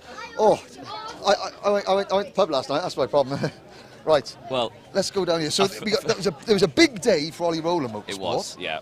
So I just feel really sorry for Ollie because you just absolutely ambushed him there. All the other mechanics, they all squeezed back past you and said, I want none of this. They were straight out of that. Well, no, I mean to be fair, so Ollie, obviously, you know him as Formula E driver now, ex-Williams Formula 1 development driver. Yep. Gives an awful lot back. I think he really does. Starting the team, you know, it's obviously a big team, but he really is giving a lot back in terms of the sport, which is great to see. Yeah, it really is. To see such a big name in motorsport actually be here at the Paddocks, first round for the British Champs as well. And it is a great, yeah. There's a word I'm trying to think, and I just can't think of it. Now, it's good, is what it is. Good. Good. Yeah, we'll go with good. Big day for Ollie Rowland Motorsport. Big day for premium karting as well. Now, we saw Sam Shaw win last year, but this year they've got, as you can see, awnings looking very busy. Sam is down there at the end of the paddock. He's up to seniors now. But we've got Alfie Garford. So Alfie Garford, last year's junior TKM champion. Yep. Now come across to X30. He's disappeared somewhere. I can't see Alfie anywhere. Mr. Garford Senior, how's Alfie? What's the transition like? How's he going? Yeah, good. Yeah, we've been with the team ever since the start of the year. Moved into X30. We're finding we've got a different load of competition to try and beat now. So yeah, it's up to him now. I was going to say, because Alistair Cresswell, who was racing with the junior TKM last year, said that he's moved up to senior X30. Yeah. He goes, the drivers are just so much more aggressive. You know, so in TKM, when there was a gap, a driver would go for it.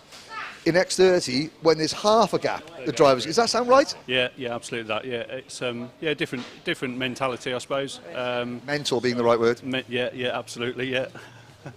Now, DJ's found someone over there. DJ's found Sam Shaw. So Yes. there was a big day for premium karting, not because Alfie's moved up as well, but Sam Shaw, yes. What a day you've had. I mean, talk us through it. I mean, the weather conditions today have been, well, they've been all right. I mean, it's a bit chilly, a bit windy. How's it out there with all the wind, actually? Yeah, it's all right. Obviously, with the wind, it means the toe's a lot more strong. So, like, you have to be behind carts a lot more. So it makes it harder when you're in front of carts, but not too bad, the conditions. Yeah, it's been all right, hasn't it? And I mean, cart's still looking in one piece. It's not on the jig, so I think you've ended the day well. Yeah, all right. It was really poor qualifying, so I had to come from the back in the heats, but I managed to get through to 9th in both of them. So I'm starting 9th for the pre-final, so hopefully it can improve. Now, for me, I prefer always being behind drivers when I'm trying to overtake. I never like being at the front. Do you prefer coming from the back, or do you prefer being at the front? I'm sure you prefer being at the front. Yeah, it's good when you come through, but also at the back, it's a lot more carnage and stuff, so it's a lot harder to get through at the back. At the front, usually you find it's a bit cleaner and stuff, so it's all right. Challenging, not carnage. Challenging is the word you want to use. It's challenging coming from the back, but if you make it through, it's all right. Good, excellent. Sam Shaw, well done. Thank you very much. Best of luck for tomorrow. Obviously, we'll be keeping a very close eye on you. Kart's looking lovely. Lando Norris karts this year. Yeah, we switched over to Lando Norris kart this year, so it seems to be working well at the moment, so hopefully carry on. Don't forget to do one thing, though, for me. Smile. I'll try to. Good. You're here to race, you're here to have fun. That's the main thing. Where's Henry gone? I'm over here. Hello. Excellent. Hello. Well, I'm glad that we've had a chance to speak to Sam, because this is Mummy Shaw. How are you doing, Mrs. Shaw? Very well, thank you. And I said it's a big weekend in the premium karting awning, isn't it? Because it's a big weekend, because the big man himself is hitting a big number. Are we not correct? Yeah, halfway to 100. So, Big Rob Shaw, hitting the big 50. There he goes. Happy birthday! Now I think the mic is on. Should we say happy birthday to him? Come on, should we sing happy birthday together? Ready? No, let's not sing it. Okay. Happy birthday to you. Happy birthday to you. Happy birthday, dear Big Rob. Happy birthday to you. Hey! There we go. Sorry, he's going to kill me. I'm going to leave now because he's going to batter me. So, yeah, probably. Sorry. Good to see you guys. Thank you, Moose. Cheers. I'm loving the savage comment. Halfway to 50. Halfway to 100. Sorry. Halfway to 100. But you know, they're again. It's a good laugh. They're a nice bunch. You know. Yep. He is literally going to batter me later on. Yeah, well, yeah, tremendous. I'm glad I'm not you. Well, you say that all the time now. I mean. Yeah. So the paddock at Shenington, it's a two-part paddock. So we're in the outer paddock. We're just going to walk past. Now, of course, we've got the IAMIs, we've got the X30s, we've got the TKMs, and we've got the KZ2 gearbox classes. Yep. So 6 classes, 175 entries. Yep. Really, strong in some classes. No mini X30 this year. No. We've got nearly 50 here. Now, KZ2 is going to be one of those classes. Here's a man, Tom Adams, KZ2 convert. He was trying to dodge it. Tom Adams. I generally was. Okay, there are 24 KZ2s this year. Brilliant. You've got drivers moving over from Rotax from X30. You're one of them. How is it? Definitely a lot faster. I'm enjoying it at the moment. Obviously, the racing's a lot different compared to Rotax with obviously you have to deal with the gear stick and then the starts as well, which are a lot harder. Yeah, but I mean, you do. I mean, you're with Rush Performance. You know, are you finding that the racing is? How do I say this? Is it a bit more respectful? Well, we'll find out more tomorrow. The pre-races we've been doing, it's definitely been a lot tougher. But yeah, because we've got nose cones this weekend and we haven't had them before in the pre-round, so maybe that will deter some of the nasty driving. Some of the nasty driving. Okay, fair enough. Sorry, Tom. There you go. You thought you were going to escape. You couldn't. Make sure you interview Brad. All right? Make sure you interview Brad. Well, yeah, Bradley Barrett. He's right here, isn't he? We haven't had any racing for KZ2 today. We've had time qualifying. We have, yeah. So we may as well go and speak to the pole sitter in KZ2, the aforementioned Mr. Barrett. Yep. He's hiding over there. No, he's not hiding. He's coming up for a chat. Here he is. There we go. Yeah, well, Sodi Vitesse on pole. Job done so far? Yeah, not bad. I think qualifying went well. Got a clear about traffic, and yeah, we hooked up a lap. I think still more in the bag for us, but I'll take P1 all day. So this is the thing now, because last year, Bradley and Charlie Turner, they were the first two drivers, I've got to say, in quite a while, to sort of move straight out of like direct drive classes into gearbox. Now, you got a number 6 plate, Brad, but you got a win. Charlie took the 4th place of the championship. Yeah. But this year, you're now joined by Tom Adams, Caden McQueen, Morgan Porter, Del Boy is out there, Sam Ward's come back into it. There's a whole host of drivers copying you last year, but also you've got ex-champions like Dan Kelly coming back. There's a real split now between the veterans and the newcomers. How do you think that's going to play out? I think the racing is going to be very, very competitive tomorrow. At Shenington, it's a tough track to race at as it is. Long straights, nice toe behind, and yeah, Dan Kelly, the likes of Dan Kelly, James Glenister, he was close last year, but obviously stuff happened and he didn't manage to finish the season. So yeah, I think it's going to be a very good season. Now, is it fair to say that it took you a little while, a couple of meetings, to get used to the different type of racecraft that you were used to? But you did that on a grid of like 17 or 18 last year. The newcomers this year, they're trying to do that on a grid of 24. That's going to be maybe some fireworks first couple of rounds? Yeah, well, the start of last season, we were still getting into it. I think I did one pre-race before the British Champs, and I was not prepared at all. I didn't realise how much there was to it, to get into it. And yeah, I think for the newcomers, good luck to them. I think it's a lot to learn, And I think the veterans are still getting to the grips of it, because it's tiring. Yeah. I haven't been in the seat for about a month, and this morning, first session, I was like, feeling it already. So yeah, I think no one realises how hard the KZ is to drive, and I think now you're looking at the grid and it's like separating the top 10 is like a 10th. Top 3 like a 10th, and yeah, it's close. Excellent, I can't wait. Can't wait. Thanks, Bradley. Good luck tomorrow. Cheers, Bradley. Like I say, absolutely fantastic to hear that, the challenge that it's going to bring for some of these drivers. And, we see it, speaking to Caden. Caden was part of our podcast. Yes, if you wanted to watch the Alpha Live podcast on Spotify or YouTube or Facebook, you can. Yeah, or Amazon Music. Our Amazon Music? And Apple Music. And Apple Music, really? Okay, that's great. It's on all there. Yeah, we did Shifting Gears. It was Shifting Gears. I coined the phrase. I mean, eloquently titled. Yes, eloquently titled. Now, speaking of champions, yes, we've got a 2020 TKM Extreme champion here. We do, yeah, Mr. Sparrow. So TKM Extreme, so the last year's champion, James Pashley, he's moved over to X30. Yep. But the 2020 champion, Adam Sparrow, now he's, okay, I've got a problem. Right. I've got a problem with you. No. Right, so, last year you finished 6th. Yes. Disappointed, I know, yes, but still 6th, a national seed. Yes. Why are we not running number 6 this year? Well, it's a combination of different things. We haven't run the 19 since a long time. A long time. Okay. Yeah, 2014, I think, the last time I used number 19.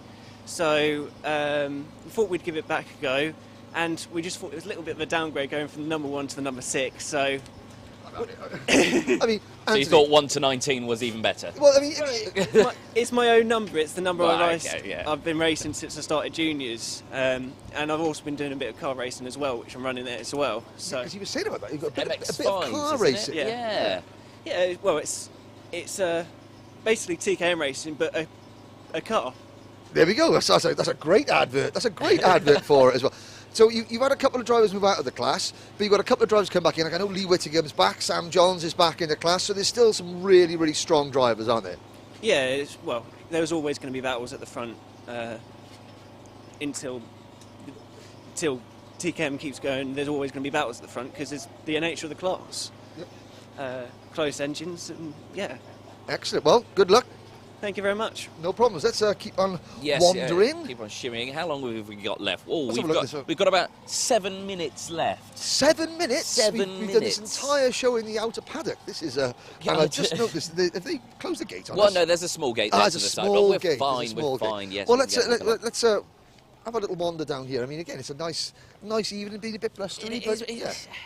It's been weird with the weather, because, like we say, it has been so windy. It's been great for the gliding club next door to the Shenington car. They've been flying over the circuit all day. Flying over, something that they landing on the circuit. Just the other side of the circuit. My word, sometimes they get low. Yeah, they do. It's absolutely terrifying. Would you ever go gliding? I love flying. Right, but yes.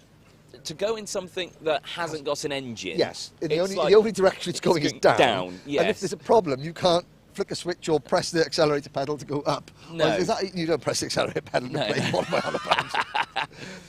The lever or yeah, something.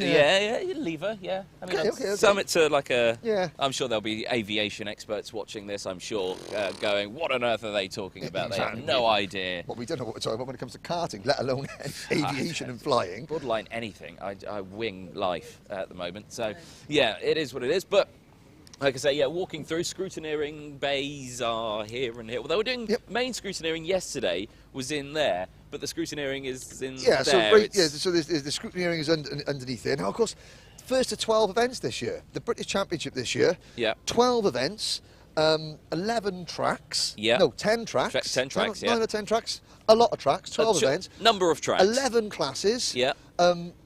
7 months we're going to be doing this for. Yeah. You know, we end in October. Yeah. 400 drivers. Yeah. You know, 175 today. So at the end of the year, we're going to have 11 more British karting champions. We are indeed. A lot of newcomers to the class, you know, a lot of newcomers to the championship.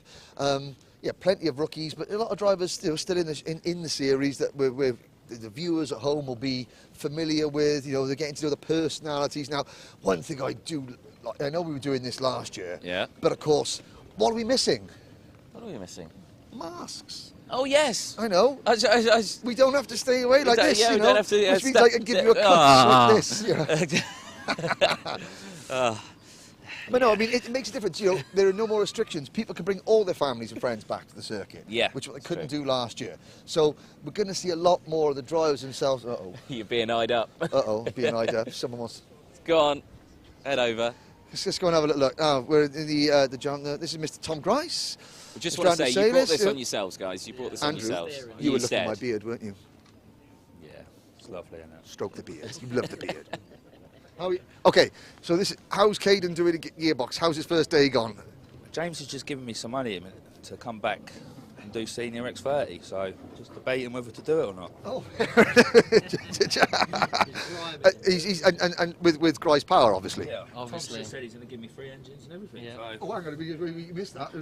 3, yeah. 3 free engines from Grice. Yeah. Whatever. No, it's been alright. Hard work. It's too heavy to keep pushing up the hill. It's too heavy at your age. You'd be all right, though, wouldn't you, Tom?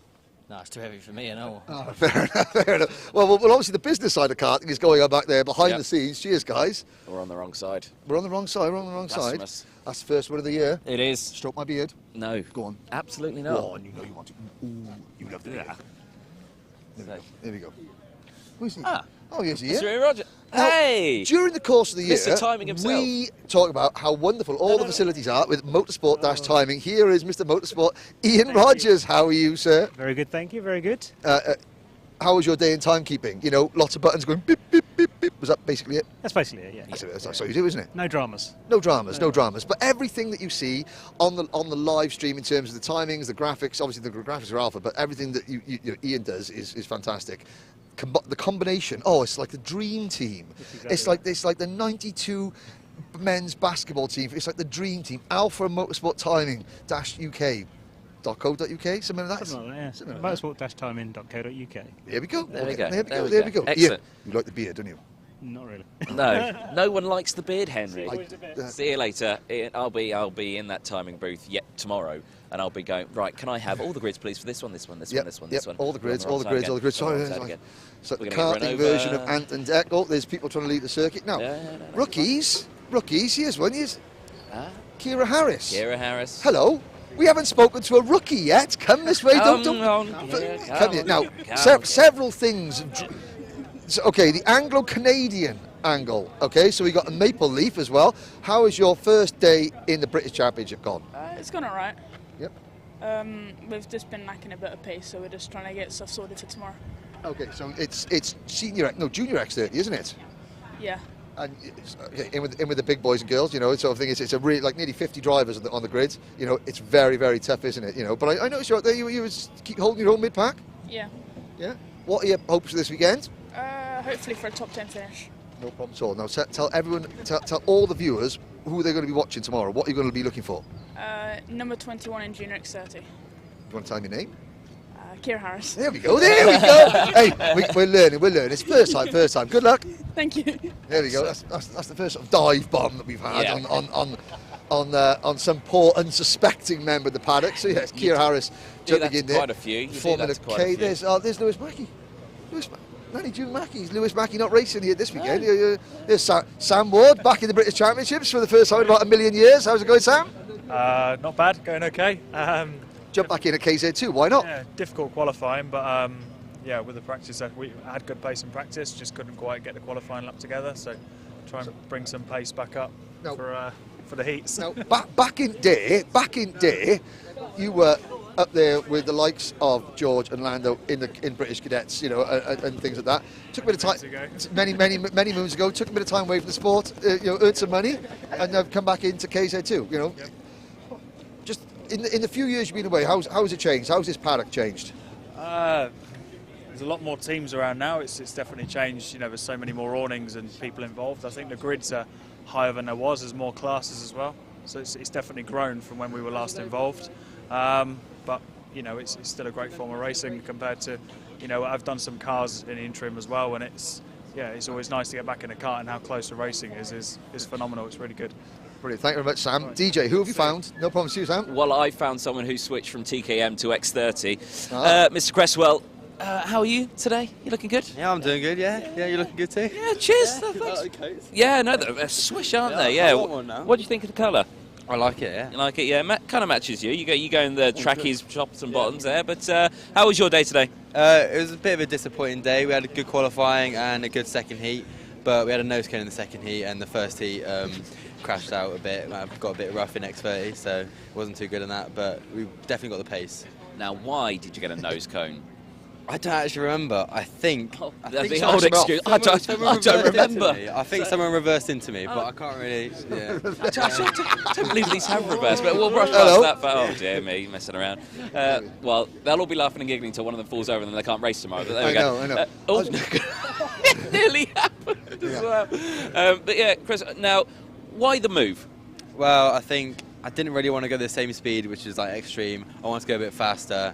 And the battling in senior X30 is completely different, and it's a lot harder. The driver's standards are way higher, so I just wanted a big competition and a lot of hard racing. Yeah, I mean, pre-finals and finals are up tomorrow. How are we feeling? How are we finding Shenington in the X30 car? Is it a bit different to the TKMs, like driver-wise? Well, yeah, you definitely have to drive it different. Driving compared to all the other drivers drive different, more aggressive, but it's not too bad. I've settled in quite well. It's only my third time out here in senior X30 and sixth time ever in X30, but good. Yeah, I'm confident. Hopefully. Excellent. You got the pace. You got the waft. Yeah, looking for a good day tomorrow. But yeah, cool. Excellent. Henry, well, I'm stuck between Charlie and Harvey. Charlie has just called Harvey a bandit. Right. But Harvey has said that Charlie is not as interview trained as Harvey is. Who out-qualified who? Really? Yeah, who did out-qualify who? Me. Harvey. What can I say? Out-qualified Charlie. Stole my setup. Stole your set? Yeah, stole it completely. It's the same setup. You can't slow it. We messed up big time on the setup. You made a slight. No. You can tell that. Oh, Charlie, you can tell that Harvey's. You didn't make a massive mistake. You just said, "Oh, listen, we went in a certain direction on setup for qualifying, and it wasn't as spectacular as we thought it was going to be." No. So now we're going to go back. Yeah. That's the politically correct way of saying we absolutely screwed that one up. Well, yeah, we're coming from 11th, but I'm sure I'll give Harvey a race. He's starting at the front. He's starting at the front. Okay, so there we go. Yeah, that's right. Give him something. Now you're the only driver moving up from juniors to seniors this year. I believe so. How's that been? DMs. It's been all right, to be fair. We've been up the front, winning a few races, been competitive. Good.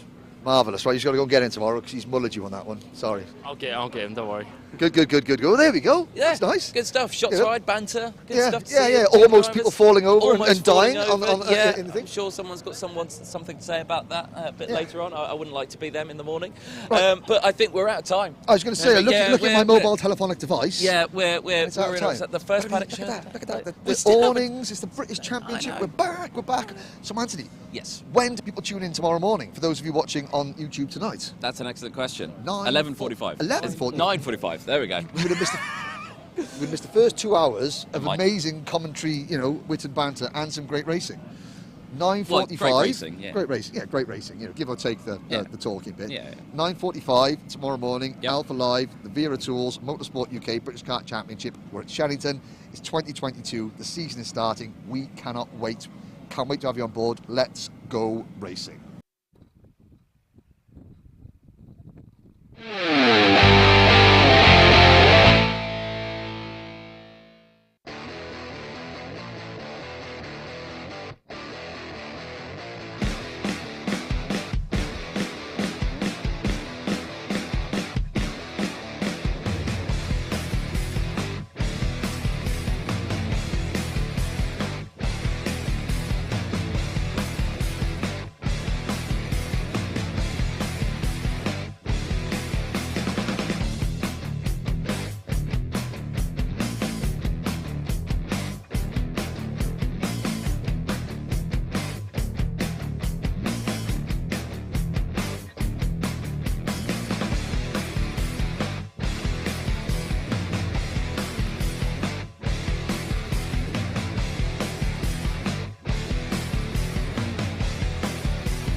to our competition to win a HRX branded race suit, a Fens driver website, and a Drift Limits driving experience in a McLaren GT3. Just like this one.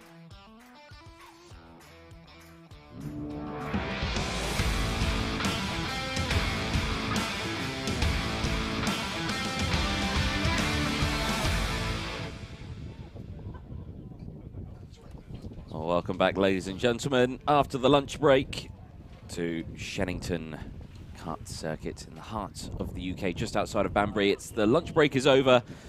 Pre-finals and finals are coming up in just a moment's time. Anthony Jordan and Henry Burdett. Hello. In the commentary box. Yes. How was your lunch? It was good. I had cake. You had cake? I had cake and iron brew. I had cake too. It was lovely cake. It was Thank lovely. you to Premium Karting. But yes. that was sort of like the aperitif. And here is the main course. This is the entree being served on a silver, well, it's a multicoloured platter of karts. Platten. Platten of karts. There we go, there we go. The GP plate of Harry Platten. This is the first time we're going to see the senior X30s. Michael Burke is asking how is the cake. It was a very nice cake. The icing was very light. It was. Very sweet. Fluffy. Yeah, and the sponge was incredibly moist. Yeah. And the jam was raspberry jam. It was raspberry jam. There's Isaac Marsh. I mean, sorry, No, there's that's Gus Lawrence. Yes. Very similar. So the first time we're going to see Senior X30 in action today. Now, grid numbers are down a bit.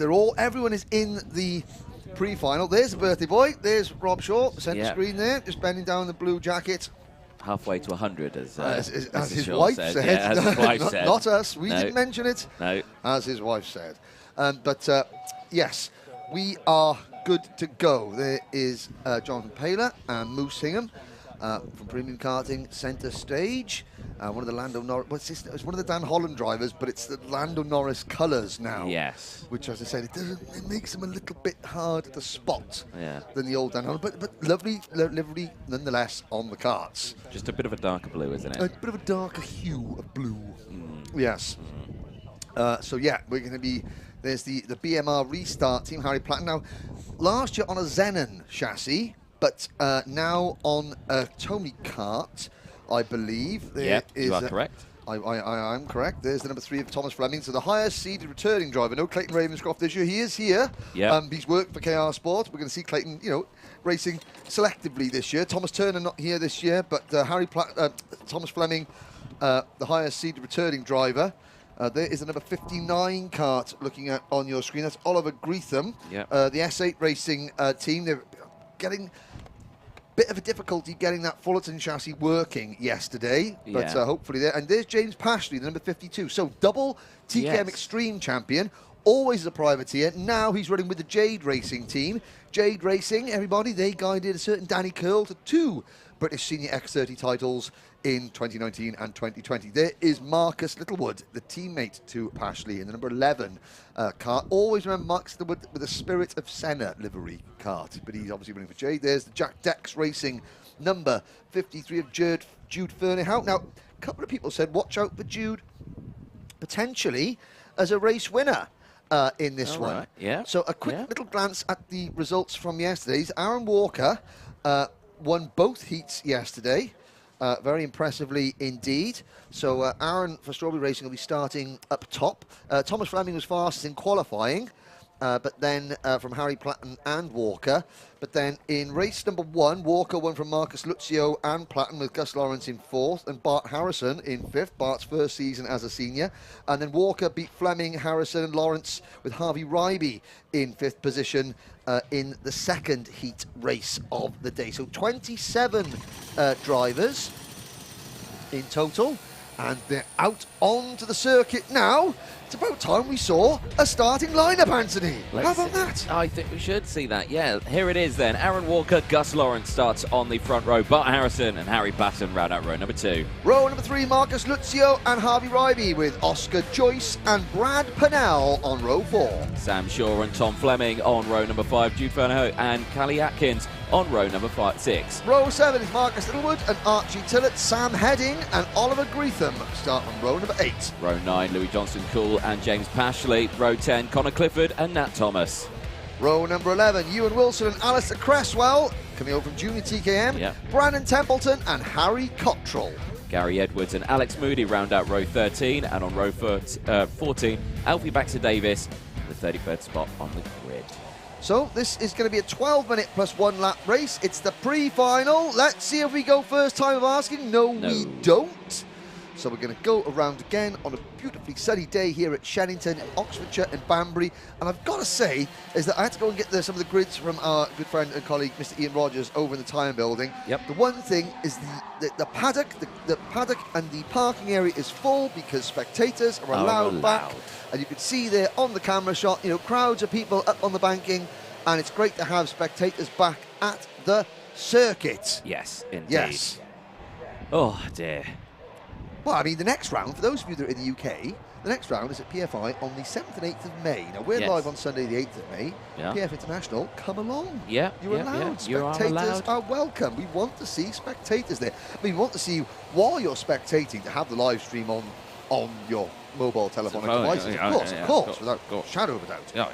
But why come I not and see this live and in full Technicolor in person? Oh, and there's a problem there for the number 10 kart. And is that going to go? No, I was going to say Gus Lawrence, as the O-plate kart. It was the O-plate, yeah. Yeah, so Gus Lawrence just not getting the kart going out of Wilkins there. Now, this afternoon, what have we got? We have got 3 pre-finals. They're the next 3 races. Then we've got 2, 4, 6 finals. So 24 races. We've got 2, 4, 6, 8, 9 races to go. 9 races to bring you this afternoon, ladies and gentlemen. As always, please comment in on the Alpha Live YouTube feed. Now, on the Facebook feed, the Wera Tools British Championship Facebook feed, there have been comments that Siobhan Turney watching Rob Dodds. Yeah. Rob Dodds School of Karting, you know, commenting in saying good luck. Lots of family members commenting in on that. We can't see that live in the commentary box, sadly. But we know that, yeah, there's plenty of people watching on the Wera Tools Facebook page as well. This is the Alpha Live YouTube channel, and it's the number 15 Strawberry Racing kart of Aaron Walker, Gus Lawrence, PF International Karting, on the front row. This result will decide the starting lineup for the grand final later on this afternoon. 27 senior X30 drivers. Lawrence's kart does pick up coming out of the final corner. Now the lights are green and we're off and racing. And Walker takes a good lead from the inside of row number 2. Bart Harrison for Mick Barrett Racing. Got to say, that's a very, very smart livery kart there. The Mick Barrett Racing kart. It's a special Mick Barrett Racing livery. A deference. Oh, and a big problem. Oh, Cartier Miss Pashley, the number 9 kart, is up in the air as well. That's Archie Tillett. Sam Shaw was there. Sam Shaw was involved in that. There's a premium kart. Now, the good news is they're all getting going. But, well, we'll have to pick the bones out of that one. I wonder if there's going to be an action replay of that at some point. We'll let the race calm down, then we'll go back and look. But Harrison's up in the 2nd place, behind Walker. Then it's Lawrence in 3rd. The GP plate of Harry Platten is in 4th position. And then it looks like Marcus Lucio and Bradley Pennell. So the lead has all got through unscathed, but it's behind this group. Well, Jude Ferneyhough's come around in 7th. Fleming is up to 8th. Joyce down to 9th, Greetham is 10th, while it was Marcus Littlewood, Carly Atkins, Harvey Ryby, Ewan Wilson, James Pashley, Sam Shaw and Archie Tillett, who were all involved in that incident. Luckily that they're all okay, and I'm looking down, so we've got the number 71 kart of Ryby coming into the pits, the number 52 of Pashley coming into the pits to retire. Not quite sure if Archie Tillett has gone through, or I think he has also retired. So we've lost 3 karts, and there is a move by the number 22 of Bradley Pennell up the inside of Bart Harrison. And Harrison's lost a couple of places now in the early stage after a great start. He is dropping back now in first-year senior drive, but it's Walker, as he's done all weekend, for Strawberry Racing, leading quite comfortably with Lucio for the Dan Holland Racing team. Now, Lucio, he's got the Tony Kart race suit on, but he's obviously on the Landon Norris Dan Holland Racing kart. And then the O-plate, Gus Lawrence. And Lawrence has got his teammate Pennell behind him in 4th. Then it is Harry Platt in the GP plate. And Jude Ferneyhough for Jack Dex Racing on the MS chassis up into P6 or 7 now. Good stuff. Yeah, all going fairly well then for the front of this field then. Under 10 minutes to go. Let's have a look back at then what happened on that first lap incident then. So it was coming out of Cafe Corner. Yes, it was kind of mid-pack, really. You can see there now with 3 wide, the karts come back into view now. There's a couple of drivers exit stage left. Oh, James Pashley went up took and a big over hit on that one, yeah. the front of the number 61 kart of Louis Johnson Cool. Also, Archie Tillett getting airborne as well on the outside. Harvey Ryby was involved in that as well, so you can just see there that the drivers that in the starting, well, in about the 6th, 7th, the 8th row were all sort of caught up in that one. It allowed the top 6 to get away, but now those top 6 are being closed in on by the likes of Fleming in 7th, Fernhow in 8th, Oscar Joyce in 9th, and then Connor Clifford up into 10th position. So Clifford has gained 9 places, Greetham has gained 5, Alex Moody's up into 12th place from 26th on the grid, and there's a change, Anthony. Yeah, change for the lead. Looked like Marcus Luzio managed to get the jump on Aaron Walker. Walker looks like he's gone down into 3rd place now, as Gus Lawrence also through into 2nd place now. Chopping and changing, that's allowed the rest of the field to come out. The fellow PF International karting driver of Brad Pennell in the 22 is also latched onto the back now. That group of 3 who were breaking away have now closed this group up and are now Linus Stern as back down the inside there goes Aaron Walker. Couldn't quite get the job done. Oh dear, that was a very late move there from Brad Pennell into the cafe corner, and I think he done it. He did. You think right, Anthony, and he has done it. Now we've also lost Sam Shaw, has retired, and Carly Atkins, the Croc Promotions driver, the Jamaican driver in kart number 41, has also retired. So we're down to 23 runners. Tillett being 23rd, Wilson 22nd, Littlewood 21st, and 20th is Louis Johnson Cool. Nat Thomas was also involved in that incident as well. So drivers making good progress. Oh, there's the Brady Pennell getting his elbows out, and Gus Lawrence getting shoveled wide. The lead group is 9 strong, and they're all tripping over each other, coming onto the start-finish straight as we begin lap number 7. But Brad Pennell has the race lead, Anthony. Yeah, now you have to remember, ladies and gentlemen, this is a pre-final, so the finishing order of this one will determine where they start for their final later on today. So yes, it is understandable that they are all trying to get as many positions as they can or be at the front, because that is where they'll start later on in the race. It's not a repechage. It doesn't matter. There's no one going to be losing this one. Everyone who's racing in this one will race in the final later on, pending any kart breakages. Yes. So, well, Walker in 2nd place. Now, of course, Aaron Walker, he led both heats, won both heats. So now he's got to attack rather than defend. Bart Harrison, you can see now Bart Harrison. Oh, there comes Walker. Walker back to the lead at Park Bend. Now, Bart Harrison there, he's got the sort of a blue and gold liveried Mick Barrett racing kart in deference to one of his sponsors. And again, but still with the Cross St George on the top of his crash helmet, they're very distinctive crash helmet there for Bart Harrison, just checking over his shoulder. Gus Lawrence now in 4th position, will be feeling slightly aggrieved because he did get muscled a little bit wide. For those of you that remember back to last year, it was coming into this corner that the final was decided in a slightly rambunctious fashion, I think is safe to say. Good to see that Mr. Dove from Karting 1. Oh, and there's a move from, well, Bradley Pennell, he's had his Weetabix this morning. He has, hasn't he? He has indeed, because he's yeah. Yes. Yeah, he's going for moves left, right and centre, really. If he can smell a gap and see a gap, he will park that kart right in it. So, yeah, keep a close eye on Brad. You know, he's doing well now. He's leading it, so he doesn't have to do any more of those. But, you know, Aaron Walker likes to come back at him at the first corner. So, you know, we'll see that move maybe. Let's watch Brad Pennell's line as he comes into the final corner here, because, again, you want to hold it quite tight on the inside. Yep.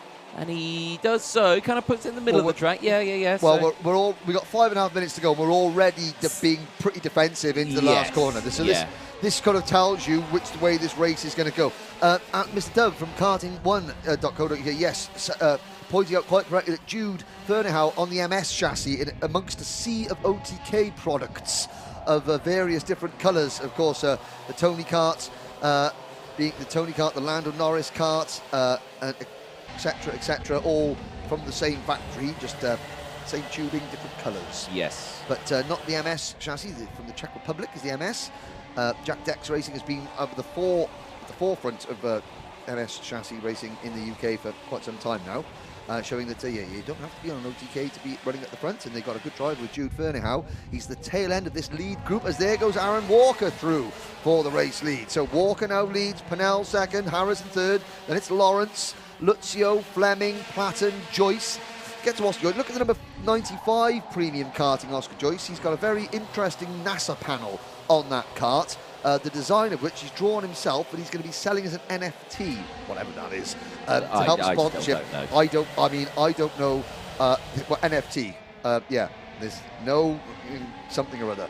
Yeah. Chance of me understanding that. But I haven't got a clue. But apparently it's a thing. NFTs are a thing. You can make money off them apparently, and he's going to be selling that as selling them to help raise sponsorship, something like that. Interesting, very interesting. The first time I think a karter has done that type of thing to try and raise sponsorship dollars. That's Oscar Joyce, the number 95. And looking at the back of the pack, though, now joining in, Sam Heading in 11th. Oliver Greetham is in 12th. Alistair Cresswell 13th. Harry Cottrell 14th. So we've got about 15 drivers now in this league group. There's Jude Fernehow just moving to the inside there in the number... Well, can't see there, but you've got some of the S8 karts that are doing well today. Obviously, they like the sunshine, those S8 karts. There is Oscar Joyce. There's that NFT on the nose cone of the number 95 kart there from Premium Karting that Oscar will be hoping to use to fund his racing this year. Warning flag for Aaron Walker. Interesting. Yeah, but obviously that's not a penalty. That's just someone saying, look, we've seen you in action, Aaron, and we'd like you to just tone it down a smidge. Yes. A smidge. Just a smidge. A smidge. Now, but 3 minutes ago, we're defending every single step of the way, and this is why the league group is so good. There's Marcus Luzio now to pass Oscar Joyce, or maybe he's trying to get a better look at that NFT on the front of his car to see if he wants to make a bid on it. Maybe, who knows. There is the S8 Racing Fullerton chassis of Harry Cottrell and Oliver Greetham, 13th and 14th, so they're doing much better today than they were yesterday. Alistair Cresswell up into 12th place, the number 33. Look for the number 33 Tim Wilson Motorsport car. Alistair, runner-up in last year's Junior TKM Championship, but he's moved across to XC. His team have come across with him, so the team are learning. There goes Alistair across your screen there. That familiar, you'll be familiar with the Tim Wilson Motorsport livery from the TKM classes, but now they're trying out X30 as Aaron Walker retakes the lead as clean as a whistle. How long for, though? Not quite sure, because Bradley Pennell has already shown that he is not averse to getting his elbows sharpened. Oh dear, and that's a failure. That's Marcus Luzio out. So the new Lando Norris kart cries enough. Yeah. I'm not quite sure what on that kart cried up. Maybe a chain. Who knows? Well, it was something very quick because it just pulled straight off the circuit. It was just like, yeah, it's not going anymore. Might have been a chain then. Yeah. Yes, we can't hear the ping of a chain coming off from our point of view, but I mean, there's also Connor Clifford for KR Sport having a good run. KR Sport, of course, championship winning team last year with Clayton Ravenscroft, and Clifford in the number 14 machine up into 9th place here. Everyone taking the inside line there as they go in towards the chicane. Platten on the outside in that GP, side by side with Fleming. Fleming tucks in behind as they come in. There's Bart Harrison, Gus Lawrence just behind him now as well. Pennell still there in second. Walker, big look over the shoulder there from Walker. Just seeing if he can take the wider line as they come into this section. He does.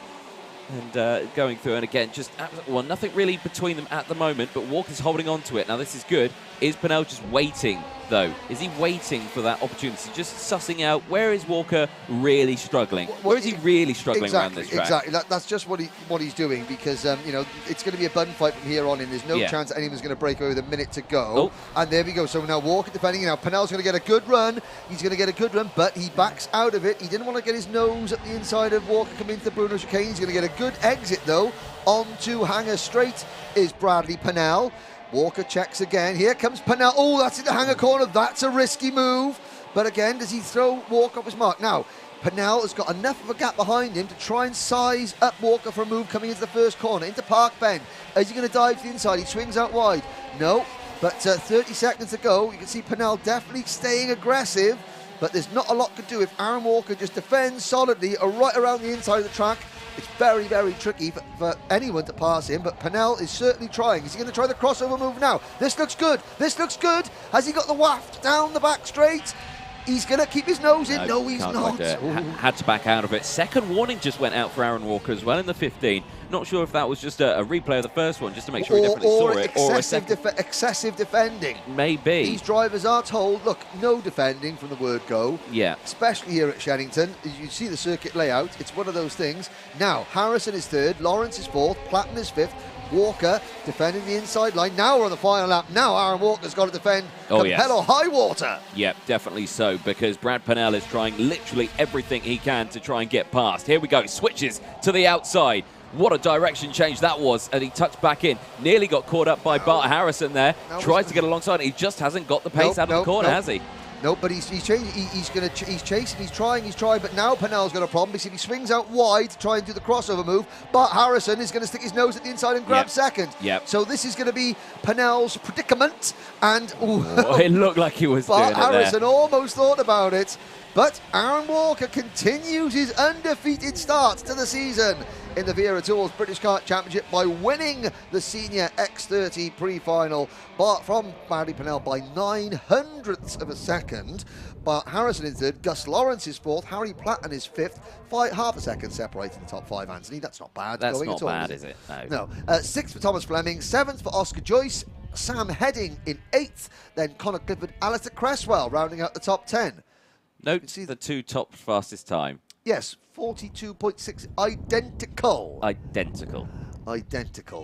Outside the top 10, Harry Cottrell 11th and Oliver Greethan 12th. Jude Fernyhough down to 13th and his teammate Alfie Baxter Davis from 27th up to 14th. So good result there for the second of the Jack Dax Racing entries. Then it's Marcus Littlewood, Alex Moody, Brandon Templeton, Nat Thomas, Gary Edwards, Louis Johnson-Cool and Archie Tillett. Sadly, we lost Marcus Lucio, Ewan Wilson, Sam Shaw, Carly Atkins, Harvey Ryby and James Pashley. And yeah, the camera phone of doom strikes number 14, Connor Clifford. And that is nose cone. And let's have a look. Oh, Alice Cresswell, you're good to go. Oliver Greetham, yep, you're good to go. And Archie Tillett, well, Archie Tillett started the race going backwards in the air. Yeah. So it's unsurprising that he has suffered from the camera of doom. Marcus Littlewood, likewise. I hope she's got enough memory on her phone. Well, yes, taking quite a few photos here. Yes. And there's one of the premium karting entries, number 61, Louis Johnson-Cool. All right. Yeah, not too bad. Yes, thanks, Louis. We're all right. How are you? Not so great, I'm guessing. Although, well, 20th. Yeah. And a nose cone. The number 88 kart of Alex Moody, the Cato Motorsport entry.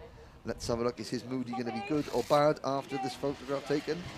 Looks okay. Yep, looks good. Yep, so okay, thumbs up's given. Nat Thomas in the foreground there in the Burrell Art race suit. Just having and there's Gary Edwards on the outside. So Nat Thomas having a look around. There's the two Jack Dax Racing teammates. That's number 31 of Alfie Baxter Davis. So he did well to move up from 27th to 14th. That's not a bad effort from Alfie. Yeah. So, well, they finished line astern in that race as well, didn't they? Yeah, so I mean, I've got to say, obviously, there's the main players right at the front: Strawberry, PF International, Mick Barrett, BMR. But then, then sort of the underdogs of the class: Tim Wilson Motorsport, S8 Racing, and Jack Dax Racing. All solidly from 10th to 14th, and in with a real chance. And now we're looking back and seeing there's talking to the clerks of the courses there, saying, look at that, there's Archie Tillett's kart. Of course, such a shame we didn't get to see what the number 9 seed could do in that race. His race was over before it begun. Yeah. Almost. I have to say, what a birthday present for Rob Shaw. Yeah. Happy 50th birthday. Here's a broken go-kart for you to fix, Dad. Thank you. Right, next up is the next race, and it's going to be IAME Cadet. It will be. Ooh.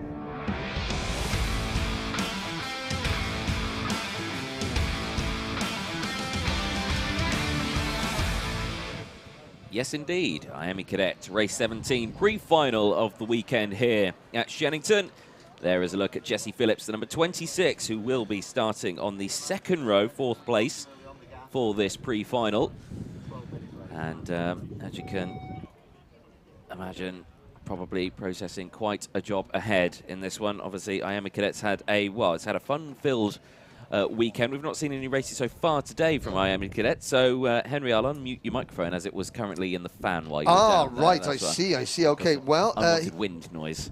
Qualifying went to Kit Bolofsky from Jacob Ashcroft and Jensen Graham. In Heat 1, Ashcroft won from Graham and Jesse Phillips, with Riley Cranham in 4th place. The second heat went to Henry Domain ahead of Graham, Bolofsky and George Edgar. Cranham again coming home in the top 5. In the last heat of the day yesterday, it was Domain and Ashcroft. They pushed away, like Jacob said in the Paddock show, and they got the top 2 finish with Jesse Phillips and Bolofsky for the Kanishk Rao. So Kanishk, without his Oliver Rowland Motorsport race suit, you ambushed Oliver Rowland on as his well. debut with the team, though. He finished 5th yesterday. So that was the heat results yesterday. There is a look in the eyes. That's focus for you. Absolute focus. Now we've got Duncan Haller giving Jacob Ashcroft some good luck. Good luck, Ethan Woodward from Susan Woodward. I'm imagining that'll be a relation. Yes. Yes, I'd imagine so. Not sure what relation is. Let us know. So in the eyes of Jacob Ashcroft again. You know, the number 8 seed. Starting on the second of the grid, so yeah, the Oliver Rowland Motorsport. So this is Oliver Rowland and Fusion Motorsport territory. This is. This is, yeah. They always give us one heck of a battle. But you say that there are more drivers. There are more drivers. There are drivers from the Croc Promotions team coming into Cadet for the first time this year. You got Jamie Green Racing as well. Jamie Green Racing. We've got drivers from SWRD. Yep. And we've got some privateer drivers as well. Yes. And you say, can anybody beat the big 2 teams? Well, and it's difficult. It's not impossible though. Remember 2020. Macaulay Bishop and Paul Munn racing, anybody? Yeah, definitely. It can happen. It can be done. But as I'm saying that, let's have a look. Let's have a look at the starting lineup there. We've got the first non-Fusion and ORM driver on the grid for this one is Edward Haynes, 2020 Bambino champion, 18th, 17th rather. 17th. So, yeah, it's understandable, but that it's difficult to do. That's Jensen Graham. Again, Jensen is his 3rd season in Cadet, the number 27 Fusion Motorsport driver. Now, we haven't had a chance to say it, but it's a nice sunny day, so what visors are they using, Anthony? Iridium. Iridium visors. Word of the day. Look at that iridium visor. Oh, yes. We like a good iridium. Well, it's your favourite word, isn't it? Iridium. What's your favourite word? Well, I'd say it was more your favourite word. I like iridium. Yeah, it's a good word. Like recarbonate. Here's Jake Walker, the mechanic of George Edgar. Again, George is a family member, Johnny Edgar, sadly having to step away from the FIA Formula 3 Championship for the time being while he battles Crohn's disease. We hope Johnny is well and recovering from that. Good to see Johnny back in the kart. But there's so there's George, the latest member of the Edgar family racing dynasty. Well, you got Jessica Edgar as well. She's just moved into GB4. Motor car racing. Yeah, GB4. Motor car racing. There we go. And so there's the O plate. There's Johnny Edgar. No, George Edgar. Waiting to go.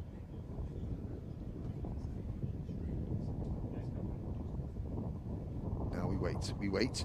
This will be a full capacity 34 strong grid.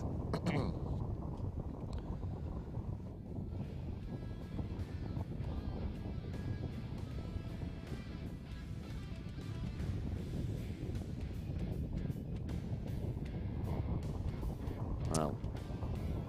There's a look, a long look at the British Open champion. So this is the O plate. What is the O plate? Well, there's one meeting. It's the British Open. Yep. Every year, like in golf. Yep. You know, like that. It's the British Open. It's open to any driver with a license in that class. Yep. And the winner gets to use the 0 plate for the next 12 months. Had the pleasure of commentating on that last year, where George won that at PFI, and I think it was the first O plate for IAME that's been in. Not at Rowra for a million years. But about a million years, yeah. It was. But the Edgar family have won a million O plates. Yes. But it doesn't matter whether it's at Rowra or not. But No. there's something about the O plate and the Edgar family that just that mesh together. Yeah. Yes. Yes, indeed. It's the 22 of Kinish Rao just behind, like you say, not sporting his ORM race suit, but like you say, I think you did ambush Oliver Rowland in his truck. You fully ambushed him. He wasn't ready. It's like a deer in the headlights. I didn't ambush him. I merely used my journalistic integrity to ask a question. That's all. That's all. Let's have a look at the starting lineup. Yay! Henry Domain and Jacob Ashcroft on row number 1. Jensen Graham and Jesse Phillips on row number 2. Kit Bolofsky and Riley Cranham will round out row 3 with George Edgar and Lewis Islin on row 4. Row number 5 is Kenish Grau and Wales' Sky Parker with Archie Levitt and Antonio Bukowski on row number 6. Teddy J. Porter and Ethan Woodward on row 7. Noah Baglin and Aaron Richardson will round out row number 8. Row number 9, Edward Haynes and Blair Smith from Scotland, Henry Carter and Will Green on row number 10. Laith Khan and Austin Newstead, Bambino champion from last year in the British Champs, starts on row 11 with Jensen Jones and Henry Clark alongside. Row number 13, Jensen Ackerman and Harley Hodgson Wells, Harley Musk and George Howes on row number 14. Kazra Kamyab and Jensen Chalk on row 15 with Jonty Renstrick and Colby Patterson, also a Bambino driver. Ethan Weldon and Joseph Smith round out the field. They'll go around again. Ethan Weldon, the nephew of the late Dan Weldon. So we've got the David Coulthard's son racing with us this weekend. The nephew of the late Dan Weldon also with us. Looking down the thing, looking down the side. So we've got privateer drive. I mean, obviously, you know, Fusion and Oliver Ola Motorsport, two of the premier teams, not just in British karting, but in worldwide karting. But you've got privateer driver number 43, Edward Haynes. You've got Will Green for the Jamie Green Racing team on a Tony Kart chassis. You've also got Crop Promotions, Jensen Jones on a Mad Crop kart. Henry Clark is a privateer. And then Jensen Chalk and Jonty Restrick are also privateers. Ethan Weldon for the Crop Promotions team, and Joseph Smith, the Simon Wright Racing Development driver on the Wright chassis. Yes. Is it the right chassis? We're going to find out. I hope so. Well, yeah, it's always good. Variety is the spice of life, as we say. Everyone else on the Synergy kart. Sadly, we've lost Sukmani Kera, Jarlath Sayer. They didn't qualify for this race, but the lights are green. We're off and racing, and already we've got 5-6 wide. One of the Fusion karts spinning there, and somebody coming back across the track. That was the number 77 Oliver Rowland Motorsport kart getting caught there, George Howes. And that was Jensen Chalk and the number 33 kart out of the race. The privateer driver, Billy Albone, is looking after Josh. Oh, and we've got one driver trying to go up the banks to see about the gliders, but decided to come back on the racetrack and carry on with his go-karting for the time being. There we go, through the Bruno chicane, then they go for the first time, and everyone getting round it. Breakaway with the top two. Yellow flags out in the final section of the track, so potentially a breakdown in that area. Well, yes, and there is a kart. Centre of your screen, and that is Jensen Chalk, privateer driver number 33, and he's on the Synergy chassis, but out of the race, sadly for young Jensen. Jensen Ackerman, also, he was the driver, the Fusion driver that spun around at the start going into the first corner, so he is down at the back of the group. We've got 33 karts still running, and it's Jensen Graham and Kit Bolofsky 1-2 for Fusion Motorsport, then Jacob Ashcroft and Kenish Grau 3-4 for Oliver Rowland Motorsport, with Jesse Phillips 5th, Henry Domain down to 6th, George Edgar, Archie Levitt, Teddy J. Porter, Sky Parker, your top 10. There we go, so obviously these races a little bit longer now, 10.5 minutes plus that one additional lap left to go. You look here at your race leaders, the 27 of Jensen Graham and the 9 of Kit Bolofsky, slightly breaking away. It's Fusion Motorsport 1-2 from Wiley Road Motorsport 3-4. Jacob Ashcroft and Kenish Grau in that position. And as they go across the line, again, lap times, Jacob Ashcroft with the fastest lap of the race, 50.47 in third place. So starting to pull a gap. But like you say, it is a... Oh, dear me. And that's not gone right for the right kart. No, that's Joseph Smith perched on a tyre barrier. Yes. Not the way to... I mean, obviously he's okay. I'm not quite sure whether he got there of his own free volition or whether he was helped on his way to the top of that tyre barrier. I would hazard a guess he was probably assisted somehow. Yes. But it's only the pre-final. He can get that kart repaired and go out for the final later on. Top 4 now beginning to break clear. It's Graham, Bolofsky, Ashcroft and Rao, and they're side by side. Further back there's the number 88 kart in the midst of that tussle. That's Archie Levitt just behind Scotland's Blair Smith in the number 45. And really this is again, of course, all the Oliver Rowland Motorsport karts looking the same. There's the first of the green and white Tony Kart chassis, and that is the Jamie Green Racing number 54 of Will Green down in 20th position. Edward Haynes, the number 43. There's a privateer entry. quite sure what chassis he's on. We'll keep an eye out for the number 43 kart. There he is, going through there, the sort of red, sort of the dark orange and black and white. You've got a change of the lead, however. Not change for the lead, I don't think. Well, actually, it was changed for the lead. Yes, it was. Yeah, Kit Bolowski's taken the lead, and Jacob Ashcroft in that number 8 has got up into second place. Here comes Jensen Graham, though, straight back through turn number 1. Can't quite do it, stays behind. But, yeah, chopping and changing. So, Jacob Ashcroft, fastest lap of the race earlier on. So, he's got the pace out there. Yep. And he's now found the place. Yeah, and Kanish Grau, again, in 4th position. Now, Kanish Grau is easy to spot because he hasn't got the Oliver. So, but Oliver's doing us a favour. Yeah. He's helping make Kanish Grau easier to spot because he hasn't got the race suit. So, we can see the grey race suit there is Kanish Grau in kart number 22. In that 4th position, there's 6 kart breakaway. A quartet of Fusion karts and a duo of Oliver Rowland karts as Jacob Ashcroft now makes a move for the lead. He did that coming out of the Bruno chicane. Graham into 2nd, Kanish Grau into 3rd, is he? Yes. Now Edgar and the number 9 of Bolowski side by side for 4th. Edgar comes out in front of that one, Bolowski down to 5th, and that means that Jesse Phillips, the number 26 Fusion kart, is the back end of this lead sextet. Yes. That's a sextet. Then it's Henry Domain, Teddy J. Porter, 7th and 8th, while Cranham and Blair Smith rounding up top 10. Well, there you go. That just shows the IAME train at its best on that one. As soon as Kit Bolowski kind of left that sort of train area, got nerved out wide, and then he could not find a way back in and had to drop all the way back in those positions. So that just shows that, you know, you really have to try and stay in that train as best as possible. And as soon as you break the toe, that's it. It can all go Pete-on very quickly. Yep, the NASCAR Cup Series are at Talladega Super Speedway tonight. Oh yeah, and this absolutely this is. But again, it's slipstream train racing, and yeah, if you get hung out to dry like the laundry, if you get moved offline in this is this is slipstreaming and bump drafting, or just drafting. You know, not use the B word, but at its absolute finest in kart racing. And even though they're chopping and changing positions, they're not losing as much ground as you think, because, you know, they're able to just do it in such a way that they don't affect their overall straight line, the overall pace over the course of what happens. Ashcroft now leads, Rao having to defend from Bolowski in 5th position. But it's like a cycling peloton in the Tour de France, you know. One peels off and goes to the back. The front runner, the leader peels off and goes to the back, and then eventually works his way back towards the front very quickly indeed. As Ashcroft leads Graham to the inside at Wilkins. Ashcroft thinks, okay, let him go, tucks back into 2nd place. That pushes George Edgar offline a little bit, and he loses 3rd place to Jesse Phillips. Kanish Grau now back to 6th position, the back of this lead group with Bolowski.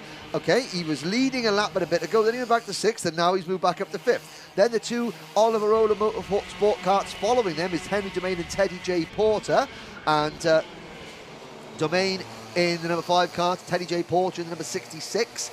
They are keeping a watching brief, trying to close in and trying to... Oh, and Ashcroft's almost 2 wheels off the circuit on the inside. They're trying to make the move. He's got to be so careful, though, because if he defends too much, he's going to spoil his straight line speed. And now the hand signals. Jensen Graham going, no, think. Yeah, not wanting people to go for a move, and that opens the door up to 3rd place potentially, and almost going into the back there of Jensen Graham and Jesse Phillips. So Ashcroft having to now drop back, and, you know, that just shows that he wanted to go for the gap. The gap was there. Obviously, they went for the wider line. You know, the top 2 did Graham and Phillips, but yeah, they just cut back across, and then he had to hit on the brakes and completely miss the apex there. And yeah, that's how warning flag for Jensen Graham. Yep. Yeah, that's how quickly it can go wrong when they're so close to each other. Because, you know, racing fast out here, and I always say it, racing fast when you're out there is, you know, difficult but easy to do when you're by yourself. But when you're in a pack of 8, 9, 10 karts, line astern, all on the same pace, you know, it's so difficult to go into the corner all on the same braking zone, all of that without you always have to be piling into each other. Yeah, what your rivals are going to be doing. Yeah. And it is an absolute nightmare. We've now got 4 Fusion karts at the front of the grid, at the front of the field rather. Graham, Phillips, Edgar and Bolowski. And then we have a quarter of Oliver Rowland karts, Rao, Ashcroft, Domain and Porter. Then it's Cranham, Smith, Parker, Islin, Baglin, Henry Carter and Austin Newstead rounding out the top 15. Edward Haynes, down to 16th position now. Then it's Harley Musk, Laith Khan, Archie Lovett and Ethan Woodward, the top 20. Jensen Ackerman, Will Green, Aaron Richardson, Harley Hodgson-Wells, Ethan Weld in your top 25. Kazra Kamiab, Roman Kamiab's younger brother. Then Colby Patterson, George Howes, Jonty Restrick and Anthony Wachowski are your top 30, with Jensen Jones and Henry Clark, the last two runners. We've lost Joseph Smith and Jensen Chalk. There we go. Still plenty of action to come then. 3.5 minutes plus that one lap. Still 32 of them running. Like you say, yeah, only those two that we have dropped out of this race. Battles all the way throughout. There is the number 5 on your screen. That's Henry Domain and Riley Cranham in the 18, just having a good little scrap. They are in 7th and 8th place at the moment. Noah Baglin with a warning flag, though. So, yeah, you've got to watch out. But Kip Polowski in the number 4 with the, or in 4th place in the number 9 with the fastest lap of the race. Here is the battle for the lead. It's closed up again now. It did open up quite a bit a couple of laps ago. Yeah, it's closed up once again. Together. It has, yes. It's like a what's that instrument called again? The concertina thing. Yeah, accordion. The accordion effect. Yes, exactly. Yeah, that. The accordion effect. Like a slinky. Yeah. A spring slinky. God, and there's a move. And that is Jesse. No, that's George Edgar. Of course, George Edgar won this round last year at the opening round of the 2021 season, so certainly knows how to win. And if you're looking there now, Ashcroft and Kanish Grau, they've got a little bit of work to do, because those 4 Fusion carts have got a little bit settled now at the front of the group. And Ashcroft, in fact, is beginning to fall away. So Kanish Grau is the only Oliver Rowland Motorsport bullet left in the holster at the front of this field with 2 minutes to go. It's Edgar from Graham in the 27, then the number 9 of Bolofsky and the 26 of Phillips. And there is a move, and that's George Edgar's turn now to get shuffled to the back of the pack. He's going to lose 1st, 2nd, 3rd, 4th, and possibly 5th as Kanish Grau comes through. And now Edgar's going to have to work with Kanish Grau to catch the top 3. Yep. So 1 minute I'm your enemy, the next minute I'm your friend. I'm your frenemy. There we go. Perfect. 1.5 minutes to go then as they come through Cafe Corner. Absolutely streaking past the camera there. Jason, our cameraman, on camera duty is at that corner. They whiz through back down the main straight, coming through. And again, like you say, they're going to have to work together. Do you reckon Kanish Grau's earned his race suit after this performance, I think? I mean, well, yes, he has. But also, he's being very distinctive, you know, and not in a team race suit makes it easier to spot. It does make him easier to spot. And so you're never going to get him mixed up with his teammates. So, you know, there's arguments for and against, as Bolofsky makes his argument for winning this race by taking the lead. And Jesse Phillips goes with him, Jensen Graham back to 3rd, and you can see Edgar in 4th, and Rao is just shoveling Edgar along as fast as he can, with Jacob Ashcroft in 6th position, trying to get back on terms with the leaders. 45 seconds to go, this is lap 14, and still 0.2 of a second cover the top 3. Yeah, absolutely nothing between all of them. I mean, it's such a busy grid, is IAME Cadet. They always give us great racing. Great racing now, and look at that. Yeah, you can see Jesse Phillips doesn't want Kit to defend. He's like, why are you defending? Don't defend. So this is complete roles reversed from the previous race, the Senior X30 race, where Kit's saying, no, don't worry about it, just go, push on, is what Jesse is saying to Kit. But Kit's going, well, I'm not sure if I trust you just quite yet, Mr. Phillips. 10 seconds to go, and of course, you know, Kit knows if he doesn't defend now, he's not going to lose 1 position, he's going to lose 5. Yeah, that timer with 2 seconds to go, they cross the line. So 2 more laps left in this one and then the last lap. Now that battle has really closed up now. Nothing between this top group as they exit out of the Cafe Curve towards the hairpin. There's the second group. There's a 5-second time penalty was that. I just saw pop up on the screen, but I didn't see who it was for. Okay, well, the clock structure is for Noah Baglin. Ah, dear me. That's probably for having dyed his hair, I think, possibly, you know. Kit Bolofsky defends into Hanger Corner.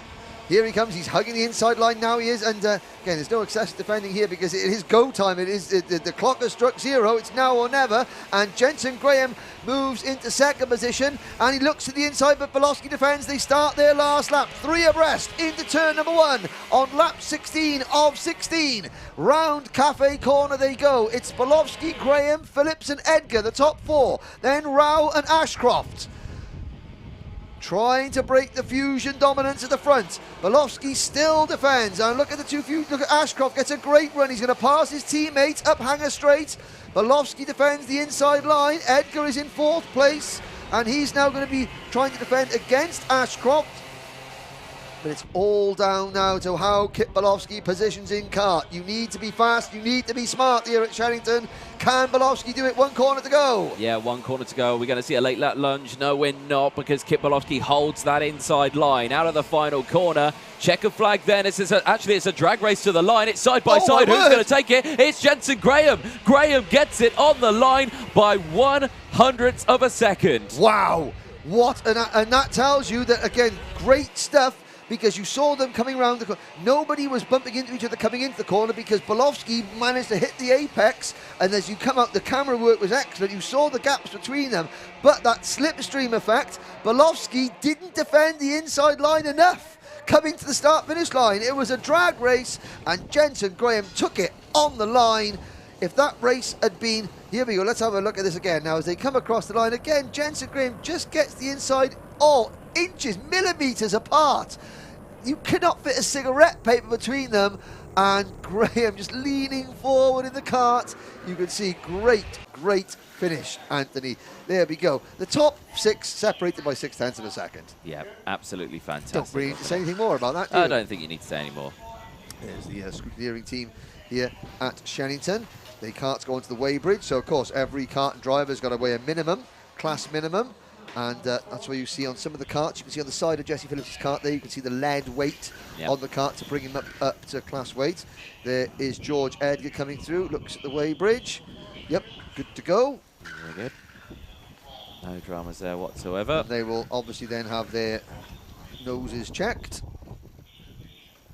But yeah, and that's the biggest thing with nose cone panels, especially in IAME Cadet, because they are so closely packed in with each other. Oh, yes. It can very easily happen. So it is a very tough one. But it's even more a testament to the skill levels on show. They can do that, and here's the mechanics waiting to be released to get to their charges. And yeah, look, a quick look out there. There's the rest of the field now. Of course, everyone's got to stay sitting in the car. Hey, they're all behaving themselves. They've listened to the grid marshal, who was saying, "Stay your carts. Wait for it, Mr. Oliver Roller Motorsport driver." Oh, she's gonna notice. She's gonna notice. Who is that? Oh, is that Jesse Phillips? There's George Edgar coming through to say congratulations to shake hands. Oh, and he's been told off now to. You're not allowed in here. Out! What do you mean out? He's not in. Out! Let's have a look. So it was a rundown. So it was Graham, Belofsky, Phillips, your top 3. Edgar, Ashcroft and Kanish Grau, your top 6. 7th for Cranham, 8th Henry Domain, 9th Noah Baglin, and 10th Austin Newstead. Blair Smith finishes 11th. Leading privateer, Edward Haynes, coming home in 12th place out of Harley Musk. Henry Carter, Teddy J. Porter, that's your top 15. Then it was Sky Parker in 16th, Ethan Woodward 17th, Jensen Ackerman in 18th, Lewis Islin 19th, and Laith Khan in 20th. Archie Lovett, Aaron Richardson, Will Green, Kazra Kamyab, and Harley Hodgson Wells, the rest of the top 15. I want to get up, I need a wee. Oh, no. Then it is George Howes, Anthony Vikowski, Jensen Jones, Colby Patterson, John T. Restrick, Ethan Weldon. That's just in case you didn't know his name. It's Noah. Yeah. There we go. And that's a cracking helmet. Look at that. It's the chrome. Chrome lid on that. And obviously you've got Welcome to Vegas. So I'm not saying, where did Mum and Dad get the money to race from? He's got the casino cabinet. Maybe he's a poker player. Who knows? But yeah. So some sponsorship there from Las Vegas. It's so shiny you can see cameraman Jason in it. Oh, let's have a look. Can you see our cameraman in Noah Baglin? Right, so with Toby George's mechanic there. There's Baglin, the number 63. Ethan Weldon finishing 31st. Henry Clark 32nd. And there's Henry Domain. Just having a little look there. And, yeah, just a quick chat there. They're going to say, "Oh, listen, you get a penalty in that one." Not quite sure what for. Oh, now there's a good crash. Henry Carter's crash helmet. You cannot say that. You know, that's a superb livery. It's got the what's that? The honeycomb livery. Honeycomb look. And the rainbow like that a lot. Very good, good marks there. That's Laith Khan, that is. That is. Do you know how I know that? Because it said Khan on the back of his And helmet. because I've learned to read. And because you've learned to read. There we go, there we go. Who says that I wasted my off-season? There's one of the crop carts. So welcome to the British Cadet Championship crop promotions. Now they've got those yellow carts. Yeah, so I'm not sure if they're using the Madcroc chassis or a Synergy chassis. Not quite sure what they're using. I'm sure somebody will remind me very soon. But again, good to see the crop promotions team moving into cadets. Again, it's a tough one. Their drivers, Jensen Jones finishing down in 28th, Ethan Wilde in 31st, and I think Luca Narroway, their other driver, the third driver, failed to qualify for this race. Because again, there were 3 drivers that didn't qualify for this race. At the end, at the end of the heats, 3 drivers just went home. There was no repechage in IAME. Yep. This week. There's the number 46 of Lewis Islin. He's going to be a bit disappointed with that. Again, he's been strong in both Cadet Honda and IAME in the last 2 years, but struggling, only finishing 19th in this one. But it's only the pre-final. Only the pre-final. We're not in the finals No, no, there's one more big race to go, the most important one. And you can literally, as that showed, you can win this race from anywhere. After 16 laps, the top 19 were separated by less than 10 seconds. Again, no, So, don't need to say anything else. No, no, there's number 45 of Blair Smith, you know, Scotland's Blair Smith, who is just about to get... That's right, yeah, now this is where the mechanics are going to help each other out. You know, the little kiddies can't quite lift the front of their carts.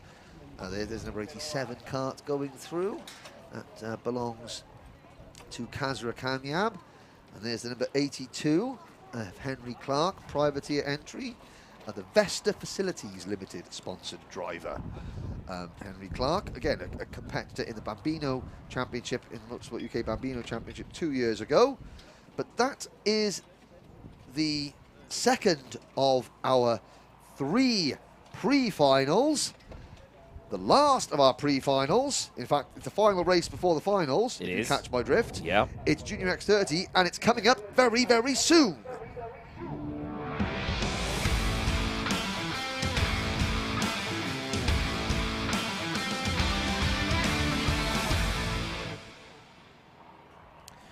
Yes, indeed. Junior X30 race 18 of the weekend. Pre-final time is coming up next. And, well, it's going to be, well, I think it's going to be a fairly good one. Now, of course, we had the, did we have a repechage earlier on? We did indeed have the repechage earlier on. And, of course, the bottom 6 of those groups did come through. And, of course, it was quite a busy repechage, wasn't it? There was quite a lot of bumping and barging that may have happened in that one. But we have got the bottom 6 that have come through. Yes. So, Fred Green in the 50. That's the grid that doesn't show the 6 qualifiers. There is the grid that shows. There's right. You look at the wrong piece of paper, Anthony. For that, you get the. Put the cable tied down. Right, okay, so the 3 drivers, the 6 drivers that did come through. The 23 of Sam Longley for Strawberry Racing came through. Yes, we saw that. We knew he won, yep. Yep, Henry Gregory in Premier saw Karting that. came through. Jack Cunningham for Fusion Motorsport. Yes, saw that. Nathan Clifford. No, he finished 5th because Morgan Moore finished 4th. So Nathan Clifford, Morgan Moore did get a penalty. Right. George Robinson. He finished 6th and was moved up a place because of Morgan Moore moving down a place. Yep, and William Murtaugh. Who finished 8th because Michael Rapsey got a penalty after finishing in 7th. He moves down, and so William Murtaugh finishes 8th in the repechage, but makes it into the final, the pre-final rather. Now, you asked a question earlier about the curbs at the Bruno Chicane, and I have spoken to the oracle of all things karting Shenington, Graham Smith, and he has confirmed that you were correct in your summation that the Bruno Chicane does have new curbages. And I suspect it'll be 2021, and I suspect 2022 it's the same even. for Hanger Corner. Possibly, yes. New curbages. There's Fionn McLaughlin, meanwhile. He's not new. He finished 8th in the class last year. Yes. Even though he's running number 29, which is his preferred number. The Irishman, Fionn McLaughlin, for Fusion Motorsport. Who is running a seeded number? That I don't think anyone is running. They're not. Harry Burgoyne Jr. should be, but he's preferring to run the number 68 and not the number 7. And, Fionn McLaughlin, the number 8, he's also the seeded driver that's returning that's not chosen to run his number. Ah. And then you've got the likes of Gabriel Stilp, who just missed out on a seed last year. Yes. That's why they're running in on. But so so many interesting things to look for. So there's been a bit of a change around. So we have got Gabriel Stilp, of course, won the IAME International final at Le Mans last year in this class. Optima Motorsport, Alistair Goss's new team, they make their debut. They're starting at the front there. There is Lewis Bird for the Optima team in the number 44 kart. We've got Leo Robinson and Macaulay Bishop. Last year, they battled out for the Mini X30 title. They're in here, Junior X30, going to do the same this year. Macaulay Bishop won a heat rate yesterday. He's now with Dan Holland Racing. Pullman Racing's gone away. So, but Leo is here for Fusion Motorsport. Let's have a look at a packed starting lineup. I think that is a good idea. Let's have a look at how they will line up then for the pre-final. Race 18 of the weekend. Fionn McLaughlin and Gabriel Stilp on the front row. Macaulay Bishop and Lewis Bird on row 2. Row 3, Harry Burgoyne Jr., 7th the championship last year. He starts alongside Mini X30 champion from last year, Leo Robinson, Brandon's car, new KR Sport signing, and Henry Jocelyn. He's this year's CIK Academy driver for the Team UK. Jack Nesselship and Josh Agenbar on row 5. Rylan Eschberg and Zach Green will round out row number 6. Isaac Phelps and Mondi Junior Kanini from South Africa on row number 7. It's Freddie Lloyd and Wesley Swain up for Mini X30 on row number 8. Cameron Pratt-Thompson and Luke Sindler on row 9. Alfie Garford and Leo Brown will round out row 10. Garford, last year's Junior TKM champion. Indeed. Cian Garrity and Taylor Orridge are on row 11. Fred Green and Jack Hobson on row number 12. Ethan Spanswick and Charlie Morrison-Jones on that next row there. And then it was Riley Bishop and Jack Cox on row 14. Lights are green, we're off and racing in Junior X30. It's a good clean start through turn number 1. Oh, and I say that somebody running very wide on the entrance to Cafe Corner there, but they all managed to sort themselves out and keep things pointed the right way. One of the Fusion karts there stuck right at the back. I think that may be William Murtagh or possibly Jack Cunningham in the number 19. And now out of Stratford Corner and up Hanger Straight we go into Bruno Chicane. It's Gabriel Stilp for the Croc Promotions team who has the lead at the moment. Pole sitter Fionn McLaughlin drops back to 2nd place, and up into 3rd for the new team Optima Motorsport it is Lewis Bird.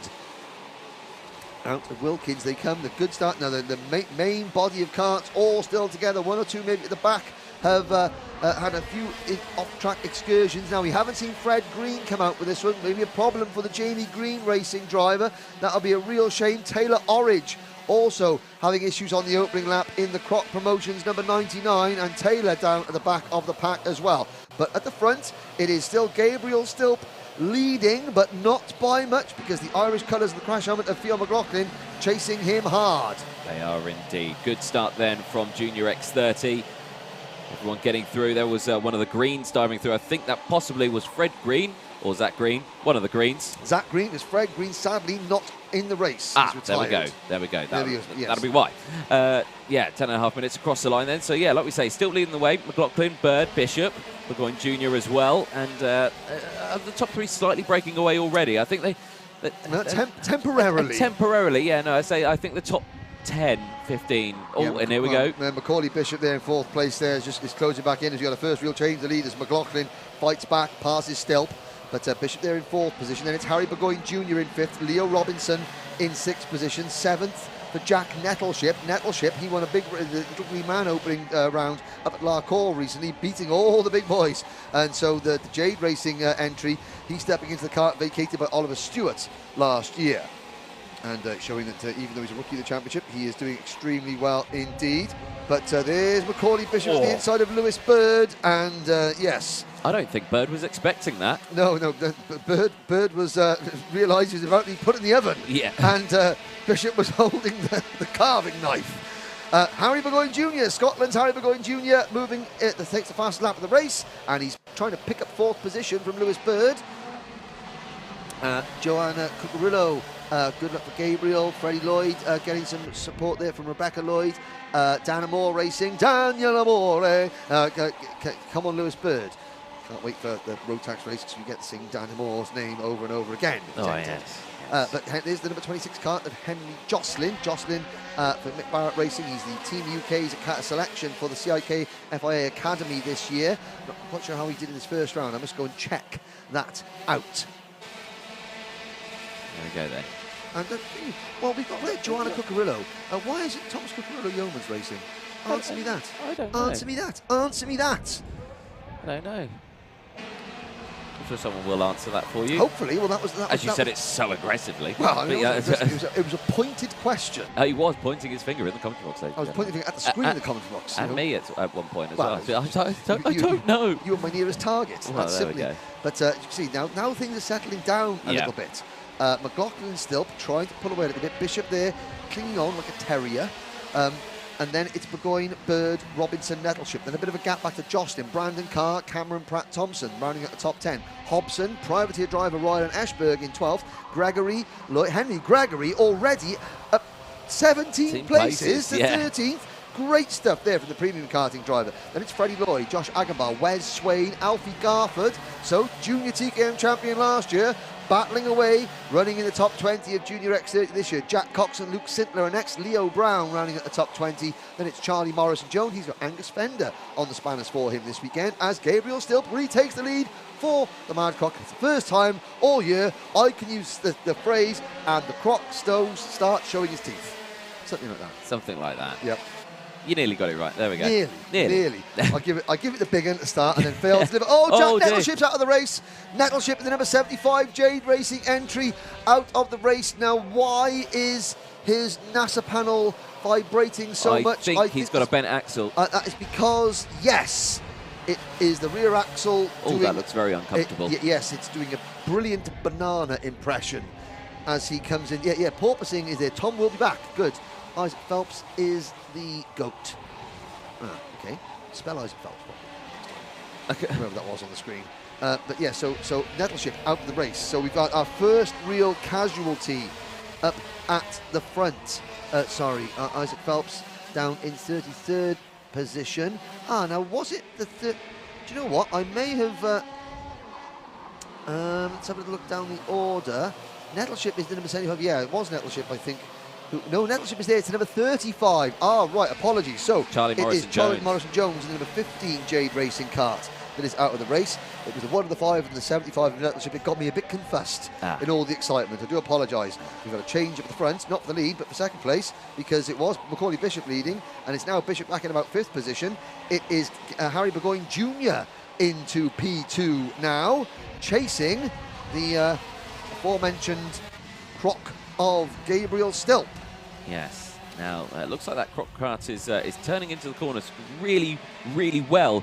Too well, Snappily. I think. Yeah, it's snapping into the corners as change to the lead. Straight back, though, will come Gabriel Stilp. Now, watch Gabriel Stilp through into the entrance here at the Bruno Ferrari S's. Yeah, see how it quickly turns in? See how it quickly grabs? So it's got a lot of front-end grip, and I think the back's struggling to keep up with it. So he's really fighting that kart through the second, but he's doing a great job of it, though. Could be something to watch, because, of course, then he has to use a little bit more steering input to get the kart straightened up again, which costs a little bit of momentum. Yes. So Burgoyne Jr. will notice this. Burgoyne Jr. will be watching and waiting and is poised to strike. Yes. Under investigation, Cameron Pratt Thompson. Sure what for. Possibly having a double barrel name, who knows? Possibly, yeah. More than likely, as we've got to change the lead, Harry Burgoyne Jr. takes the lead. More than likely, either a start line infringement or some contact on the circuit. And look at Gabriel Stilp saying, right, okay, have the lead, go. Yeah. You know, let's just work together then. Now let's see if he remains true to his word or if he dives straight back in the lead. So Gabriel looks over his shoulder. And again, doesn't defend. Coming into here. Oh, it looks like he went a little bit defensive there, did Burgoyne. But again, that's understandable. It's the most common place for an overtake to happen. Yeah, so. And now let's have a look. The next time Harry Burgoyne looks over his shoulder. Oh dear, that's Mondi Junior Canini on the Praga kart with a disconnected NASA panel. And it looks like, I'm just having a look who the other karts that he is sort of like trussed together with. It's Will Murtaugh for the Fusion Motorsport team. So our repechage qualifier out of the race, Mondi Junior Canini, is the leaders are going to come upon this now because they're on the outside of the hangar straight, and you can see that marshal saying, "Go on, move outside." There were yellow flags waving, no one overtaking, and top two being caught now. They've been caught by Leo Robinson in the number 37. So last year's Mini X30 champion. Here comes Gabriel Stilp for the race lead.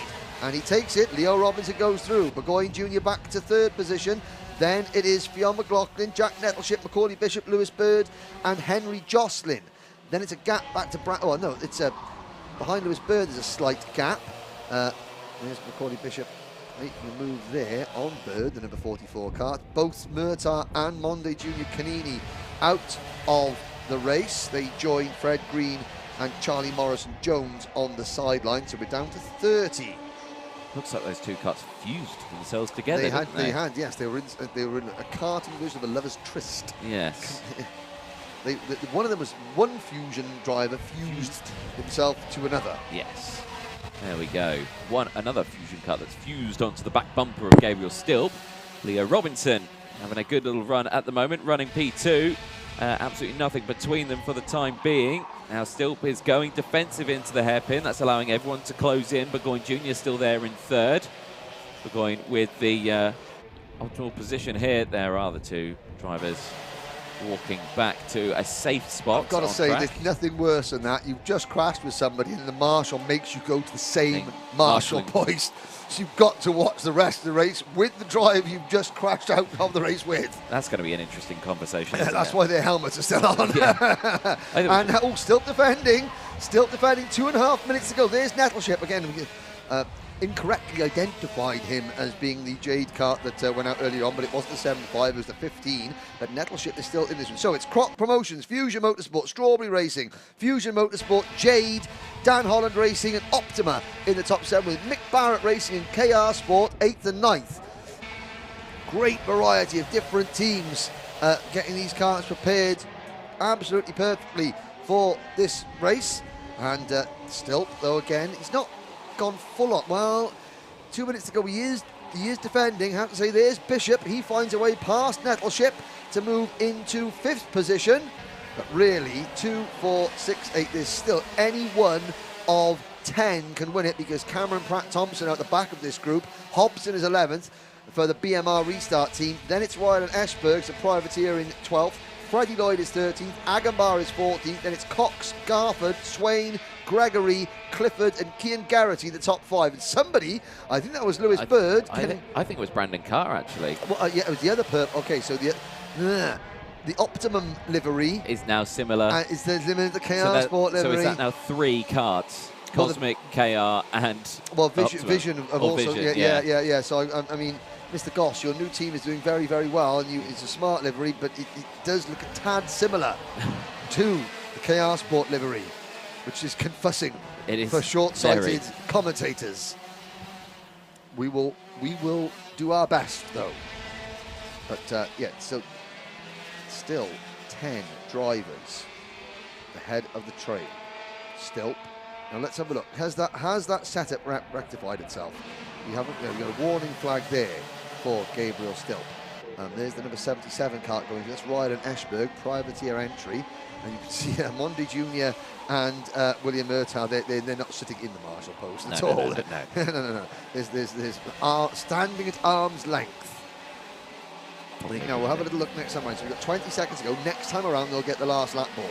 If we get this, Lewis Bird making a move, if we get that viewpoint coming into Bruno Chicane, that low angle, will we see it as that setup of that kart sort of adjusted itself? The tyre pressures come in towards the end of the race. We'll have a little look to see how that, because that could be critical again for the final. So Stilp still leads. We're not going to get that camera shot sadly coming into the Bruno Chicane. We can't see, we just missed it there, but you can see number 33 kart of Cameron Pratt-Thompson making trying his best there, but it's now Stilp from Robinson, Burgoyne Jr., then McLaughlin, your top 4. The clock strikes 0. Last lap board goes out. Now Gabriel Stilp is going to make that kart very, very wide indeed. And under investigation, Gabriel Stilp, not quite sure what that's for. We'll have to wait until the end of the race, but he's got to make that kart very, very wide now on the final lap. He does indeed, yeah. Exits out of the chicane. Yep. Still leading. Nothing that, and you can see the back end of the kart there. It's still a little bit tail happy. That Croc. I have to say, his tail is swishing. It is indeed. But Stilp is keeping it in front. One corner to go. There we go. Stilp successfully negotiates it, but as we saw in Cadet, it's not over until you get to the line. And now we have got the line. Checker flag goes out. Gabriel Stilp wins from Leo Robinson, Harry Burgoyne Jr., Fionn McLaughlin, Macaulay Bishop, Jack Nettleship, Lewis Bird, Henry Jocelyn, Cameron Pratt-Thompson, Brandon Carr, your top 10. Then it is Jack Hobson, Rowland Ashberg, followed by Jack Cox, Josh Agambar and Freddie Lloyd in top 15, Alfie Garford, Henry Gregory, Wesley Swain, Nathan Clifford, Kian Garrity in top 20, Leo Brown, Eden Spanswick, Zach Green, Sam Longley, Jack Cunningham in your top 25, followed by Luke Sintler, Taylor Orridge, Isaac Phelps, George Robinson and Riley Bishop, who rounds out the 30 drivers who finished. Mondi Jr. Canini, William Murtagh, Charlie Morrison-Jones and Fred Green are the non-finishers, sadly. So we move on. That is the last of our pre-finals. Yeah. Well, we're going to be getting into the main finals very shortly. Let's have a little quick look there as the leaders go on to the weighbridge. I think that bodes well as well for another fantastic season of Junior X30 racing. You look at that, you've got Crop, Fusion, Strawberry, Dan Holland, Jade, Optima, Mick Barrett Racing, KR Sport, BMR, Privateer Drivers and the MDL racing team all in the top 13 as well. Brilliant stuff, brilliant stuff. Yeah, a wide variety of karts there. Yes, many different wagons. Indeed. Let's feel McLaughlin just getting himself on the weighbridge. Almost overshot it as he went on. There are the two karts off at the track. Monday Junior Still Canini. locked together. Now that's giving the two marshals there a bit of a... Well, you saw... Obviously they're trying to disconnect the kart without breaking anything. Yeah, well, you saw Monday. It was really... Yeah. It was really trying to release it himself while they were going out there. I mean, I'm not sure was that wheel still spinning, and it's really just got itself. It's kind of molded it to the plastic. It's melted the plastic and it's molded into it. So well, there's the number 67 of Macaulay Bishop. Just I mean, no, he's got out of his cart. Is he going to be told to sit back down? Oh, yep. She's asked you to stay seated. Just as she says that, Lewis Bird stands up. Yep.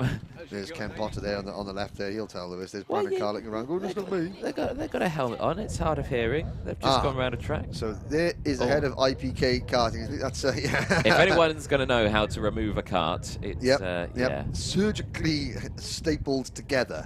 Let's have a look. Oh, we got one of each flavour. One fusion driver. Now, how are we going to? The fusion. I would just say, if I'm repairing it, I know how well, to. no, so you got Lewis Hall. There, there we go. They got it off. I think that's Nathan Sini there from Prague IPK karting. And they'll get back in. Oh, can you drive it back? I reckon so. I reckon so.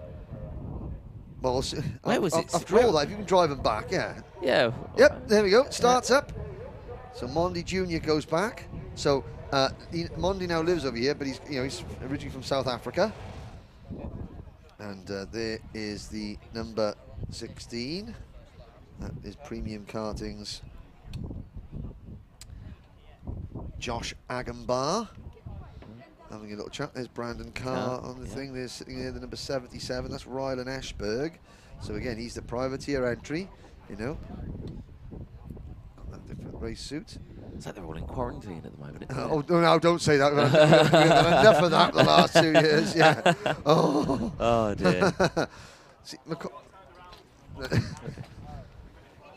Macaulay, just sit down, Macaulay. Do as you're told, Macaulay. They're allowed to get out now. There we go. They're now allowed to get out. As two more cuts come in, there we go. But now they can have a chin wag. So that's Macaulay and Cameron Pratt Thompson. Yeah. Yep. And of course, a lot of these drivers moved up from the mini category from last year. And this just feels like the new mini category to me for some reason. Well, it's like... Yep. It's a young class this year, It is a young class. I mean, some of the older drivers, obviously Dan Ginchard very experienced last year, but there's Lewis Mackey just going through. No, Lewis Mackey, he normally would be racing, in this, but you haven't got Nanny June watching. No. Dear me, it's a shame. It is a shame. It's a shame, but keep comments coming in as to who's watching who from where. Don't forget, we can't see the ones on the Wera Tools Facebook site, so we can't see those. All we can see are the ones on Alpha Live YouTube channel. So keep those coming in, please. And thank you to Johan Davis for saying the error of my ways when I incorrectly said when I incorrectly said that Jack Nicholson was going out of the race, and it wasn't. It was Charlie Morrison-Jones. Yeah. Thank you, Ewan. There's Ollie Varney, ex-top-level driver back in the days of Stars of Tomorrow.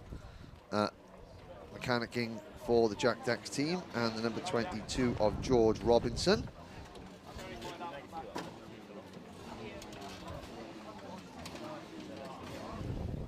As we look at the other contenders making their way out on the paddock, Taylor Orridge's kart, and I think there's Lewis Hall and Andy Potter for the Fusion Motorsport team there. Andy Potter, of course, Lando Norris's former mechanic when Lando was in karting.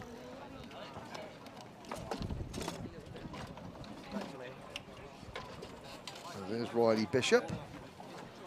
Now, Anthony was telling me that I think Anthony has ducked out of the comment box for 2 minutes.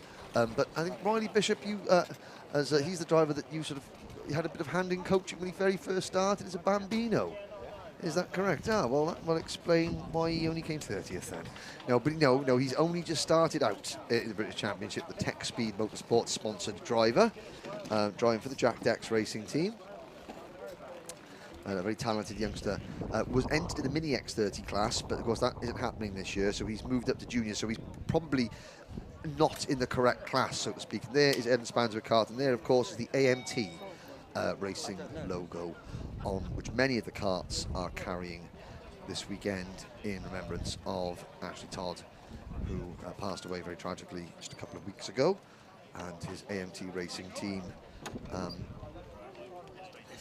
Yes, he was no longer running the AMT racing team as an active team, but yeah, he ran the likes of Matthew Graham, Alana Taylor, many, many more back in the day. And of course, like we opened the show with this morning with a tribute to Ashley Todd, who is much missed, and many of the teams are running AMT racing stickers on their karts this weekend as a tribute to Ashley, and that is a very, very nice gesture indeed. So, Junior X30. There's Monday Junior with the Praga race suit on. Sadly, Mr. K's, yes, no Monday. Yes, Monday. There was an incident Monday. He's not out there. Rebecca Lloyd saying well done to Freds. So Freddie Lloyd coming home in the top 15 there. But now we wait for the start of the finals, Anthony. We do indeed. What's the first final? Well, if you're a fan of TKM... Oh, I am. Oh, good. Well, Junior TKM, race 19, will be coming up next. Oh, great. Can't wait. Good. I'm glad.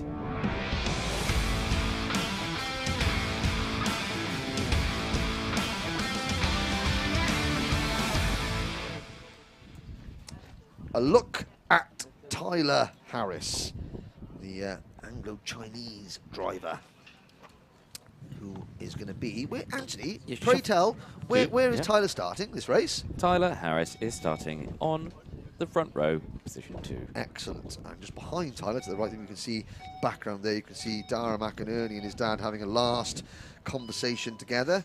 That's Dara's dad in the orange cap. Further back, there's the number 70 kart of Joe Cheek, series rookie. Yep, Class of Motorsport driver on the ARC chassis.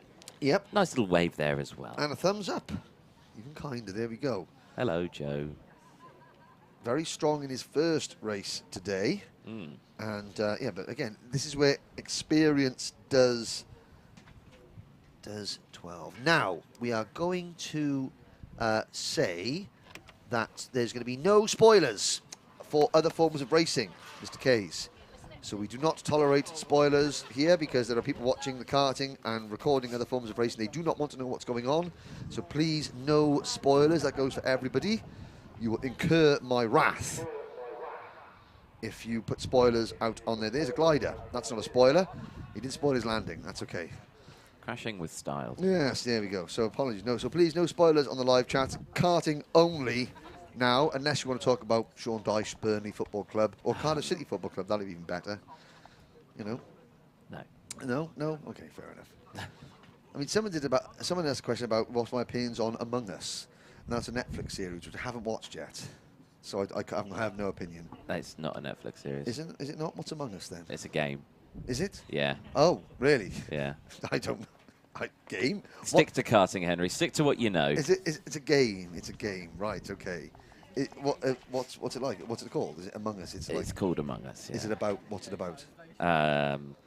It's a strategy game. A strategy game. Well, there we go. Yeah. That's why I know nothing about it. Okay, there's Tyler Harris. There's the poles. The Leon Frost. It's on the right, left-hand side of your screen there in the number 7 Tim Wilson Motorsport kart. It's the Talco kart of Tyler Harris sharing the front row with Frosty. An icy stare from Frosty there at the start. Focused on this. Grid will be coming up very, very shortly. These finals are going to be 15 minutes plus 1 lap. Let's find out who starts where. Indeed. Let's have a look then at the starting lineup for the first final of the weekend. Leon Frost and Tyler Harris will lock out that row 1. Olivia Jenkins and Joe Cheek will round out row number 2. Tara McInerney and Jake Humphrey are on row 3. Luke Bate and Ollie Rands on row 4. Leo Robinson and Sasha Bagley on row 5. Aidan Mitchell and Joel Hull on row 6. Patrick Leaf and Oliver Bourne on row 7. Johan Kalachern and Seth Hathaway on row 8. Luke Jarman and Jack Stewart will round out row number 9. And the 18 karts battling it out in this first final of the weekend here at Shenington for the Wera Tools British Kart Championships. And Henry, again, it's been a fantastic weekend so far. First final, what's going to happen? Well, there's going to be a lot of overtaking, that's for certain. Can Leon Frost and Tyler Harris use their extra experience to good stead? And Olivia Jenkins, she's been great all day coming through the pack. Can she now take advantage of a good start? Through Cafe Corner for the first time. Championship points. Well, at the end of all the heat races, the drivers do score championship points. It's Leon Frost who leads at the moment. We'll keep you updated of who's leading the championship as things go on, although this is the first of many rounds for these TKM drivers. But it's always good to see who is leading the championship at any one time. It's Frost from Harris, and I think that's Joe Cheek in 3rd position, with Olivia Jenkins down into 4th place. Wow. Good start then from the entire field then, much cleaner than we've seen before in previous races. You could just see that everyone in that front row just slowly going wider, and someone going very wide there is the number 70, is that I'm seeing? Almost off, or that was Luke Jarman possibly. Let's have a little look. It was Luke Jarman in the 18. I don't know where I got 7-0. The RSR kart. You're the young, sprightly one, Anthony. You're the one that's supposed to have better eyesight. I know. Frost leads, but how much longer? The answer is not much longer, because, he gets muscled back to 4th. He doesn't defend, and again, he doesn't defend, and he gets absolutely freight trained. Tyler Harrison at the inside, but then it was Joe Cheek and Olivia Jenkins taking advantage of that. And Frosty back into 4th place in that number 7 kart, and he has now got Ollie Rands right behind him. A whole host of Tim Wilson Motorsport drivers right behind the pole-sitting driver for this race. Up at the front now, Olivia Jenkins trying to take the lead, and she's done it. There's the number 31 kart out of the race, Joel Hull, and I think Joel has had an incident with Johan Kalachern, who comes around right at the back of the pack, some way off the pace. Yes, I think your deductions are correct. Just call me Poirot. Yeah. And there goes Joe Cheek. There you go. And there's still... Okay, so Tyler Harris, he's back to waving his hands around again in frustration. Now, when he did that in heat number 1, it didn't go well for him. When he didn't let the frustration get the better of him, he won heat number 2. And now he's obviously getting a little bit frustrated, and he's down into 4th place again, so he's just got to maintain composure, because no one's going to get away. Olivia Jenkins leads. We've had about how many changes the lead now? We're coming through to complete lap number 3. We've had at least 5 lead changes, and I think 4 different leaders. Jenkins, Frost, Harris. Has Cheek led yet? No, I'm not sure. At least 3 different leaders. Yeah, possibly 4. Well, Jenkins leads it at the moment. Leon Frost is back up into P2. Warning flag going out to Olivia Jenkins, number 8. Yeah, not sure what that was for, but Luke Jarman now with the fast up. Well, you know why that is. Clear track in front of him. Yep. No drama. Exactly. He's probably got a slipstream, or maybe if he's not, he's the only one that is using it. He's on qualifying mode. Yes. Now, yeah. He's trying to catch him back up the back. Everyone else is sort of being a little bit cat and mouse. There's a move from the number 30 Tim Wilson Motorsport kart on the number 51. That is Leo Robinson. Not the same Leo Robinson we've just seen racing Junior X30. This is TKM Leo Robinson. The number 30 kart passing Ollie Rines. Passing Jake Humphrey in the number 51 kart. And there come the leaders out of Pitts Bend onto Stratford Straight. Jenkins, Frost, Harris. Harris back up into P2 with the help of Joe Cheek. Now again, Harris and Joe Cheek, they didn't exactly see eye to eye earlier on today in the first heat race, but now they've got to work together. That's key. Yeah, very, very much so. Yeah, there you go. Big look over the shoulder there for Jenkins, just seeing, you know, what's the gap. Tyler Harris back up into second place now as they go through. And again, just like I said, no one going for the moves there through the final corner. I think they've calmed down a bit now. Just calm down, dear. Just get it. What I say that? Yeah. No, well, that's Dara McInerney getting passed there by Leo Robinson. Jake Humphrey also having a little look as well. There you can see the driver in the very bright yellow and black race suit. That's the RSR driver, number 95, Luke Bate. Luke Jarman again, fastest lap of the race. Jarman up at the 14th position now. He's the second of the RSR drivers. There's a change of lead. Tyler Harris back to the front. Do you know what? The last couple of laps, what have we seen Tyler not do? Gesticulating wildly with his hands. Yep, and he's got his focus on. He goes back to the front. Yeah. But for how long? Well, not for that long. And Not for there's that Joe much. Cheek now muscling him wide. Oh, Tyler Harris over the grass. Now he's got reason to be aggrieved. Yes, now he's got a bit of a reason to be aggrieved. But, okay, he's down to 5th. But look at that. He's still in contention. Get a couple of corners to get those tyres scrubbed, get the grass scrubbed off the tyres and go again. We've still got 10 minutes to go over the length of a heat race. Plenty of time. It's Jenkins, Frost, Ollie Rands in the number 27 kart up into 3rd place. The leading rookie is Ollie Rands at the moment, but it's Jenkins leading this one. She was a podium finisher last year, but now she's looking for her first British Championship victory. Frost signals to his teammate Rands to just focus and let's go. Then it's Cheek in 4th place. Behind Cheek in a whole blistering, smouldering ball of anger is Tyler Harris, followed by Leo Robinson, Dara McInerney, Jake Humphrey, Luke Bate, Patrick Leaf, your top 10. Then it is Bagley, Mitchell, Stewart, Jarman, Hathaway, Calichurn, Bourne, and Joel Hull sadly out of the race. We've got 17 drivers still running. The leaders coming out of Stratford Corner and up runway straight. Most of the front runners still line astern through the Bruno S's. Now there it goes, the number 28 kart of Johan Calichurn behind his Classic Motorsport teammate Seth Hathaway. Here comes Tyler Harris. And Tyler Harris has actually lost another place. He's lost what is 5th position, so Leo Robinson moves into P5. So it's Tim Wilson Motorsport running 1 and 2, Classic Motorsport 3rd, Tim Wilson 4th and 5th, then privateer entry Harris, Talco driver, in 6th position.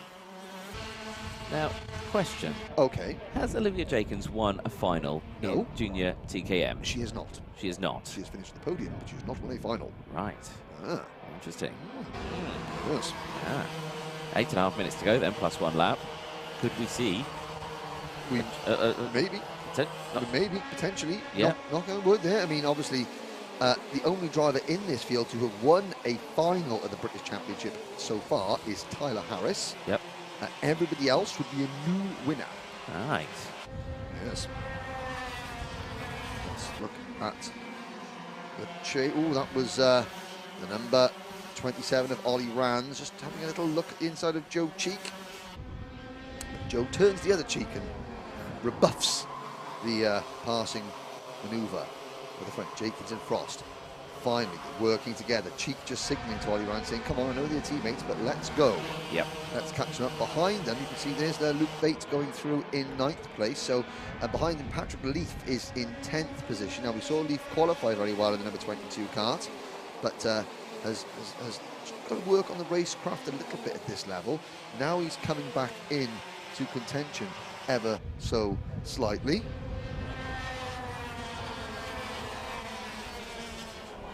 But Jenkins, Frost, Cheek, Rands, Harris out of Cafe Corner. 7 minutes to go, so we're at just at half distance and things have calmed down. Top 2 beginning to break away. Now, okay, so Tyler Harris has now caught Joe Cheek. Now, Tyler was not happy with Joe Cheek earlier on in the race when Joe made a move at the inside of Wilkins and Tyler Harris had to take to the grass. will he now work with Joe Cheek? He's going to have to, I think. I think he's going to have to as well. He's going to have to, because Joe might start the defend, although no, it looks like Tyler's decided, okay, well, I'm going to make my move. Okay, he's made the move. So Tyler, well, if you're going to lead, you've got to be confident now, Tyler, that you've got the pace in that kart to catch the two leaders on your own without any help from behind. Can he trust Joe Cheek to sit there and push him, not work with him and not push him off in terms of that sort of pushing, but to push him on and to work with him to get up to the front? Tyler in the number 88 Talco kart has really got to hope that Cheek is prepared to work with it, because if Tyler starts defending, then they're just going to fall further and further back. Tyler's goal is still to catch the two leaders. He's going to need the Class of Motorsport number 70's help to get that. And to be fair to Joe Cheek is working with him at the moment. Let's keep an eye on the gap between the top two, Olivier Jenkins and Leon Frost, and Tyler Harris in third place. The gap is 1 second exactly between second and third at the moment. This is lap number 13. We've got 5.5 minutes plus a lap remaining. And still, apart from the top two, there are 2, 4, 6, 8 drivers all in line chasing the top two. Harris, Cheek, Rands, Robinson, McInerney, Humphrey, Bate and Leaf. Then there's a small gap to Luke Jarman, Aidan Mitchell, Sasha Bagley, and then another gap back to Jack Stewart, Johan Kallichern, Seth Hathaway, Oliver Bourne.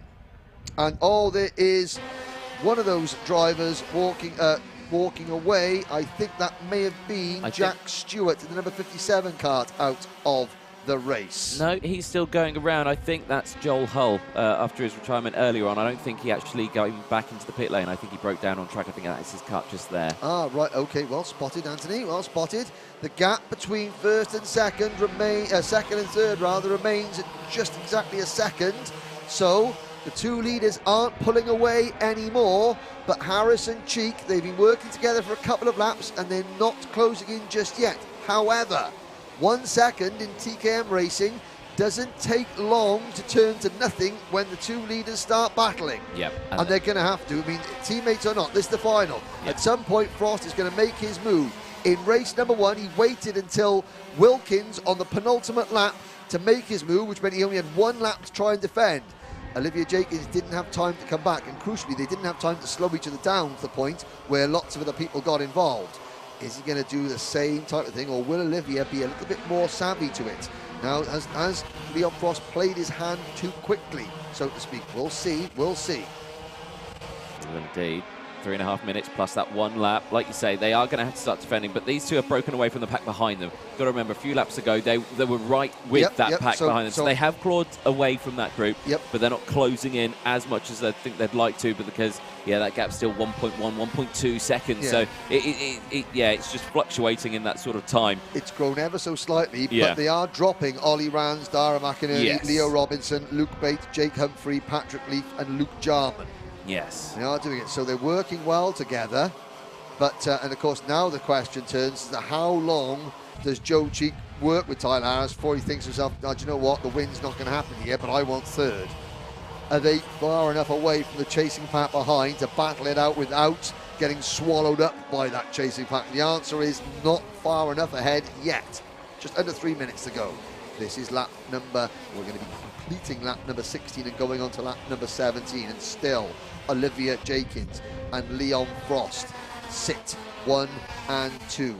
Jenkins and Frost both looking for their first British Championship win. Leon Frost started out in the Daniel Ricciardo series and then moved across the British Championship. Olivier Jenkins, I'm not quite sure where she came, club racing as a to start with, obviously, and then straight into the British Championship. And again, there's Joe Cheek, number 70 kart, looking over his shoulder, just coming out of Stratford Corner to check to see where his rivals behind, where Rands, where McInerney, where Bates are. Still, Harris just defends, so he's trusting Joe Cheek. Smart there. He's trusting Joe Cheek, but with 2 minutes to go, it's going to be go time for both Joe Cheek and for Leon Frost, the drivers in 2nd and 4th place. If they want to beat their Rival in front of him. There goes Joe Cheek. So it's time to go for Joe. He's up into P3 down at Stratford Corner. 90 seconds to go. Yep. The gap is 1.1 seconds. So even with that, they haven't lost too much ground. And they are nearly 2 seconds in front of Ollie Rans. And still Leon Frost gives Olivier the say, no, keep going, keep going, keep going. Yeah, well, he will have turned around and seen that Joe Cheek's got past Harris and gone, right, okay, they're battling now, let's go and let's pull away, let's get even more space. And then, yeah, because I don't think, Joe Cheek's gone for that move because I don't think that they were going to catch. No, they weren't going to catch in time. So, yeah, he's done that to get himself on the podium. And I think that was well timed. There's the group behind, looming in the distance. So we've still got a minute to go, plus a lap. Plenty of time. I still think that's too early. I think Leon Frost, nope, not yet. Not going to go yet. It's too early. Too early. He did this last time. He did this in heat number 1. I think we're going to see a repeat performance. So the question is, on the penultimate lap of this race, is Leon Frost going to make a move coming into this corner just before they get to the white flag, the last lap board? Or is he going to go for the move, say, at the Bruno chicane or Stratford corner on the penultimate lap? 30 seconds plus a lap to go. They're going to get the last lap board next time around. So I think it's going to be this lap for Leon Frost. The key is where. Where. I think Olivia Jenkins is going to make sure she defends hard into Hanger corner. So Frost is going to have to make a move at Stratford, which they've just gone round now, or into the Bruno chicane, which could be risky. Let's have a look. It's still Jenkins in front. Still Jenkins in front. Leon Frost moving around a little bit. So the clock strikes 0. Last lap board will be going out. This is where Frost went for his move in the first heat. Has he made it move? Has he made the move again? No. This time Olivia Jenkins doesn't fall for it. Now it's game on. Final lap. So Jenkins has dodged the first bullet. Now she's got to defend the cafe corner. She dodged the second bullet. The next one is Stratford. Does Leon Frost go for a move at the inside, or does he try the crossover mover to get the run up runway straight? Looks like he's going for the crossover. Is the crossover going to work? Cheek and Harris defending third position. They're all scrabbling over fifth. It's side by side of the race lead, coming up runway straight, and Frost gets it going into the Bruno chicane. Leon Frost leads with 2 corners to go. Can Jenkins fight back? She's got one opportunity. Has Frost timed it perfectly? He's going to stand on the anchors into Wilkins, and Jenkins is not going to be able to cut back and take the win. It's going to be Leon Frost to the checkered flag. Perfect timing once again from Leon Frost. Jenkins second. Who's going to take third? What happened to Joe? Where's Joe Cheek? Well, in the midst of all that, Cheek comes across the line in 5th, and Tyler Harris doesn't come across the line at all. So it's Ollie Rans who takes third. Ollie Rans, so a 1, 2, 3, 4 for Tim Wilson Motorsport. That is the best result they've had in the British Championship. A complete top 4 clean sweep. Leon Frost and Olivia Jenkins 1, 2. Ollie Rans leading rookie in 3rd, and Leo Robinson in 4th. There's the shake of the hands. Anthony Jordan's going to go down to speak to the winners at the top 3 in the paddock. So Rans 3rd, Robinson 4th, Cheek is 5th, Bate is 6th, McInerney 7th, Jarman is 8th, Leaf 9th, Humphrey 10th, then Aidan Mitchell, Sasha Bagley, Jehan Calichurn, Seth Hathaway, Jack Stewart, Oliver Bourne, and Tyler Harris retired on the opening up. So obviously there was a coming together between Harris and Cheek that we didn't see. Cheek loses 3rd place and finishes 5th. Harris loses 4th place and doesn't finish at all. That's the first final of the 2022 Motorsport UK British Kart Championship, brought to you by Wera Tools. The next race up will be TKM Extreme and then KZ2. Just to give you those an idea of what is coming up in the next half an hour or so. But Anthony Jordan will be going down and speaking to the top 3. Well, Frosty, he kept his cool, shall we say, right until halfway around the last lap, and then made his move, and Jenkins just couldn't fight back. It was a very exciting way to start the proceedings, but again, congratulations to Tim Wilson Motorsport, a top 4 clean sweep. Joe Cheek finishing 5th for Class and Motorsport, Luke Bate finishing 6th for RSR, and Dara McInerney 7th for Tim Wilson, Luke Jarman 8th for RSR. The leading privateer home was Patrick Leaf in 9th place, Jake Humphrey 10th, then Aidan Mitchell, Sasha Bagley, Johan Kalicher, and there is the cart of Joel Hull making its way back to the pits on a trolley.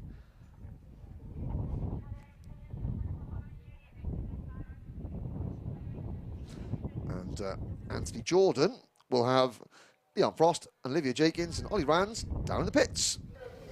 Thank you very much, Henry. Yes, like we were saying there, Tim Wilson Motorsport, a 1, 2, 3, and out of nowhere as well, because Ollie Rands, who's had a lot of celebration head his way, completely surprised that he took 3rd place in that one. But your man who took 1st place with a brilliant move into the Bruno chicane, Leon Frost, Frosty. Well, what a race that was. What a heat you had earlier on as well. Talk us through that last few laps, because it looked like a lot of thinking at like 50, 60 miles an hour there. It was. I had to think about everyone else behind, really, and see if they were going to catch up or not. I was just planning. 3 minutes to go, I was thinking, where am I going to take Where Is She Weak? So I just realised Stratford would be an easy option, and it worked out, but it was hard.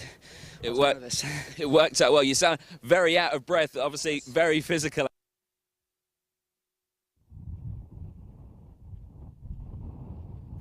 Oh, well, we'll return to Anthony and Leon Frost very shortly. As you can see that Leon, looking a little bit, he was obviously excited, the adrenaline still surging through him, but we'll go back to him now. We'll go back to Anthony now. Absolutely, really amazing. Really? Yeah, I think that's good through. Yeah. Cheers. Anyone you'd like to thank? I'd like to thank the team for putting the kart together, track walks, data, mechanic Joe. Done a really good job, no faults all weekend. My dad for bringing me here, sponsors, all heavy removal, and yeah, just everyone really that supported me. And correct me if I'm wrong, this is the first final win in the British Champs for you? Yes, it is. And heat this weekend as well. Excellent, look at that, perfect, well done.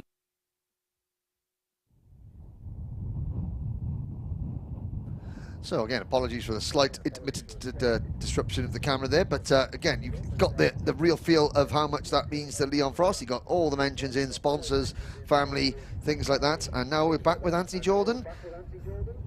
Possibly, but we'll be, yeah, so we got the winner definitely there, but Olivia Jenkins, I think, will be a mixture of, obviously, her best result in the British Championship, but what she'll always be thinking what could have been. However, what it does, it bodes extremely well for the rest of the season, and if the win didn't come today, then it surely isn't far around the corner for Olivia, and then Ollie Rands, well, I mean, a podium on his debut, starting the last lap down in 5th position and ending up on the top 3. Oh, that's going to be a great result and a certain cause of celebration for Ollie. And Anthony was saying that yeah, he was getting swamped there at the end by absolutely delighted supporters, family members and what have you. You can see there's an idea of, yeah, even the overflow car parks here at Shenington are full this weekend, as restrictions finally, after 2 long years, are lifted, so we can welcome back spectators and you know, families and friends of drivers. There's no restrictions on the numbers of people you're allowed to bring in to the paddock anymore, and it has made a huge difference. I've got to say, it makes such a difference. You look out for the commentary box window and you just see a car park full of cars. Not just race trucks and race vehicles and support vehicles, but just, yeah, cars of people coming to watch, whether it's sons, daughters, nieces, nephews, brothers, sisters, aunties, uncles, family, friends, neighbours and what have you. Yeah, or just people that like their karting, that race at the club meetings here at Shenington. They want to come and see people that they race against month in and month out in the British Championship. It does make a huge difference, the overall atmosphere in the paddock. Which is something that you don't realise has changed until suddenly it does, and then you're in this new normal, as we were told time and time again. This is the new normal. Well, I have to say that I'm sure that I know the situation is different in different parts of the world, but we're back to normal here, and we'll be getting underway with the next final in a few short minutes. At 2:45 is when the TKM Extremes are due out, which is in about 7 minutes time. I believe there may be 1 or 2 advertisements that our sponsors here at Wera Tools and Demon Tweaks, etc., would like you to see. So please don't go away.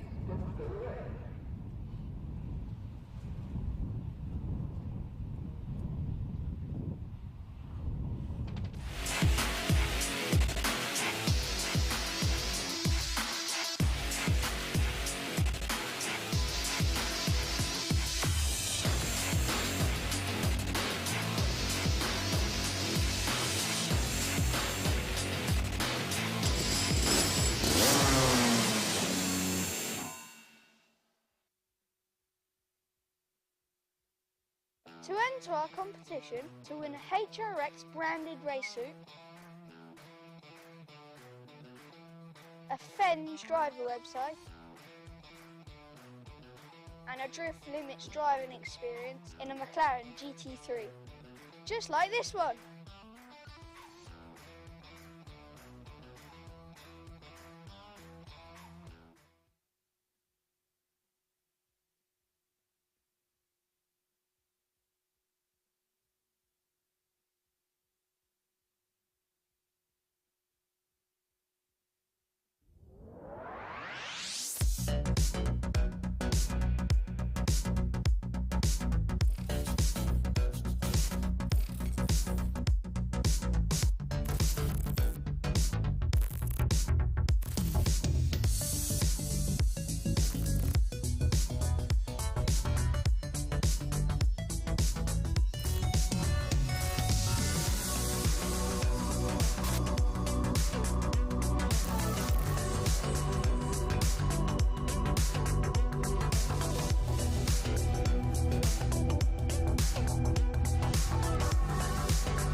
Hello ladies and gents, welcome back to Shenington for event 1 of the Wera British Kart Championships. First final has just come and gone for junior TKM. TKM Extreme is up next. Yes. And Henry, we've had a pretty good day in TKM Extreme, haven't we? Yes, we have indeed. There's a Harvey Roth. That's a good fist pump sort of arrangement. Yep. There, that's obviously a superstition between Harvey and his mechanic or his dad there. There's one of the last Gillards to roll off the production line, as we found there. That was the last of Tim Gillard's karts with Ashton Cox. Moving down the order is Michael Cornell in number 33 kart. There's number 40. Oh, is that the number 45? TKM Extreme there. There's number 42 of Tom Johnson, and there's the 44 of Kian Bennett, and at the back that's Ben Chapman. Now on the other side of the grid, from the back to the front, there's the 66 of Charlie Gromit, the 36 of Megan Lawson, the 27 of Sam Johns. Watch for Sam to be coming through. The 7 of Spencer Lane, the number 60 of Archie Strong, the 93, that's Aaron Lask. The number 19 of Adam Sparrow, the 16 of Charlie King, the 34 of Lee Whittingham, and the number 5 of Chris Whitten. Now, I said earlier on, it's great to have Lee Whittingham back in the paddock. He missed last year due to family circumstances. It's great to have Lee's family back in the paddock as well with him this year watching on. And Lee is really, really motivated this year for a strong finish for many, many reasons. And be wishing him good luck. But he's got, well, they've all got a lot of work to do to pass and catch and beat that man on your screen there, Chris Whitten, who won both heat races.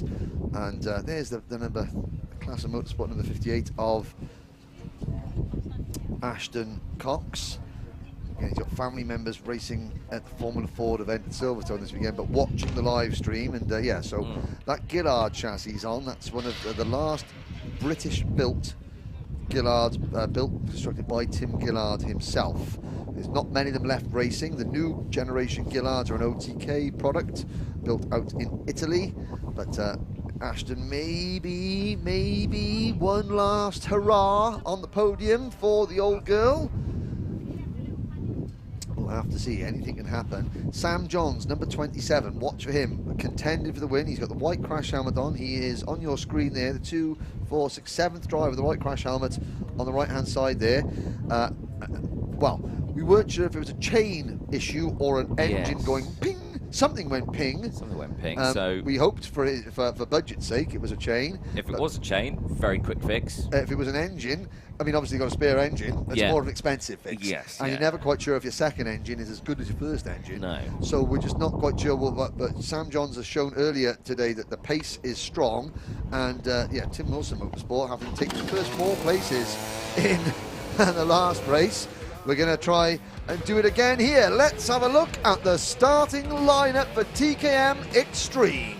It's Chris Whitton and Harvey Roth on row number 1, Lee Whittingham and Ashton Cox on row number 2. Charlie King and Kai Springfield round out row 3, Adam Sparrow and Michael Cornell on row 4. Row number 5, Aaron Lask and Jack Saunders, Archie Strong and Ben Watson go from row number 6. Spencer Lane and Isaac Marsh on row 7. Sam Johns and Tom Johnson on row 8. Row number 9, Megan Lawson and Kian Bennett. Row 10, Charlie Cromett and Ben Chapman. Now, Ben Chapman earlier on, I think he had issues, didn't he? Yeah, he was struggling a little bit earlier on, but I mean, hopefully, he's got them sorted out. Yep, we've got a full Continental. I'm saying that there's the number 88. I'm not sure if it shows you come out of the grid. Oh dear, now I can't see. Well, we'll have a little look on our screen to show that maybe those troubles were a little bit more terminal than we thought. But as they come to the line, lights are out, we're off and racing. 15 minutes in TKM Extreme in the pole sitter. Chris Whitton gets away cleanly at the front. Around Cafe Corner we go. And all 19 runners do make it round. Although I'm just thinking at the back of the field. Ben Chapman does get going and chasing them down at the back. So that we have got a full complement of 20 drivers, and Ben Chapman trying to catch up, but it is Whitton leading from Whittingham. Whitton, that's not going to confuse us at all, is it? That's not going to go horribly wrong, ladies and gentlemen. Whitton and Whittingham have the first 2 positions. And although they don't now, because Harvey Roth has taken care of that by passing Whittingham to move into second, and now he leads the charge behind Whitton. Yes. And opening up quite a advantage already is Whitton. Yeah, like that gap, half a second already. Charlie King there in second place now. But he's opened up, he's found some waft in that time. Whitton is waving goodbye at the moment, although as you see head down, Harvey Roth chasing hard, Whittingham in third, then it's Sparrow. Is that Charlie King actually? No, it's Charlie King up into P2. Yeah. So I do apologise, it's the other one of the Tim Wilson Motorsport drivers. It's the junior graduate, Charlie King, up into P2. He has, and there is Whittingham passing Sparrow for 3rd position. So Adam Sparrow briefly into the top 3. Then it's the number 58 kart of Ashton Cox. Aaron Lask is 6th. Harvey Roth down to 7th place. Then it's Springfield, Strong, Lane, your rest of your top 10.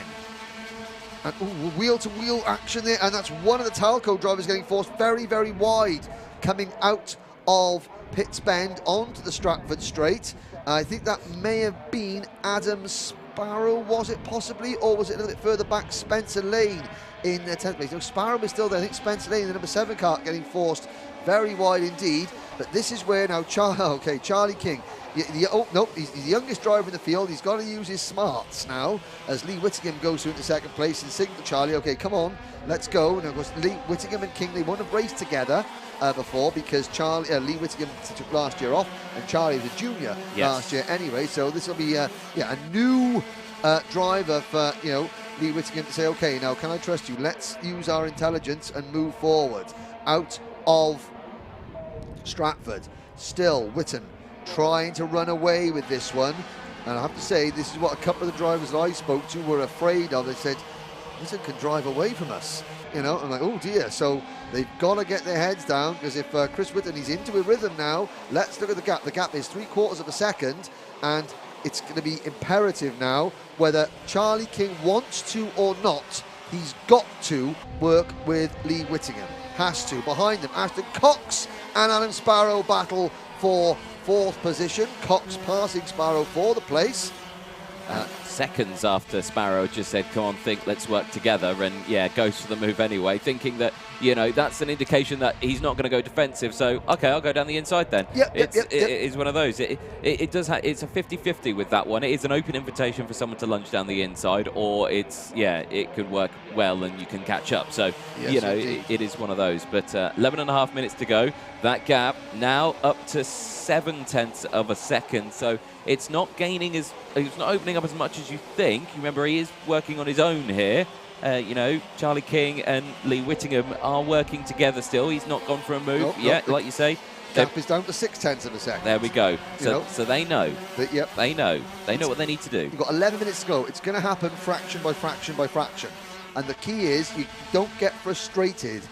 Even if it's 1/10 of a second every lap or two, it's the tactics are working. And here they come into the Bruno chicane. And there's the white handle of Sam Johns. So Sam Johns is up into 9th position. So whatever, if he's is that a mistake? Well, he was got the back end out a little bit. Let's have a look at the lap times. That one little mistake there, getting crossed up with the braking for Wilkins. Whitten a 45.3, Whittingham a 45.19. Gap comes down by another 1/10 of a second. And yeah, you were right, Anthony. Well spotted. A slight, just a metre later on his braking than he needed to be. And again, the back end of Whitten's car looked a little bit lively going into Stratford Corner as well. I'm not going to say he's overdriving it, but, you know, the pressure is on. Now, Kai Springfield, the number 97 kart, you look for the blue and white liveried machine of Springfield. He is now, I think he is 7th, chasing Aaron Lask, or is he ahead of Lask? Yep, he's in the 6th place now, ahead of Lask. Spencer Lane in the number 7 kart is next. They're the next 3 karts. There's a gap back to Archie Strong in 9th, and he's got Sam Johns pushing him along in 10th position. 9.5 minutes to go. There goes Johns, and a gap behind them to the next Classen Motorsport karts. That's the number 95 of Ben Watson. Oh, here goes Charlie King. Now, is that a bit too early because they were catching him, and now Charlie King's, okay, my turn to lead. Now, okay, will Lee Whittingham sort of understand this? And, okay, Charlie, let's have a look. The gap has gone out by a 1/10. It was half a second. It's now 0.6 of a second. And the problem that Lee Whittingham has got, Lee Whittingham's gone, no, I'm not confident letting you push it. Now he's just saying a little bit of a fist. They say, no, come on, no, you need to follow me, because they've lost 2/10. So it's so frustrating. The gap that they got, they took them 3 laps to gain 2/10 of a second on Chris Whitten, and it took 4 corners for that 2/10 to disappear again. And here comes Charlie King again, and this is, and now he opened the door. Lee Whittingham wasn't defending, and then he come back, and now that could be the critical move of the race. Charlie King moving back into 2nd position, and that's going to give Chris Whitten over 1 second of an advantage. There's gesticulating and waving going on. Adam Sparrow is now into 4th place. There's Ashton Cox in 5th, Spencer Lane, Kai Springfield, and the red and white car of number 93, Aaron Lask altogether. The gap to Chris Whitten is 1.3 seconds, just like that. Lee Whittingham says, I'm not having it, I'm going for it. I think that could be game over for the race lead, but it's game on for 2nd place, because it's not just King, Whittingham, Sparrow and Cox battling for it now. Lane, Springfield, Lask, Strong and Johns have all joined the party. There's the number 60 kart of Archie Strong in 10th place, the back of that group. 7 3/4 minutes to go. Chris Whitten leads by 1.4 seconds, and I've got to say that the rest of the field have sort of handed him this one on a silver platter. Yes, they really have, haven't they? They look like they were working together at the early stages of that one. Well, they were working together. But what Charlie, I'm trying to say, so Charlie King's mentality as a junior driver was that when we work together, the gap closes really quickly. Yes. They're in a situation now as a senior entry with one kart that's got a little bit of an advantage on everybody else, it seems, that working together for a couple of laps, yes, you only gained 2/10 of a second. But the key is you gained it and you still had 8.5 minutes to go. This is just, it's not a criticism, it's just to say that the mentality needs to shift a little bit. Yeah. I'm sure Lee Whittingham will, post-race, explain the situation that, no, we would have caught them. it might have taken another 5 or 6 laps, which again, for a driver pushing, you know, you get frustrated, you get impatient, because you think, well, hang on a second, I'm pushing, they're still not catching him. Well, you are, but only by minuscule amounts. But minuscule amounts add up into larger amounts, which add up into actually getting what you wanted to achieve, getting it done.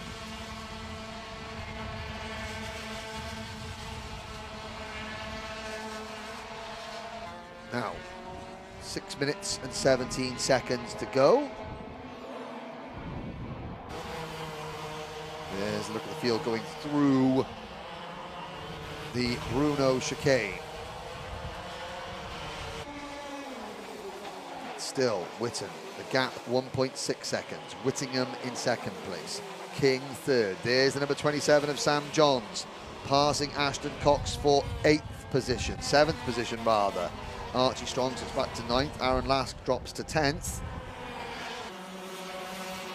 Out of Cafe Corner we go.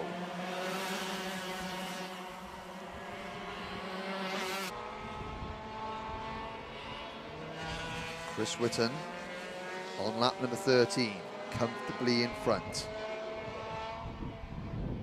There's the number 34 kart of Lee Whittingham, followed by Charlie King, Adam Sparrow, Kai Springfield, Spencer Lane, Sam Johns, Ashton Cox, Archie Strong, Aaron Lashley, top 10. There's a move there from Kai Springfield. He elbows Adam Sparrow out of the way.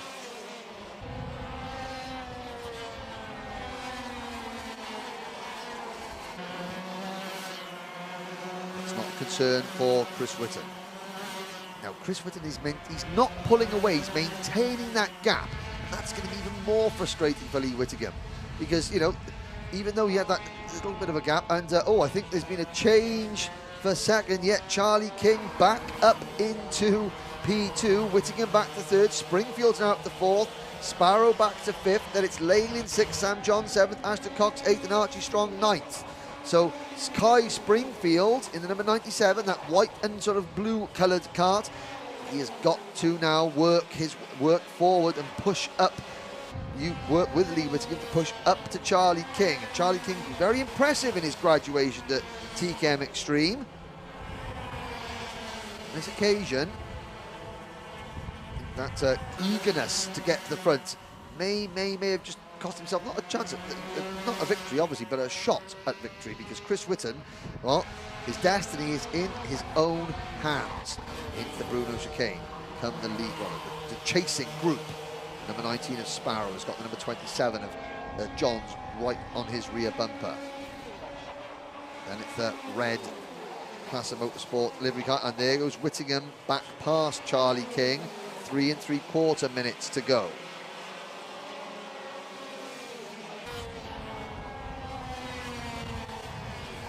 And Springfield dives at the inside of Charlie King for 3rd place. And that was a decisive move, to say the least. Now Witten's lead is 2 seconds with 3 minutes to go.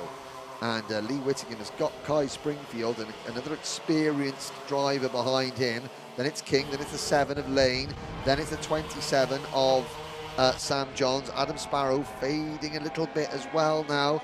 And you can see Charlie King signaling to Spencer Lane, saying, okay, come on, let's work together and push me. And there's Springfield now at the inside of Lee Whittingham, and Charlie King tries to go through as well. It's almost too wide, but King doesn't make the move and then gets hung out to dry a little bit on the exit of Wilkins.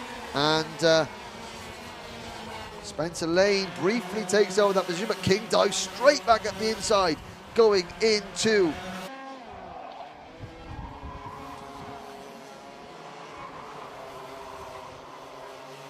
corner. The leaders have once again through Stratford, now round the Bruno chicane. It's the battle for 2nd place. The 97 of Springfield, the 34 of Whittingham. Then it is the number 7 of Lane. And there's the 27 of Sam Johns making his move on Lane for what is now 4th position. So Witten, Springfield, Whittingham, the top 3. 2 minutes to go. Sam Johns now into P4. Lane is 5th. King down to 6th. And under pressure from Sparrow and Cox. There comes Cox at the inside of Sparrow as Springfield runs wide at Stratford. Whittingham gets up the inside but has to back out of it before they get to Bruno's.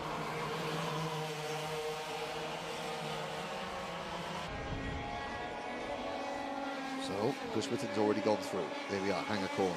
New curbs there inside of Hanger Corner, and there is a move from Lee Whittingham and Sam Johns. Well, Whittingham did the hard work, opened the door, and Sam Johns took the invitation with both hands to take over third position. Now, it's hard to believe neither of the drivers running second and third were even racing last year. And here they are, battling for a place in the podium, and Springfield fights back. It's now Whittingham has been shuffled back to fourth place. Spencer Lane trying to push it back to fifth. So Springfield back into P3. This is great stuff. Johns now runs second. There is the number 5 kart of Chris Whitten on his way to another British Championship victory. John second, Springfield third, Whittingham is fourth, Lane is fifth, sixth is King, seventh is Sparrow, eighth is Cox, Strong runs in ninth, last 10th, then it's Watson, Saunders, Marsh, Bennett, Cornell, Lawson, Gromit, Johnson. Harvey Roth has disappeared completely off us. I mean, he's actually still running down in 19th place. He's obviously had several incidents and is running around 3 seconds a lap slower than everybody else. So just trying to cruise around, get to the finish, and maybe pick up a position or two if other drivers drop out, because points mean championship, places mean championship points, but the clock strikes 0. Next time around, Chris Whitten will see the last lap board. Who is going to be second? It's a train of 2, 4. Oh, and there's a spinner there. That's Charlie King has gone off, and he's Adam Sparrow behind him has gone with him as well. And that was Sparrow saying, oh, sorry. But certainly King getting spun around there, and Sparrow was on the outside of him, had nowhere to go. Now that's thinned the group. We're down to 4 karts battling. The second, maybe make that 5 with Ashton Cox still sort of in touch. But this is the final lap. Whitten's going to take the victory. Johns holds on to second, Springfield third, Whittingham in fourth, then it's Lane, and they're 3 wide for third place. It's still Kai Springfield, the number 97, that hangs on to third place. Sam Johns into P2. Oh, that's going to be a happy boy if he hangs on to a podium place. Lee Whittingham, though, fighting and scratching and clawing for a place on the podium. Into Hanger Corner. Whitten is already through. Sam Johns in second, Kai Springfield third, and Chris Whitten is victorious. John second, Springfield finishes third. Lee Whittingham just misses out on his return in fourth place. Spencer Lane comes home in fifth. Sixth for Ashton Cox. Seventh for Aaron Lask, Archie Strong 8th, then Jack Saunders, Ben Watson, the top 10, Isaac Marsh 11th, Kean Bennett 12th, Michael Cornell, Megan Lawson, Charlie King and Charlie Gromit, Adam Sparrow 17th, Harvey Roth 18th, and Fen Chapman 19th. Sadly, Tom Johnson retired towards the end of that race, very sadly.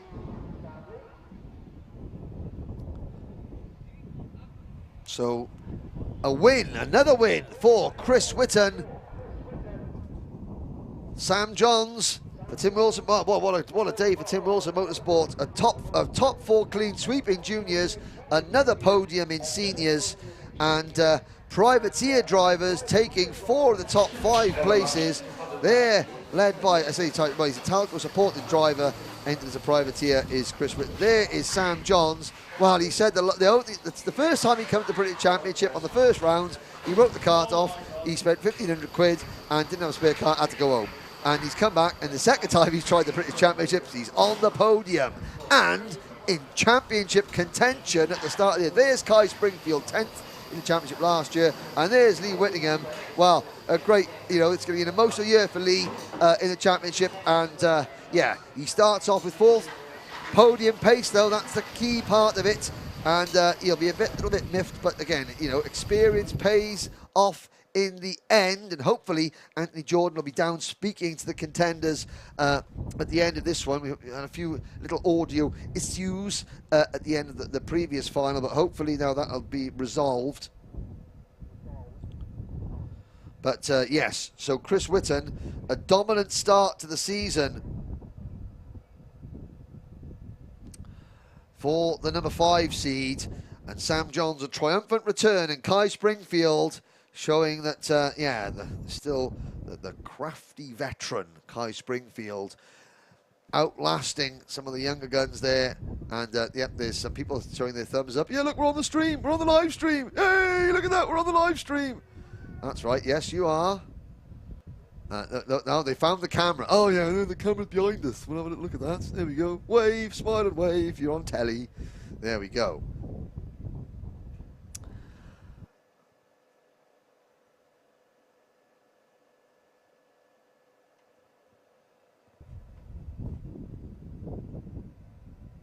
There we are. Now, yeah, there's a slight now they realise, yeah, no, there's a slight time delay between there, but they've well, again, and that's one of the joys that, yeah, because you've got spectators back, the commentator can make for them. So another big wave. I don't know who you're supporting. You're supporting a sunglasses manufacturer by the looks of it. Sunglasses and baseball caps all round. There we go.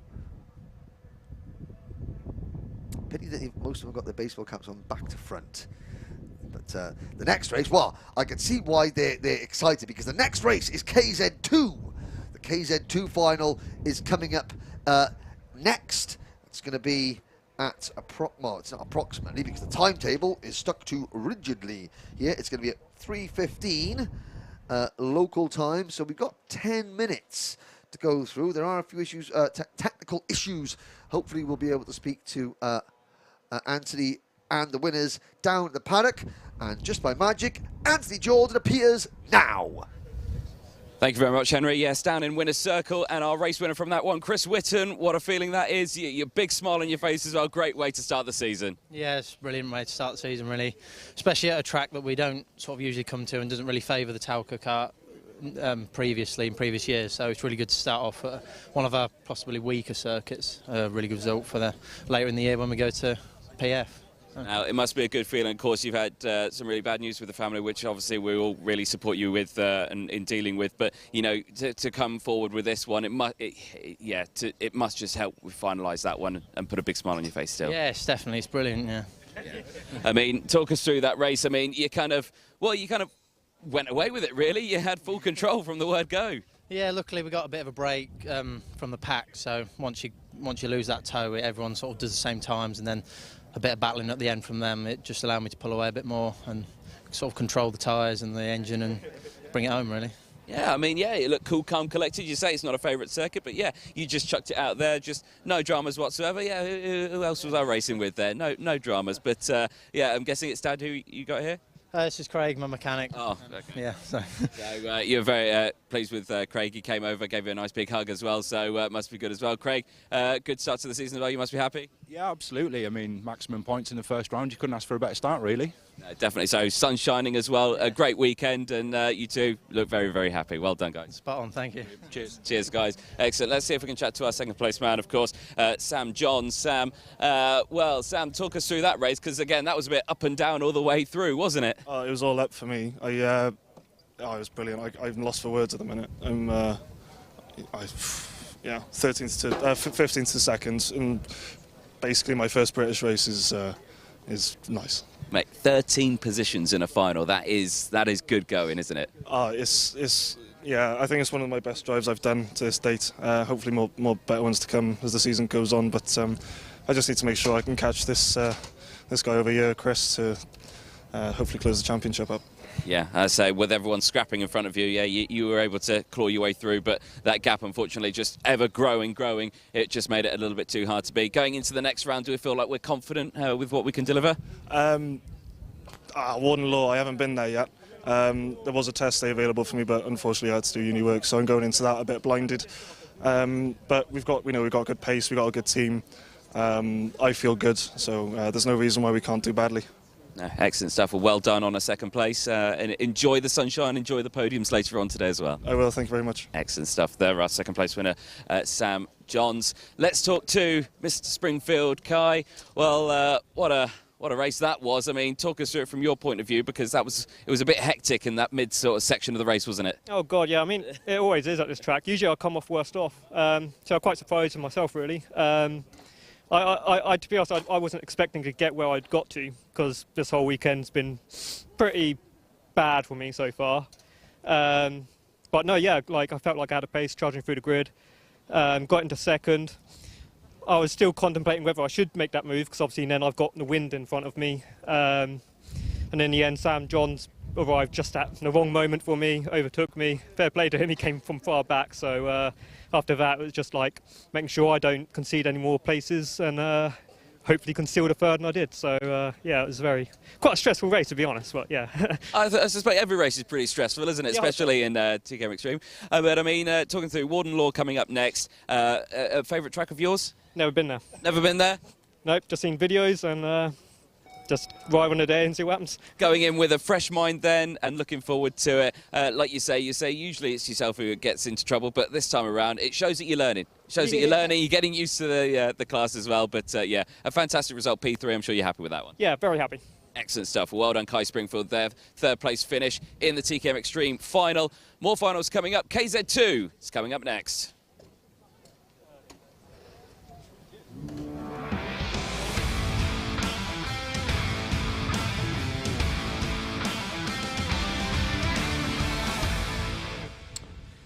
Yes, indeed. Thank you, Anthony, and thank you to the top three in TKM Extreme. It's very rare you find a Welshman lost for words, but Sam Johns admitting there that he was a little bit lost for words. Yeah, so he said, basically, it's my first British Championship round. Again, you tried it a few years ago, came away at the end of the first round without having competed with a £1,500 repair bill and a very bent and broken go-kart. But all different this weekend. Now we're on to KZ2. That's the next race up. 24 drivers sitting down on what will be the fastest race of the day. 15 minutes plus a lap. First round of the KZ2 final. We've had a perfect score for Chris Whitten in the TKM Extreme. Well, we've had different winners in KZ2. They've got a couple of drivers starting out of position. Now, there is Dan Kelly, the 2018 British champion. Missed last year, back with us this year, looking to reclaim the title that he last won, again, 4 years ago. And came into KZ2 karting at a very, very young age indeed. In fact, as young as he could possibly be. He was always the baby-faced assassin. Now he comes back to the championship and finds he's one of the older veterans in the class. There is Bradley Barrett, the Sodi Vitesse driver. He'll be starting on the second row of the grid, the 3x2 entry. There is Tom Adams, one of the, oh no, that's that's not Tom, that's Ashley Lewis, sorry. There's Tom Adams making his debut in the British Championship in the KZ2 class. Birrell R race suit of Josh Price. Oh, there's Miles Murphy. Always happy as Miles Murphy, always happy, Miles Murphy. We look further down the grid. Alan Kenyon. Wow, Alan, number 5 seed. You know, one of the title contenders, even though he sort of sneaks under the radar most of the time, very consistent. And then we're looking a little bit further back. We've got the likes of Charlie Cole there. Now at the back of the grid, there's the number 26 of Robert Cronin getting in, but right at the back. So number 34, Ashley Goodlip. Last weekend, he had a bit of an incident here at the E-plate, wrote the kart off. Picked up that new Maranello chassis, that number 34, on Wednesday. Right. I was being told the first time he sat in it was yesterday for practice. Okay. So Ash Goodlip, I mean, there's deep ends, and then there's Mariana Trench deep ends. Yes. And that is what. That's a very nice decoration. It's interesting helmet design there. Yes, yeah. Yes. Yes, there's deep ends and then there's deep ends, and I mean, I'm sure the cameraman is not deliberately zooming in on thrown in at the deep ends, and that's why Ashley Goodlip is thanks. So thanks again to Les Latham, the font of KZ2 gearbox knowledge. There's Sam Ward. We've got there at the number 63, another karting returnee, Spencer Shinner, one of the youngsters in the class. There's 5 drivers making the debut under the age of 18 in this class. Spencer is one of them. He had that frightening incident down at Stratford earlier on, but is, you know, see back out there. Now this is, so Bradley Barrett yesterday on the Paddock show. Yes. That said, he said, look, I didn't realise how unprepared I was for this. He said he was in a month out of the kart. Yesterday, first practice session, he was really feeling it. Yeah. So for the drivers, I mean, again, you know, Adams, Halliday, Porter, McQueen, Morgan, those 5. A 15-minute British Championship final is going to really, really test their physical and mental strength as much as anything. Attention Paddock, could Mr. Bourne please report to the tyre? So we've now got Lee Ward, Dan Kelly and Charlie Turner. They're going to be starting at the front row of the grid, you know. Then the second row is going to be Bradley Barrett and Joe Charlton. In fact, why should I tell you? Let's let the graphics tell you. Here is your starting lineup for the KZ2 final. Yes, indeed. Race 21 of the weekend, row number 1. The staggered grid, Lee Ward, Dan Kelly and Charlie Turner on that front row. Bradley Barrett, Joe Charlton round out the 2 karts starting on row number 2. Row number 3, we've got Ashley Lewis, Dan Gould, the E-plate holder, and Tom Adams, and James Glenister and Josh Price starting on row number 4. O-plate Shane Daly will start on the inside line of row number 5. Miles Murphy on the inside with Byron Kittle alongside Alan Kenyon, and Derek Morgan will round out row number 6. Charlie Cole, Morgan Porker and Hannah Lang will all start on row number 7. Lewis Halliday, Caden McQueen on row number 8. Sam Ward, Robert Cronin and Spencer Shinner will round out row number 9 with Ashley Goodliff on row number 10 all by himself at the back of the grid, like you say, on that brand new chassis that he only started driving on yesterday. Yes. Yeah. Yep. So, what to look for? Well, Dan Gould, E-plate holder, he won that here 1 week ago.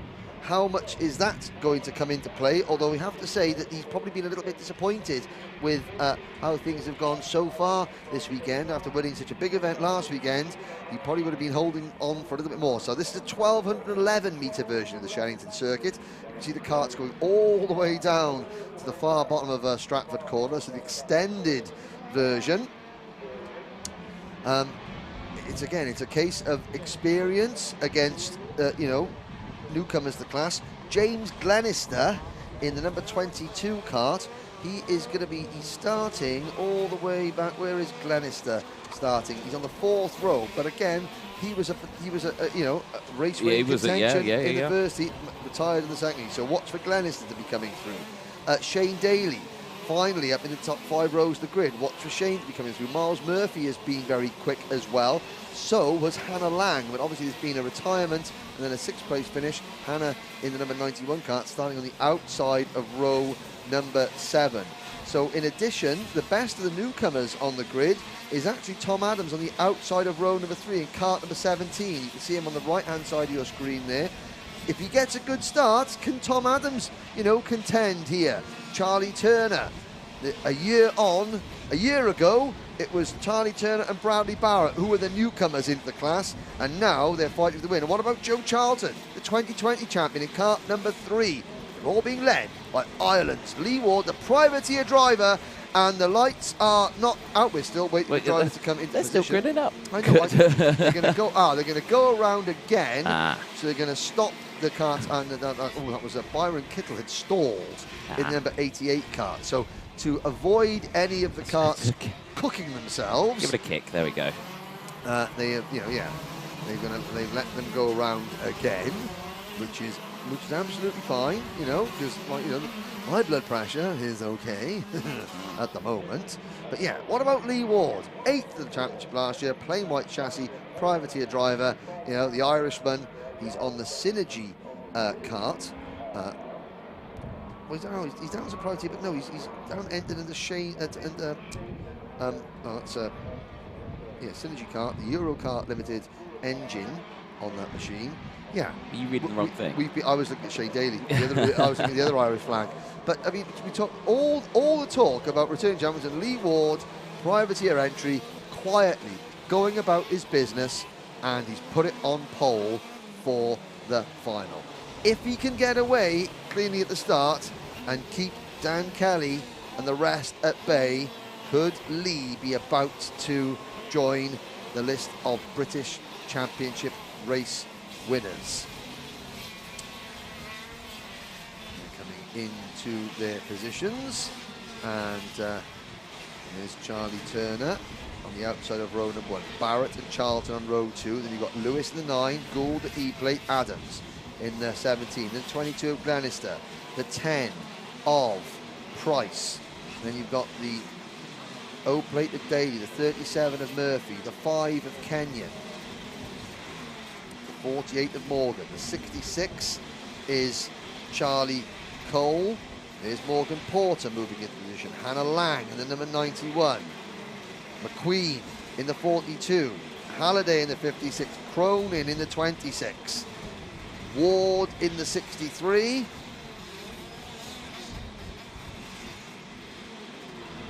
Shinner in the 55, the back Goodliff in the 34. Here comes Kittle, who will start at the back out of position after stalling at the start. 2 red lights, 3 red lights, 4 red lights, lights are out, we're off and racing, and they all get away cleanly. Oh, there's a bit of a clip in the middle in. Miles Murphy gets forced very wide, but it looked like a fairly even start between the poles of the Lee Ward and Dan Kelly. Somebody coming into the pits to retire. It's one of the J karts down towards Stratford they go. Ward on the inside is getting challenged though by Turner and by Kelly. They're 3 wide coming up Stratford Straight towards the Bruno chicane. It's Lee Ward who leads. Kelly second. Joe Charlton is up to third, and into the barriers goes one of the Rush Performance drivers. Buried himself, driver instantly moving around up and out of the kart and is okay. We'll get a name check on them next time by. Josh Price has sadly retired. He was the Andy Fairless racing kart coming into the pits. There we saw the number 10 machine. So Price out of the race, and I'm just looking to see, I think it was Spencer Shinner. So the second time this weekend that Shinner has sent that Rush Performance kart nose first into tyre barriers, and the second time that Spencer Shinner has gone out completely unscathed. So that is good to see, and the rest of the field making their way out the Stratford corner on lap number 2 with Lee Ward leading Dan Kelly and Joe Charlton. Right, yellow flag still in the Bruno chicane there for the driver who was in the barrier, believed to be Spencer Shinner. Yep. So is that a very similar issue that potentially he had earlier on? Well, I mean, the issue earlier on was he didn't slow down for the corner, went nose first into a tyre barrier. It looked very similar to me. It looked very similar, but at the corner just later on. So Gremlin's in the braking system, I'm guessing, for that one. 13 minutes to go then, and plus that one additional lap. Like you say, Lee Ward leading the way and looking comfortable for the time being. You see Lee Ward's driving style, he really does chuck it into the corners, especially into the Bruno chicane. Obviously, he has to move it slow this time around. Into the hairpin, and down the inside goes Dan Kelly. Gets that move done on Lee Ward, moves up into P1 as they exit out and down the straight as well. Lee Ward now down into third place as Joe Charlton is up into P2. Joe will be liking this. Smoking Joe Charlton into P2 in the number 3 Energy Course chassis. Then it's Ward, again, Ward, very different driving style. They're tight, very tight all the way around Wilkins. Then you've got the phalanx of red and orange and yellow Maranello karts from the Rush Performance team, Brian Rush's team. They're easily the biggest numerically on the grid. Bradley Barrett in 4th place. It's Adams up to 5th, Glenister is 6th, Turner down to 7th, Lewis in 8th. Daly's up to 9th and Gould 10th. So 2, 4, 5 Rush Performance karts in the top 10. And you can see them there, but they're all running. They're in 5th, 6th, 7th, 8th, 10th. It's Dan Kelly leading Joe Charlton, the 2018 British champion, against the 2020 British champion. At the front of the field in 2022. Birrell ART Andy Fairless Racing, Privateer Energy Course, then Privateer Synergy Chassis, then Sodi Vitesse Sodi Kart in 4th, and then Rush Performance Maranello Kart 5th and 6th. You've got the Moore Racing O-plate of Shane Daly on the Synergy in there as well. Fastest lap for Dan Kelly, under brake for Stratford corner. Don't forget, ladies and gentlemen, the KZ2 karts are hitting 95 miles an hour down the Stratford straight before that hairpin. Lee Ward had a look at Joe Charlton and forced him wide. Yeah. Behind the Bradley Barrett getting almost tripping over himself as James Glenister tries to fight through. Glenister looks to the inside, but of course this battle is great, but the leaders are starting to edge away. Ever so slightly on this one. Is that 4 Rush Performance carts, Linus there? Yes, it is indeed. Oh, excellent. What? No, it isn't. So Oh, that's, no, that's it- sorry, they look very similar. Yeah, but there's a 4th Rush Performance cart there. Ah, right, there we go. That's what I meant. That was it. That's Yeah. last number 9, Ashley Lewis, behind Shane Daly. So Shane Daly, the old plate winner, moving into 8th place. Tom Adams doing a great job holding on to 7th. And behind them, look at the battle still going on. That was Miles Murphy there in the Demon Tweaksmore racing cart there. He's down to 15th after that incident at the start, but he was muscling his way back up towards the front. There's Derek Morgan going through in the number 48 MS machine. Charlie Cole having a good job in 11th, doing a job in 11th place for Jade Racing. Lewis Halliday in 12th, then Hannah Lang in 13th. Dan Gould down to 14th, E-plate holder, not going well for him this weekend, down to 14th. Here comes Lang on Halliday as they come into turn number 1. Does Lang make that move stick for the Formula K MK Racing team? Yes, she does. There's Morgan Porter going through on the Kart Republic machine. There's the 26 of Robert Cronin going through. And there is Ashley Goodliff just getting used to that new kart. And there's a move as that's the Jade, it's the Jade kart, the Jade Racing Team entry of number 66, Charlie Cole, I think, passing Ashley Lewis. And Bradley Barrett, again, he's offline coming into the Bruno chicane, and just couldn't get the kart slowed down enough, and that cost him a little bit of momentum. But now we've got a 4-kart breakaway. In fact, James Glenister has moved up into P3, so Glenister in the number 22 kart now looks at the inside of Joe Charlton II. I think he made the move. Oh, now, was it not at Mansell Raceway last year that Glenister and Charlton had an almighty accident? Was it Glenister and Charlton? I think it was it. I think it might have been. Was it? Yeah, I know. Definitely Charlton was.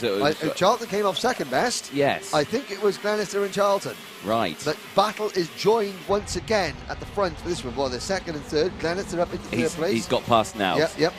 And there's Shane Daly. You can't count Shane Daly out of this one yet. No. 8th position, but only 2.3 seconds behind the race leader, number 29, Dan Kelly, with 9 minutes to go.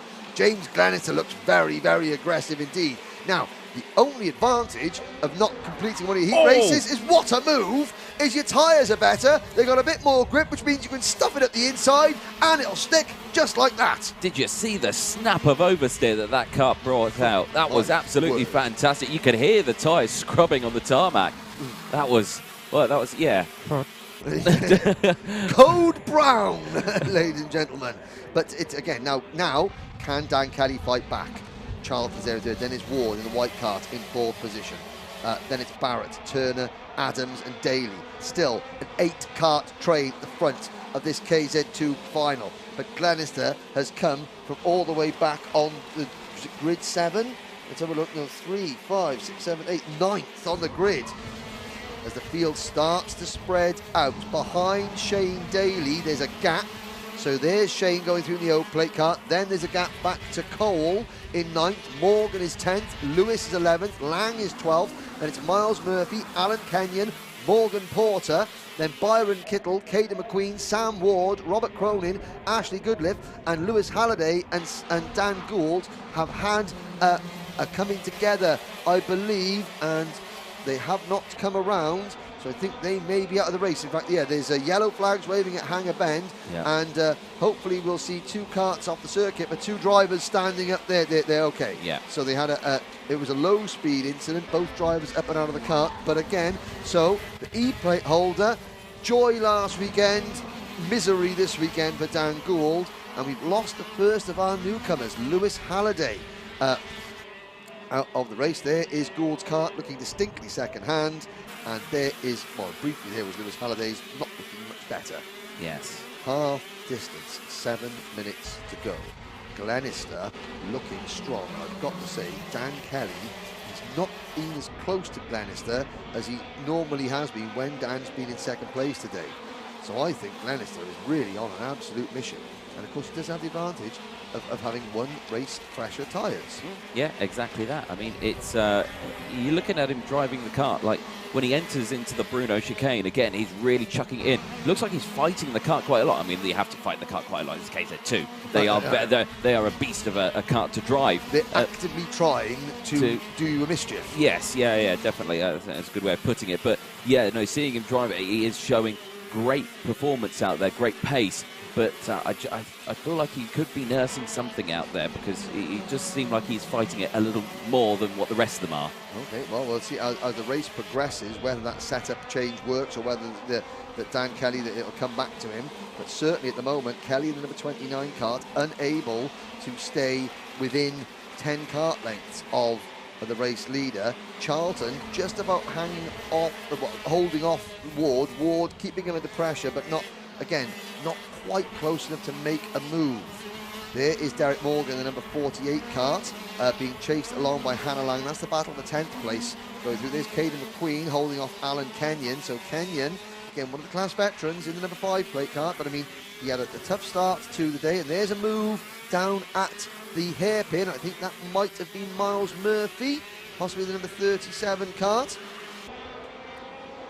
Or possibly Morgan Porter and Miles Murphy, I think, that were swapping positions, I believe. We'll have to wait and see. On to lap number 14 we go. James Glenister, 44.22 seconds, new fastest lap of the race. Well, whatever issues that I may have thought he had, he definitely doesn't have them now, and he's driving away from it. Well, interestingly, the gap is still less than 1 second.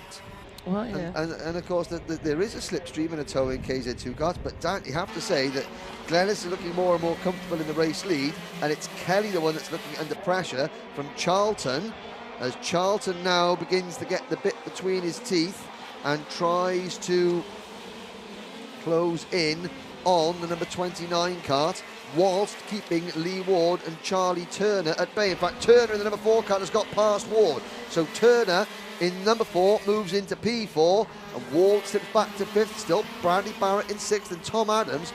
I can't say how impressed I am with Tom Adams. Just again, extremely mature, sensible driving from Adams, and he's, do you know what, Bradley Barrett ran a bit wide there at Stratford Corner in the Sodi Vitesse number 6, and that could give Adams a little sniff at 6th position. Well, not quite. Behind Adams is now a gap developing to Shane Daly and Charlie Cole, running in 8th and 9th, with Hannah Lang and Derek Morgan battling over 10th. Murphy, Lewis, Porter, McQueen and Kenyon are fighting over 12th place, with Sam Ward 17th, Robert Cronin 18th, Ashley Goodliffe 19th, and Byron Kittle sadly is retired, the number 88 kart. Yeah, so Dunmore all the way through. Obviously, yeah, losing quite a few of the karts in that one. Like you say, yeah, 5 karts out of this race. Still 19 running, 3.5 minutes to go. The sun is still shining, which is lovely to see. And look at that gap, it is increasing. Nearly 2 seconds now is the gap from James Glenister and Dan Kelly. Restaville going through, so you think maybe it was tyre pressures that slowly came into fruition, and now they're really starting to come in, and now he's just fastest lap, because now, look at that, 1.7 through the next timing thing. Yeah, Glenister's really in the zone. Yeah. Now, Dan Kelly, there's nothing that Dan Kelly can do apart from now defend 2nd place. The driver that is looking particularly strong at this point of proceedings is Charlie Turner in the number 4 kart. And Turner, who was, again, he had a couple of podiums last year, a good consistent year, finished 4th. You can see Dan Kelly, you can see they're thinking, they're missing the apex ever so slightly. But that's just the KZ2 line going into Stratford Corner. You can tell when they do mess up because the back end steps out. That's when they do miss the apex, or they do sort of outbrake themselves ever so slightly. Turner now looking to turn the screws on Charlton for 3rd place. If Charlie Turner, with 2 minutes, 2.5 minutes, just under 2.5 minutes plus a lap to go, Turner needs to get past Charlton now if he's got a chance of maybe passing Dan Kelly for 2nd place. Because of course, in KZ2 it does take a lot longer to sort of size somebody up for a move. And passing somebody does cost you a little bit more than it does in other classes. But there's Glenister just again, point and squirt around Stratford, class of his own. 2, 4, 6 drivers battling over the final 2 podium spots. Kelly, Charlton, Turner, Ward, Barrett and Adams. Nothing between them at all going through. And long look there at the hairpin at the top of the circuit. The long straight, like you say, topping out 95 miles an hour when they hit the braking zone up there. So fast. Yep. You've got to be so committed on the brakes, haven't you, going into the corner? Yeah, and I think Joe Charlton's side, the best form of defence is attack. Yeah. Because rather than worry about what Charlie Turner's doing behind him, he's really now closed in on Dan Kelly. Dan Kelly is the one that is struggling in the final moments of this race. We're on lap number 19 with a minute and change plus a lap to go. There goes Turner on Charlton up at Stratford for P3. Charlie Turner on the podium. Well, there we go. Charlton had a nightmare year last year, didn't he? It would be great to see him back up there fighting, and someone straight off the track out of the wall, though. The 17, Tom Adams. Well done for stopping that kart before it hit the barriers. That was a dive bomb up the inside of Bruno's, then realised, I'm doing 20 miles an hour more in this KZ2 than I normally would be in my senior road tax kart, and stopping is going to be a bit of a problem. Yes. And he sort of slewed a little bit wide. Again, and then of course it takes time because you've got to shift down for the gears, and now we'll go again. But Tom Adams is having a great day, and I thought, well, he thinks, well, I mean, I've got to go for it, I've got to try. Yep. And he tried. He thunk it, he did it, and he failed it. But he's still running, and but he's still here. exactly where he was Yep. a lap ago. But I think he's probably thinking maybe going into Bruno's is not the place to make a move in these karts in your first year of learning. Yeah. We'll see. So, Turner, in his second year of KZ2, trying to challenge Kelly for second place. The clock strikes 0, so Glenister comes across the line. Now, did James Glenister take the last lap board before? I don't think he did, no. So he's 4 seconds up the road is James Glenister. We haven't seen the number 22 kart because we're all eyes are glued on this battle for second position. But there goes Glenister, 4 seconds up the road with Kelly, Turner, Charlton and Ward battling over the final 2 podium positions. Looks like Bradley Barrett is a little bit too far back to play a part of this struggle, and then it is of course Adams in 7th position. So it's the 29 of Kelly, the 4 of Turner, the 3 of Charlton, or the 8 of Lee Ward. 2 of these drivers are going to finish on the podium, but we don't know which 2 just yet. Now the clock strikes 0, and now definitely James Glenister starts his final lap. There's Chris Walker from kartpicks.net there taking the photos, ready for the victory celebration as James Glenister crosses the line in a lap's time. But who's going to be celebrating the second position? Dan Kelly, he hasn't had to defend, but he's driving defensively without having to over-defend. He's just not putting a wheel out of line just yet. And that means it's very, very difficult here at Shenington for anyone to get past you. If you don't make a mistake, Charlie Turner checks over his shoulder just to see where Joe Charlton is. There's going to be one opportunity now for Charlie Turner. It's going to come at the end of this straight. Now, will Turner make a move up the inside into Hanger Bend? No, but he could up the inside into this portion of Wilkins. But no, because Kelly does hug the inside line. James Glenister takes the win, and it's going to be Dan Kelly finishing in second. Turner is third, 4th for Charlton, 5th for Ward. Barrett comes home in 6th, Adams is 7th, and we wait. Shane Daly takes 8th, just in front of Hannah Lang, with Derek Morgan rounding out the top 10, ahead of Miles Murphy, Charlie Cole, Morgan Porter, Caden McQueen, Ashley Lewis, and Alan Kenyon, Sam Ward, Robert Cronin, and Ashley Goodliff gets to the end on his brand new kart. Well, he's now had 2 days getting used to that new chassis, and well, then the karts come back into the pit lane, and Anthony Jordan will be speaking there. There's your winner, or provisional winner, James Glenister. You'll be happy with that. And of course, he left the championship last year under a bit of a cloud after being excluded at Rowland for having a spare crash helmet that was out of date. I think obviously went on to become a dad then later in the year, so he'd be his first win in the British Championships as a dad, I believe.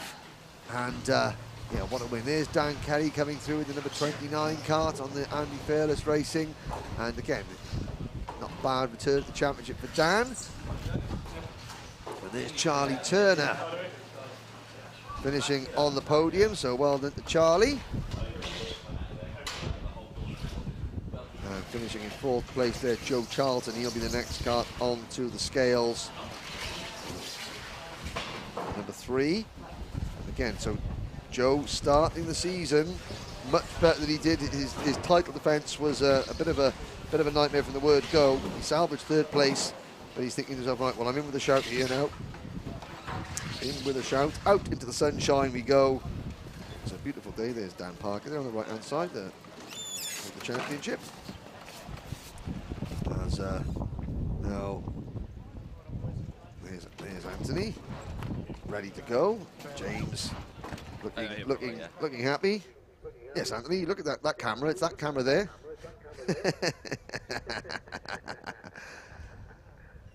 So there we are. So the Wera Tools British Kart Championship, that is 3 finals down, 3 to go, and poor old Lewis Halliday coming in there at the end of his KZ2 debut.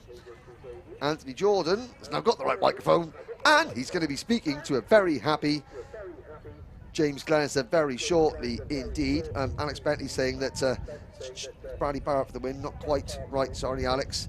But yeah, James Glenister and Anthony Jordan will be up very shortly. And there goes, there's poor old Dan Gould going to be across the screen. Well, E-plate last weekend, DNF this weekend. That's karting for you. Thank you very much, Henry. Yes, well, like we say, some of the fastest UK short circuit karts, and you look like you were driving it even faster than anyone else out there. James Glenister, what a result that was. You just drove away with that one at the end. Yeah, well, I think what happened, because obviously my clutch failed in the start of the second heat, those 15 laps extra gave me a lot more grip on the tyre, and I think that was basically what gave me the 1 or 2 tenths to pull away from them. So, you know, it wasn't all me, but I'd say it's definitely an advantage not doing the second heat. Well, there we go. So that's a driver top tip for everyone. Don't do the second heat, do the final. Yeah, no, don't do that. Yeah, points muck up eventually, don't they? So, but yeah, no, it definitely helps a lot. Even Dan come in, he said the driver I had off the corners is a huge difference. Yeah. Well, I mean, talk us through the start though. You still gained 8 places in that one, so you still had a lot of work to do. It was a bit of a blur, but for some reason, like the motor was like immense down the back straight, and we fiddled a bit with the car beforehand, knew it was getting colder, so we went a bit richer on the jetting, and that seemed to give us the straight line speed to overtake people quite easily. So, yeah. So it worked out quite well, but it's great to see you back in the paddock, of course, last year. Yeah, you know, you got the little one now, haven't you? Yeah, she's just over there, yeah. So second time. She fell asleep during my first race, so, yeah, once she's awake, at least I win, so. You weren't the only one who fell asleep in the first race, mate. There we go. No, I'm only kidding. James Glenister, well done, congratulations. Thank you for that. Cheers, well on. Let's have a chat to our second place man, Dan Kelly. Where is he? He's over where? Where is Dan? Dan, yeah. Dan, you got lots of support behind you there. Great. You don't know who they are? Sure. Excellent. Well, what a result though for you, second place. Shenington, are you happy with the result? It was all right. You could tell that James had a bit fresher tyres because he wasn't in the heat before. He just drove away, and then the others were coming, so it was a bit difficult, but all under control. Well, you say it was all under control. All under control. Was it now? It looked like a pretty tough battle getting through that one, but what a final it was. Weather held out for us. Are we looking comfortable going into round 2? Yeah, well, the first one was just about getting the points on the doors. But yeah, no, it should be good. This is probably my worst track, so we'll see how it goes. Well, worst track you finished second. I think, what's your best track? Well, rest of the track's all first then. More corners. The more corners, the better. More corners, the better. Is all that lot going to be at the next round as well? No, I hope not. No, they're good. Good old crew. Perfect stuff. Well, Dan Kelly, well done. Second place. Congratulations. Thank you very much. Perfect. Let's see if we can chat to our third place man, Charlie Turner. Where is Charlie? Well, again, tough race on that one. We came through with it, though. Started third on the grid on the outside, but, you know, you came through finishing third as well. Talk us through the race. Yeah, like the race was not a very good start, to be honest. I had a really good launch and then it just bogged off the line, so made my life a bit difficult. Someone driving top me, and I thought that my race was going to be finished, to be honest. But yeah, kept it calm, dropped about 12, picked my way one by one, and had good speed all weekend. And yeah, come out with a podium. Nearly got second, but no, fair play to Dane. You defended really well.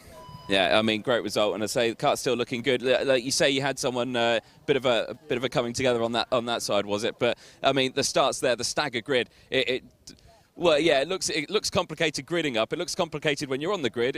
Yeah, I think when you're out there, it's quite a challenge. Yeah, it's definitely a real challenge, especially 15 minutes. I'm after past that race, I'm absolutely knackered.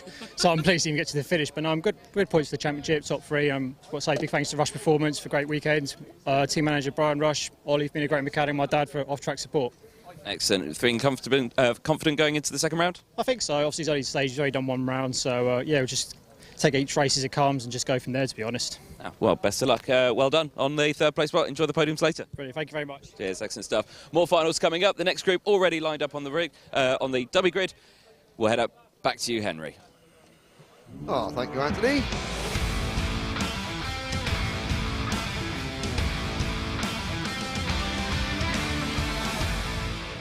Yes, Senior X30 is up next. And what we got in store for you here? Well, 27 drivers set to do battle in... First, we saw the Senior X30s in their repechage earlier on. And this, of course, a longer race, 15 minutes plus a lap. We've got IAME Cadet. After Senior X30, we round off the day with Junior X30.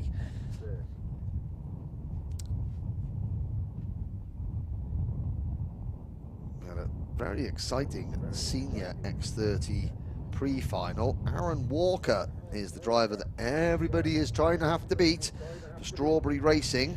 And then you've got on the outside of row 1 for this one, you've got the Mick Barrett Racing number 77 of Bart Harrison. I have to say that the Mick Barrett Racing livery, Bart Harrison's got a special Mick Barrett Racing livery. He's incorporating his sponsors into that, so that'll be interesting to see. And also we get a chance to look at this very interesting sort of proposition for number 95 Oscar Joyce for premium karting, where the NASA panel on the kart is a self-designed drawing that he's going to be selling as an NFT.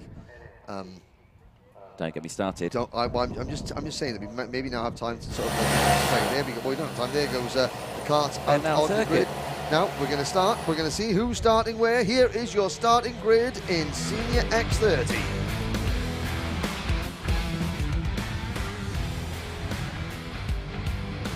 Pole position.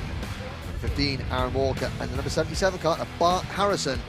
Alongside him with Gus Lawrence and Harry Platter, the GP player winner, on row number 2. Thomas Fleming and Oscar Joyce on row 3. Sam Heading and Alistair Cresswell round out row number 4. Row number 5, Harry Cottrell and Oliver Greetham, Jude Ferniehow and Alfie Bax Davis are on row number 6. Alex Moody, Brandon Templeton on row 7. Brad Pennell and Nat Thomas rounding out row 8. Row 9, Gary Edwards and Connor Clifford. Row 10, Marcus Littlewood and Louis Johnson Cool. Row 11, Archie Tillett, Marcus Luzio, Ewan Wilson and Sam Shaw on row 12. Row number 13 is Carly Atkins and Harvey Rivey, and James Pashley starts shotgun of the field. Double TKM Extreme champion starting 27th in this one. Watch for other drivers out of position. Harvey Rivey in the number 71, the MDL racing driver. Sam Shaw, the number 16 premium karting driver, he starts out of position, as does Marcus Luzio in the Dan Holland Racing number 12, and a little bit further back as well, Bradley Pennell in the number 22 PF International karting team. So you've got a host of contenders at the front and a host of contenders that are going to be trying to fight their way through the pack, but nobody has been able to beat the number 15 kart of Aaron Walker this weekend. There is the Mick Barrett Racing number 77 of Bart Harrison there, the gold and blue livery kart of Bart Harrison. So this is Bart's first season as a senior. He's got the O plate, he's got the GP plate right behind him. Harry Platten, the BMR restart driver, the PF International driver, Gus Lawrence, and I'm looking down, I think we've got all 27 drivers on the grid. Here we go, lights are out. We're off and racing in Senior X30 into turn number 1, and Aaron Walker, and up over the back there, there's one of the S8 racing karts. I think that was the number 42 of Harry Cottrell there, doing a 360, and he didn't see who he bounced over the back of.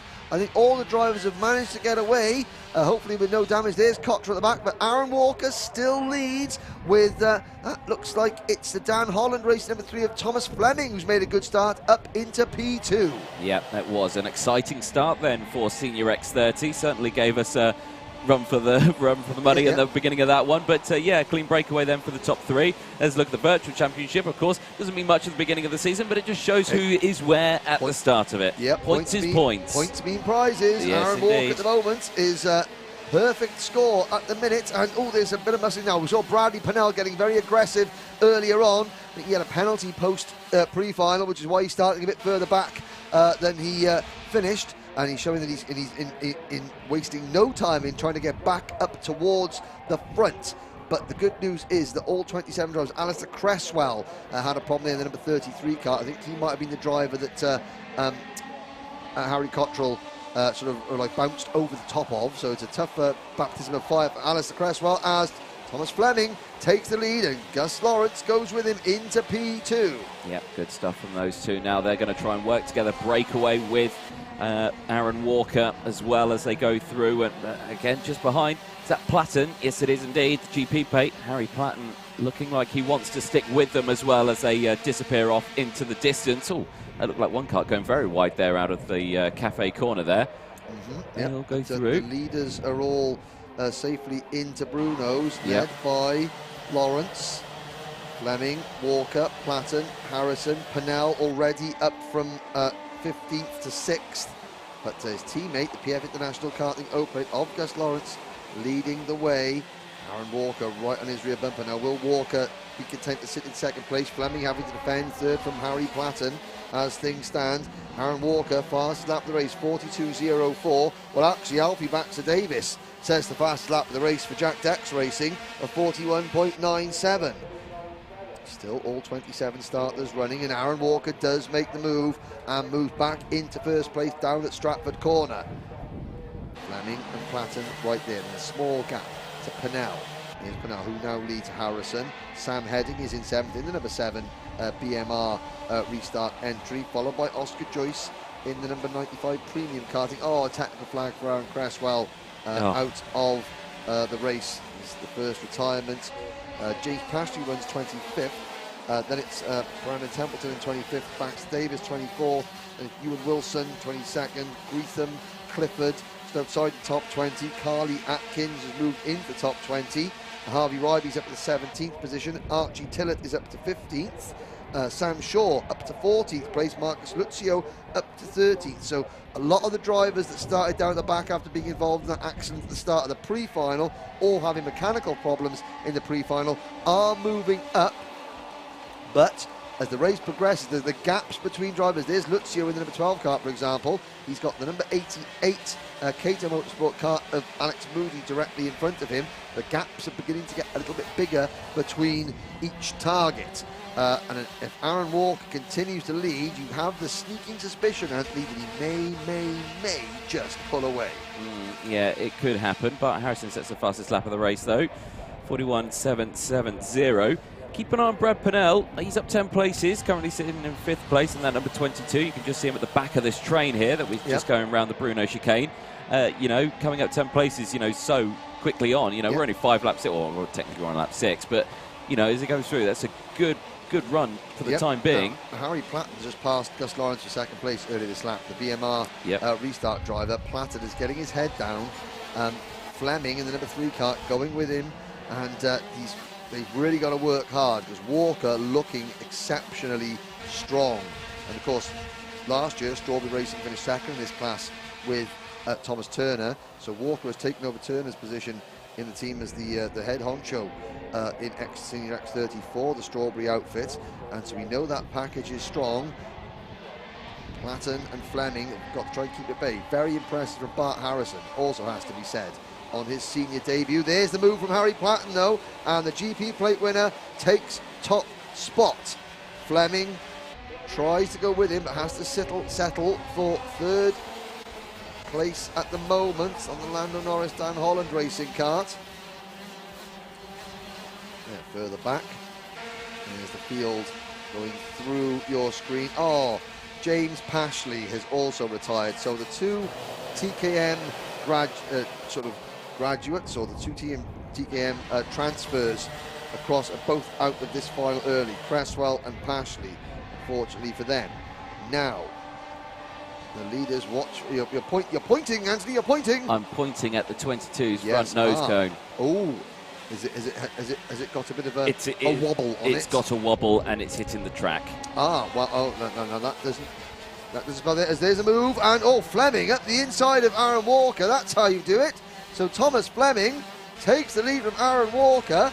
And, so if, well, Bradley Pennell may be aware that he can hear the scraping and scratching of that nose cone, so he knows, right, okay, well, there it is, yes.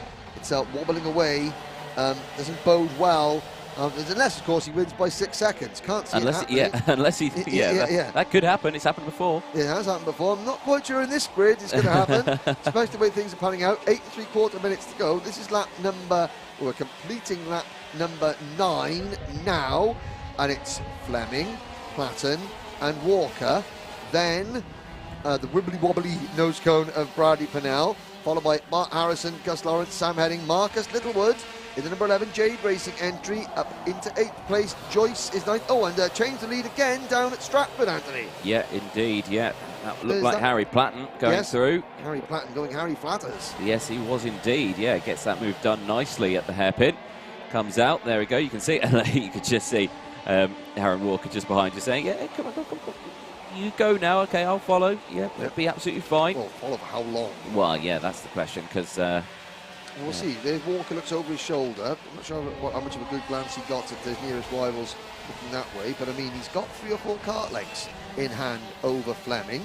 Now, does that mean that Aaron Walker might be thinking, okay, we might be able to do something here. I'll push away, so it's just me and you, Harry. Mano o mano. Fleming, Pennell, and the rest still give chase. There's Harrison just jumping over the curbs going into the Bruno chicane. And there's now Harry looking over his shoulder just to see who's what and where. But Fleming closing back in third place. The number 3 in P3 closing in. Yes, indeed. Yeah, closing that battle or closing that gap up right away. 7 minutes to go then. Oh, and who was that going defensive there? Was that Gus Lawrence? It was Gus Lawrence being very, very defensive indeed. And hugging the inside line there. Obviously, just not. It wasn't being complete. It was a defensive manoeuvre to stop. And he's defending again. He's getting shuffled a little bit wide there. And I think that was Sam Headings and Marcus Littlewood deciding they had enough of following Gus Lawrence, and they were both coming through. So Gus falling back, the O-Plate champion. But now can he regain those lost positions? Because, well, the leaders, those 5 karts coming out of Wilkins now, are beginning to stretch away ever so slightly. Ever so slightly. And down the inside there for the race lead, Aaron Walker. Whoa, that was as close as you'd like to get it. Gets the move done, though, as they come out of the cafe curve. There you go. You can just see now down in towards the hairpin. No move from Platten there. Not a lot that Platten could do about that. No, that's allowed the 2 behind to close in as well. So now it has indeed. And you look at the J cut, so that red and white Birrell ART of Jade Racing's Marcus Littlewood is the next kart in line after top 2. He's doing really, really well. And he's got Sam Heading, Harry Platten's teammate, for company. They're not out of this one yet either. Yeah, but it's still Aaron Walker's race to lose, even though Platten, Fleming, Pennell, Harrison are right there, because again, like we saw Chris Whitten do in TKM Extreme, every time somebody overtakes him, Aaron Walker seems to just have the ease to just seamlessly move back into the top spot as and when. It's the Bruno chicane now on lap 14, 5 minutes to go. Again, everyone looking calm for this time for the race. You know, they're in the lull moment. Yes, they're happy with their positions. Yes, they are indeed. They are thinking, talking in their head. And a question about GP plates. That's the British Grand Prix. That's the Kart Masters British Grand Prix, held the first weekend of August every year at PF International. The winner of that class runs the GP plate in their class for the next 12 months. So Harry Platten is the British Kart Masters Grand Prix winner. In Senior X30. In Senior X30, yes. You can have there's a GP plate in every class. Yes. And I want to say, though, that now behind there's Harvey Ryby. So Harvey Ryby in 8th place, the number 71, the MDL, Mark Dave Litchfield racing kart. Ryby is started right at the back. He was involved in that pre-final incident that really ruined his race. He's gained nearly 20 places up into 18th, up into 8th spot. And Marcus Lucio is also having a really good run. He's up in the 9th. Gus Lawrence now beginning to fade back to 10th. Louis Johnson Cool runs 11th. Jude Fernahau is 12th, followed by Carly Atkins, Archie Tillett and Oscar Joyce. That's your top 15. Connor Clifford, Sam Shaw, 16th and 17th. It's not going to be a happy birthday for Rob Shaw, with Sam toiling back in 17th place. Then it's Oliver Greetham, Ewan Wilson, Alex Moody at top 20, Nat Thomas, Alfie Baxter Davis, Brandon Templeton and Harry Cottrell are your last runners. Gary Edwards has retired the number 87 Strawberry Racing Kart, and James Pashley and Alistair Cresswell also out of the running, and we have a breakaway. We do indeed. Yep, as down the inside goes Brad Pennell for 3rd place.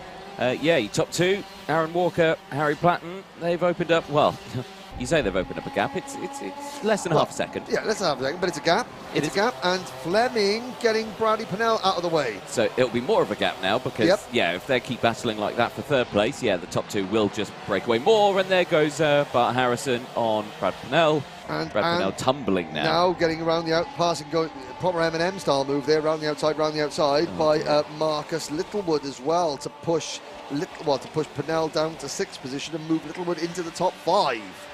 Should be his best result in the British Championship if things stay as they are in the final 3 minutes of this one. Out of Cafe Corner we go, and Harvey Ryby has attached himself to the back of this train, and don't count young Harvey out for a potential podium in this one. He's mirror signal manoeuvre, passes another one. That is Sam Heading in the number 7 kart that gets put to the sword. Now Ryby goes past the number 22 of Brad Pennell, moving him into 6th position.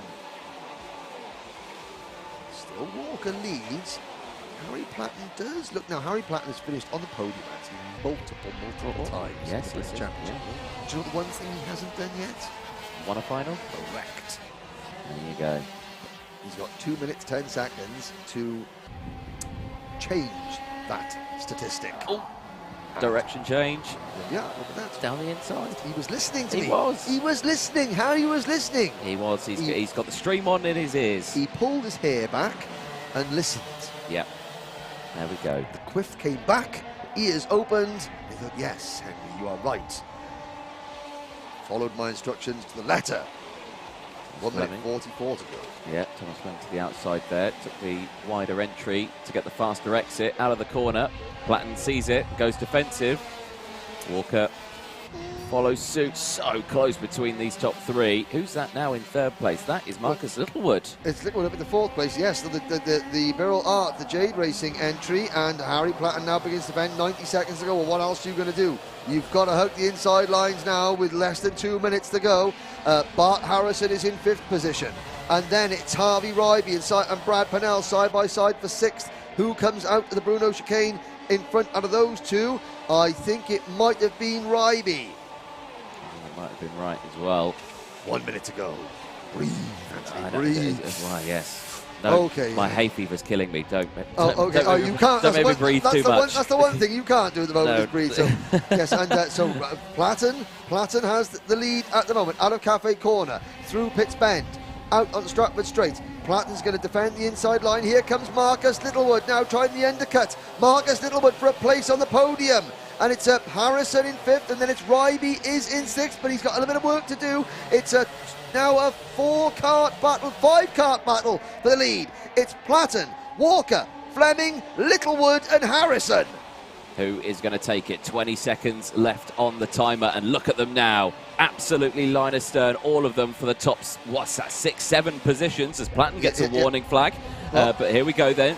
Round turn 1. 10 seconds to go. Yeah. Plus a lap. Next time by, last lap board. Ryby's not out of this one yet. Then it's Pennell and Sam Heading in 8th place, the BMR kart. The second, the BMR kart. So a BMR kart at the head of the train and a BMR kart at the back of the lead train. Any one of 8 can still do it. As the clock strikes 0, Harry Platten eyeing a first British Championship win after many years of trying. On to Hanger Straight we go. Walker has won everything to this point. Is he going to fall short where it matters most? And Fleming in the 3-plate, the highest returning seeded driver from last year. He wants to try and get his championship challenge off with a win. Last lap board goes out. It is the BMR Restart GP plate of Harry Platten with the race lead. What can Aaron Walker do? Out of Cafe Corner. Now, this is going to be critical. into Stratford. They all defend. Can Walker get the run up Hanger Straight? The answer is no. Harvey Ryby trying to pass Bart Harrison. He can't make it. Marcus Littlewood trying to get a podium position. His maiden British Championship podium. But he's got to pass the number 3 seed Thomas Fleming to do it. Here comes Platten into Wilkins the final time. Walker cannot get the inside. He's going to have a slipstream though. Aaron Walker's not out of this one yet. Can he get the slipstream? Oh, by half a kart length. Harry Platten finally does it. A British Championship victory for Platten by 0.09 of a second from Aaron Walker. Thomas Fleming holds on to third, a career best for Marcus Littlewood in fourth. A fantastic drive from 26th to 5th for Harvey Ryby. Bradley Pennell comes home in 6th. Bart Harrison on his senior debut takes 7th. Then it's Sam Heading in 8th. The top 8 finishers separated by 1.2 seconds at the end of 23 pulsating laps of racing.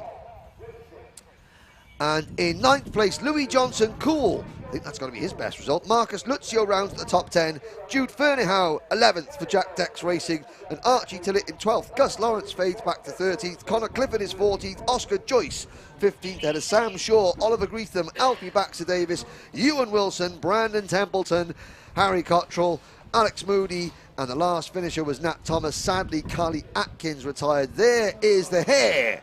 Harry the Hare has his first British victory. And someone asking, is it the top 10 of the championship that gets seeded plates? Yes, it is. Has the junior final been on yet? No, it hasn't. We've got IAME Cadet and then Junior X30 still coming up. And yeah, people supporting. There's Tom Fleming on the DHR t-shirt. And here comes Harry Platten now. I mean, he's... there's going to be a bit of relief as much as anything, because he has had multiple podium finishes. Finished 5th in the championship last year. He's running the GP plate because he's the British Grand Prix champion. There's Aaron Walker. Well, Aaron, you know, you're leading the championship, but he's going to be disappointed he couldn't get the win in that one. There's Thomas Fleming, a solid 3rd place to start his title challenge. And then behind him, a very happy Marcus Littlewood, the number 11 kart. That's his best finish. And of course, the Jade Racing team, the Birrell ART chassis combination, they guided Danny Curl to the championship in this class in 2019 and 2020. So very, very good racing there in Senior X30. We've got 2 races to go. As now we'll have a look at the scenery here at Shenington there. It's been a fantastic day near Banbury in Oxfordshire here.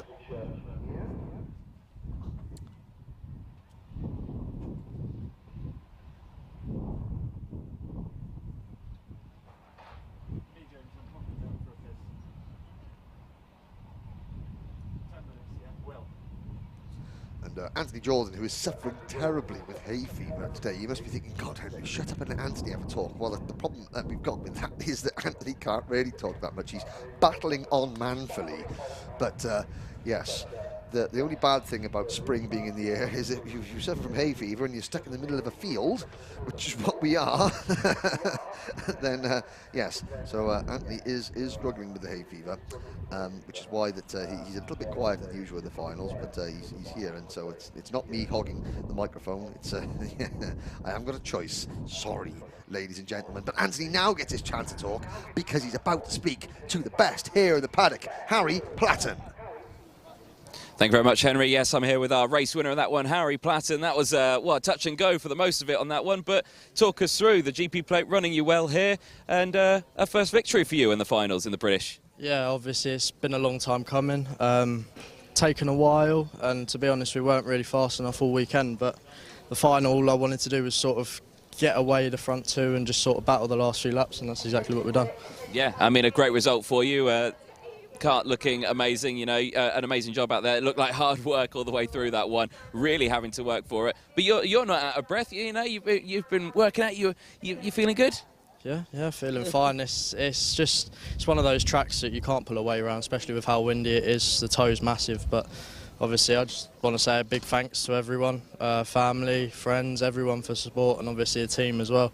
Yeah. Great job. Spot on. Well done, Harry. Well done on first place. Now, you may be noticing that Tom Fleming's car is in second place. Aaron Walker did receive a nose cone penalty. So, Mr. Oh, what a day. Come here. Oh, what a day. Yeah, second place. Good result. You happy with that? What a day, honestly. No, it's been a tricky weekend, to be fair to us. Like, we've been very quick, obviously poled it. Good couple of heats, but we've got a nose cone, which round here, because everyone's really stacked close together, it just dropped us down the field quite a lot. But we've made a good comeback, got a lot of points, and at a part at the end of it, you know. So yeah, very happy. Yeah, I'm sure you are. And of course, Shenington, last year when I spoke to you here at Shenington, there was a bit of an interesting one on that one, but this time around, a little bit nicer. I'm not sure what you mean. I can't remember that far back, but if the cameraman wants to look, I didn't get a nose cone. But anyway, yeah, I'd just like to thank my mum, my dad, JP for being top boy on the spanners again, Grice for the insane waft, and Dan Holland Racing for top setups. Thank you. Oh, and Sean Carter. Love you, Shane. Ah, excellent. Perfect. Cheers, Tom. Thank you very much. Now, Marcus Littlewood. Now, Henry was saying a fourth place finish would have been a career best for you. You've now just been up to third place and now onto the podium. That must be a nice feeling for you. Yes, it's amazing. I never expected to make up so many positions from 19th, but it just shows anything's possible, really. And yeah, we've just proved it by getting on the podium. So like, it's outrageous. Like, really. Like Harry was saying, you know, the slipstream's mega on this circuit. Was that a big help for you? You know, the wind is kind of facing, it's kind of a tailwind down the back straight, really, isn't it? But would you say that was been a benefit for you to help get through that grid? Yeah, 100%. Like, the tow round here is probably 3 to 4 attempts. So, yeah, especially like drafting off people. And to be fair, like, everyone was racing very cleanly and fairly, and just helped me to get up there, really. No, it was a brilliant result for you. Brilliant race. Congratulations. Well done. Enjoy the podiums later on. Thank you very much. Excellent stuff. Well, our top three there, absolutely fantastic. Disaster for Aaron Walker, of course. He had a great race in that one, but unfortunately, with that nose cone penalty, gets that 5-second time penalty, misses out on being on the top three podium. More finals coming up. IAME Cadet is coming up next.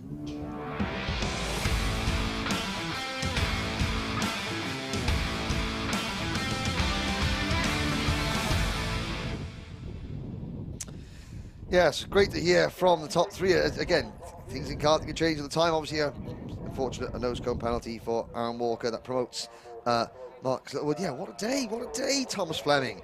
And yeah, a few comments coming in. Louis Westover, basically, Louis Westover saying that Harry Platten, his trim is dead, fam. Trim is dead, fam. But he has to be racing, so he's got time to get the quiff sorted before his interview. But good to see Louis on board with us on the live chat. And we've got 2 races to go. The next race out will be in 4 minutes' time, and it will be IAME Cadet, a full grid of 34 IAMEs set to take to the Shenington circuit for 15 minutes, plus 1 lap of racing. There is a look at Kit Bolofsky in the number 9 Fusion car, starting on the outside of the front row of the grid. And then there's George Edgar, the O-plate winner, and followed by the number 18 of Riley Cranham. Now, Jacob Ashcroft, obviously a penalty maybe at the end of the previous race, a nose cone penalty, so Jacob Ashcroft starting a little bit further back. And then there's the number 45 of Blair Smith, the 21 going through your picture, that's Harley Musk. The number 25 on your screen, that's Welsh lady Sky Parker. There's Jensen Ackerman in the number 12, rookie driver, a very distinctive crash helmet. The number 78 is Laith Khan. And the number 16 Fusion car, that is Aaron Richardson. Now there's number 54, that's one of the, Will Green. The Jamie Green Racing driver Tony Kart chassis. Now the big teeth on the front of the number 77, that's George House, rookie in the championship. There's one of the Croc drivers, the number 84 car Jensen Jones. Further back, there's the number 82 of Henry Clark, and at the back there, now we didn't see too much of him, but that is Jensen Chalk, privateer entry, being looked after by Billy Albone this weekend. He'll be looking for a better time. And there is the number 15, another driver that we didn't see, the SWRD driver, number 15, Joseph Smith, who went out. There's the 98 on your screens. Ethan Weldon, nephew of the late Dan Weldon, of course. There's the number 24 car, Anthony Vikowski. Then Pachevsky, sorry, I think that's I think it was Pachevsky. I do apologise. Noah Bagley in the number 63 kart. There's the number 72, very distinctive crash helmet for Henry Carter. The number 88 is Archie Lovett. Then there's the number 83 of Ethan Woodward for Fusion Motorsport. And the Ollie Roller Motorsport car, so that's Teddy J. Porter in the 66. There is the leading privateer driver, number 43, Edward Haynes. 74, Austin Newstead. Now, Austin, I think it's safe to say that we might lose our undefeated record in this race. He won 4 out of 4 last year in the British Championship in Bambino. But there's number 5 of Henry Domain. He's the highest ranked returning driver. There's Jake Dalton, the mechanic, for number 26, Jesse Phillips. And there is the number 27, Jensen Graham, focusing front of the grid, pole position, ready to rock and roll. Now, this is Jensen's 3rd season in the British Championship, so he's one of the most experienced drivers. And yeah, Anthony, I was back at the podium. Yeah. Tom Fleming. Yeah, when you spoke to him last year in the same position, it wasn't quite as happy. Wasn't quite as happy. What a day! What a day! Yeah, he was seemed a little bit happier this year around, didn't he? After his last lap debacle last year. But hey ho, it is what it is. I think they're all about their hair in Senior X30, aren't they? Well, I mean, yeah, I mean, Harry. I think Harry Platten in the future, he needs a couple of minutes to get the barnet sorted. Yeah. I think they need to start having hair bands or something like that. The hair's getting very long. It's just weighing them down. Well, I can't remember what it's like to have hair, so there we are. It's all on your chin. That's exactly right. I've got to stroke my beard of knowledge. That's what it is. There's Jensen Graham, focused now, visor down. Gotta see plenty of Fibre King visors on there. Yeah. It's a new thing for 2022. They've got their names and initials or a sponsor on the Iridium visor strip. Yeah. Should we have a look at the grid, Anthony? I think let's have a look at the grid. Probably It's should. a busy one, isn't it? Jensen It is. Graham, Kip Bolofsky will lock out that front row. Jesse Phillips and George Edgar on row number 2. Row 3, Kanish Brown, Riley Cranham, followed by Henry Domain and Jacob Ashcroft on row number 4. Austin Newstead and Blair Smith on row 5. Edward Haynes and Harley Musk round out row number 6. Row number 7, Teddy J. Porter and Sky Parker. And it's Ethan Woodward and Jensen Ackerman. Row 9, Lewis Islin and Leith Khan, Archie Lovett and Aaron Richardson on row 10.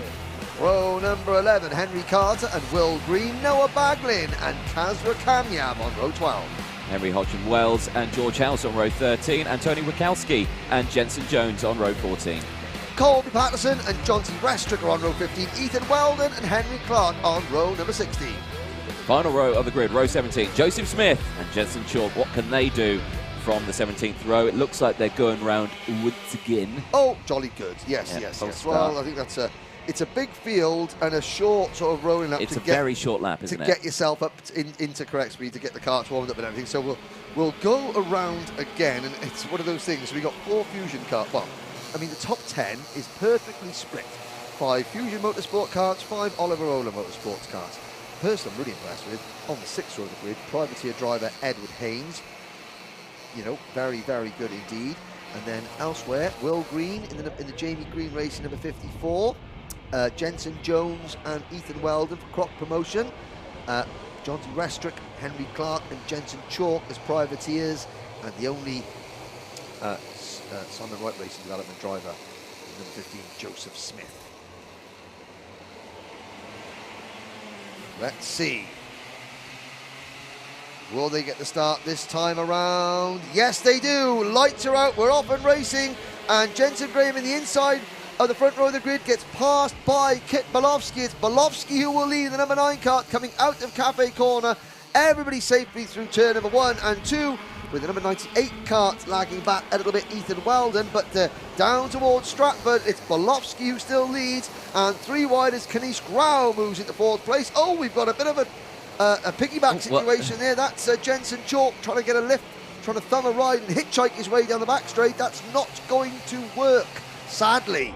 So, and he's still going with it. He's committed. What they do, they need to stop and they need to get out of their carts. But that's easier said than done. Meanwhile, up at the front, Bolowski leads George Edgar, and the pole sitter Jensen Graham down to third.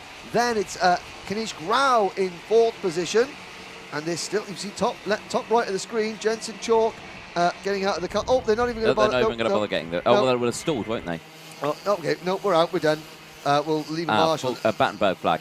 Is that so? Is that the Battenberg flag is out? So yellow flag. So they're getting there's two carts in the middle of the circuit now. Look, there's the marshal. So they've seen it. The drivers have seen it, and they're all safely moving. Good driving there. George Egger saying, "Right, slow down." Oh my word! And some of the ones at the back haven't seen that, or they should have. They all got they all okay. Breathe easy. They all safely negotiate that. You have to say, very smart driver there from George Edgar. He was moved to the inside, but he was there signaling, saying hands down as in to move to slow down, one or two of the drivers battling mid-pack didn't see that, and there was some contact made. Now that's going to be a nose cone penalty for somebody, because the driver in front slowed down and the driver following didn't. Looking at the marshalling team here at Shenington Kart Club. The number 23 of Colby Patterson. So it's Colby Patterson and Jensen Chalk who are out of the race. So 32 drivers left. Good news for Jensen Jones, who was a little bit slow away at the start. So everyone's going to catch back up to the pack now. And the Battenberg flag, I'm sure, will be withdrawn at the end of this lap. George Edgar is effectively the pace kart at this point. He's slowing the entire field down. It's a responsible job. And yes, and he's doing it very well. So we're now on to Hangar Straight. And the time is still ticking off the race clock. It's the first one we've had all day, and they're all sitting and waiting. Now it's not like Formula One where you can just go wherever you want. You've got to wait until the green flag is shown. They come out on the start line. Now the green flag's in the end. Now we go racing again. And already Bolowski wastes no time in moving to the inside and pushing Edgar down to third position as Jensen Graham goes with Bolowski. So it's now Bolowski, Graham, then Edgar, then Kanish Grau in third, and we're single file up at the front down towards Stratford Corner, which is where we had the issues last time. Yes, let's see if they will get round there. Second time of asking, I think they do, which is good to see. No one going for a piggyback ride down the the runway straight. Yep. Through Bruno's, and everyone through there cleanly. So a nice breakaway then for the start of this one. Of course, with the restart, single file restart. They don't have that 2x2. No. None of that on the restart on that one. But you got to think they had that first lap. They were pushing away as quickly as they could. And now they all had to slow down. They've got to restart it again. They've got to rejig the brain, rejig it back into gear, racing gear now once again. And it was a good start then going into Cafe Curve, because it's very easy to kind of miss the start. You can fall asleep. Not like that, but yeah. Yeah, it's you better can lose to have concentration. a fast corner rather than a slow corner at the end, as a first turn at the end of the Battenberg flag situation. But Bolowski head down lead now. Kit has won. Kit and George Edgar have both won finals in the British Championship before, so they know how to get things done. And the lead, but again, this is good tactical racing now. No one's battling. They're all trying to push away. The three Fusion carts in front, trying to. Oh, as I say that, there's George Edgar decides that not listening to the commentary. He's just going through to P2. So, and that allows Kanish Grau to close back in. Jesse Phillips is there in fifth position. So the top five have got a nice little gap on their hands. Jacob Ashcroft and Riley Cranham are 6th and 7th, but they're going to have to work together, even though they're one's Fusion, one's Oliver Rowland Motorsport. They're going to have to work together to push up to the leaders, or else the leaders will break away. And that 5-cart train at the front, looking good at the moment. Lots of battling back in the pack. But you're right, Anthony, that sort of Battenberg flag situation has sort of spread the pack up a little bit, has to be said. So after the top 5, you've got Ashcroft and Cranham battling over 6th, then you've got Domain and Teddy J. Porter battling over 8th, then another gap back to Sky Parker, who leads a huge train of karts in 10th, and there's a change for the lead. George Edgar takes over top spot with Jensen Graham going into P2, and Bolowski goes from 1st to 3rd. And it's still side by side for the race lead. Graham wanted that back. I think he's had to slot in now. No, Graham took the lead. No, he has. Yeah, he did. He retook the lead. He retook it. He wanted it, he took it. Retooketh. And now down towards Stratford corner once more. He's Grau, at least in the 4th position. Now he is going to become acutely aware, as if things stay as they are, as this race goes on, Kanish Grau will become acutely aware that he is the only Ollie Rowland Motorsport kart in the lead battle. He will be hoping that Jacob Ashcroft can join the fun, as well as Henry Domain and Teddy J. Porter. But at the moment, Kanish is not in the position to try and manufacture that. When I say manufacture that, that means by getting to lead and then start defending to draw the chasing pack in. At the moment, Kanish has just got no choice but to sit and follow, and that means pushing him, and that means he's pulling away from all his teammates, all the people that might be able to help him in the slipstream. Yep. Now, we say Kanishki's in his 3rd year in the Cadet Championship. It's his 1st year with the Oliver Rowland Motorsport team, so he is experienced at this level. Maybe not right at the front of the field at this level, but he is experienced at this level, so he does know the crack. Yes. George Edgar with a slight mistake out of the exit of the hairpin at the top of the track. You can just see the back end of the car. It stepped out. I don't think that was under power, but I think it just clipped something. Yep. I don't think they have enough power to cause complete oversteer out of a corner. No, you're right, but yeah, it was just a slight issue with the steering input, shall we say. Probably, yes. There's some battling back and forth. That is the number 63 kart. Or is it number 83 kart of Ethan Woodward going through there in about 60? I think it was Ethan Woodward passing Archie Lovett. Could have been Noah Baglin in. Noah Baglin's made up 11 places. Good drive from Noah. I think Noah's dad was sneaking off last night to watch the Tyson Fury fight. Could have been. Yes. Well, can Noah deliver a knockout blow in this one? Get into the top 10. Terrible. Here all day. Unfortunately. Sadly. Yeah. Right, here we go. But now, Jesse Phillips in 5th is starting to fade away a little bit. So yeah, Kanish Grau, I mean, he's getting further and further away from any potential teammates. In 4th position is Kanish Grau, but also he's now this could be an advantage. Kanish is in a position 7 minutes to go where he can start making a move and not worry about if he moves offline, he's not going to get dive bombed from behind. So he can just focus on attacking now. The moment he's still hanging on, defend, follow. Don't get hung out. Don't get dropped into no man's land, which is where he would be. So again, Kanish, he hasn't got the Ollie Rowland Motorsport race suit. He's got that grey race suit on, which again is easy to spot. In a pack, and he's easy to spot in this pack because he's the only non-fusion driver in it. Yes. Then Jesse Phillips dropped the no man's land, and look how quick Jesse Phillips fell back into the clutches of Riley Cranham and Jacob Ashcroft. Without the slipstream here, you are toast in Cadet. Yes. Yeah, very much so, and especially with how windy it is out there, like the guys in the previous. It is blustery. It is blustery out there. So you've been out there. You've been out there doing interviews. Yeah. And so the wind is blustering. Yeah. It's blusterous. It's blusterous. All you have to do is look at the flags around the circuit, and you will see for yourself how windy it is out there. That was probably a visual clue that I could have taken upon myself to look at, but I hadn't. No. There we go. But it did get me to use the word blusterous. Oh dear. That is the number 21 kart of Harley Musk out of the race. Sure, what part of the track that's on? It's a grassy part of the track, not part of the prepared surface here at Shenington. Wilkins. Okay, so sadly Musk out of the race. 31 karts remain. Yellow flags. 5.5 minutes to go. Might be an opportunity. If you look at the leaders, I'll give a quick rundown. We've got the lead 5. 6th position is Cranham. Ashcroft is 7th. Domain is 8th. Porter is 9th. Islin is 10th.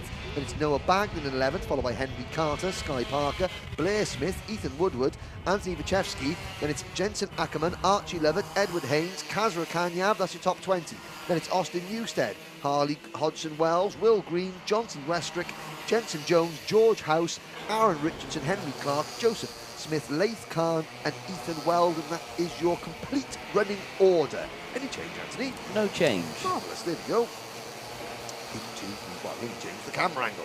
Into the Bruno chicane. There's Wilkins. Now, into Wilkins will come very shortly, the drivers. The leaders coming down Hanger Straight. There's Jensen Ackerman and the 12 kart going through your shot very briefly there.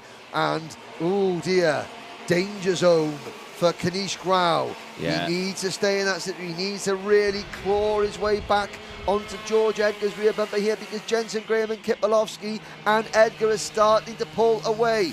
So this is a critical couple of corners now, or a couple of straights rather, for Kanish Grau. We're on lap number 13, 4 minutes to go, and you can see Rao just head down. He knows he's in trouble. He knows he's in trouble.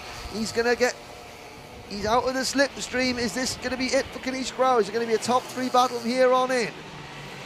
Well, we'll have to see. And if they do break away, you know what's going to happen. It will just be complete nose to tail till about 1 minute to go. I like to make my predictions of when it's all going to start to happen. You do like to make your predictions. I'm going to say minute to go. Right, okay, minute to go. Well, Kanish Grau, let's have a look at the lap time. Is this time by? So Graham, Belofsky and Edgar, they complete lap number 13. 50.62 for Graham, 50.63 for Belofsky, 50.52 for Edgar, because Edgar has got the pace to push. And then a 50.70 for Rao.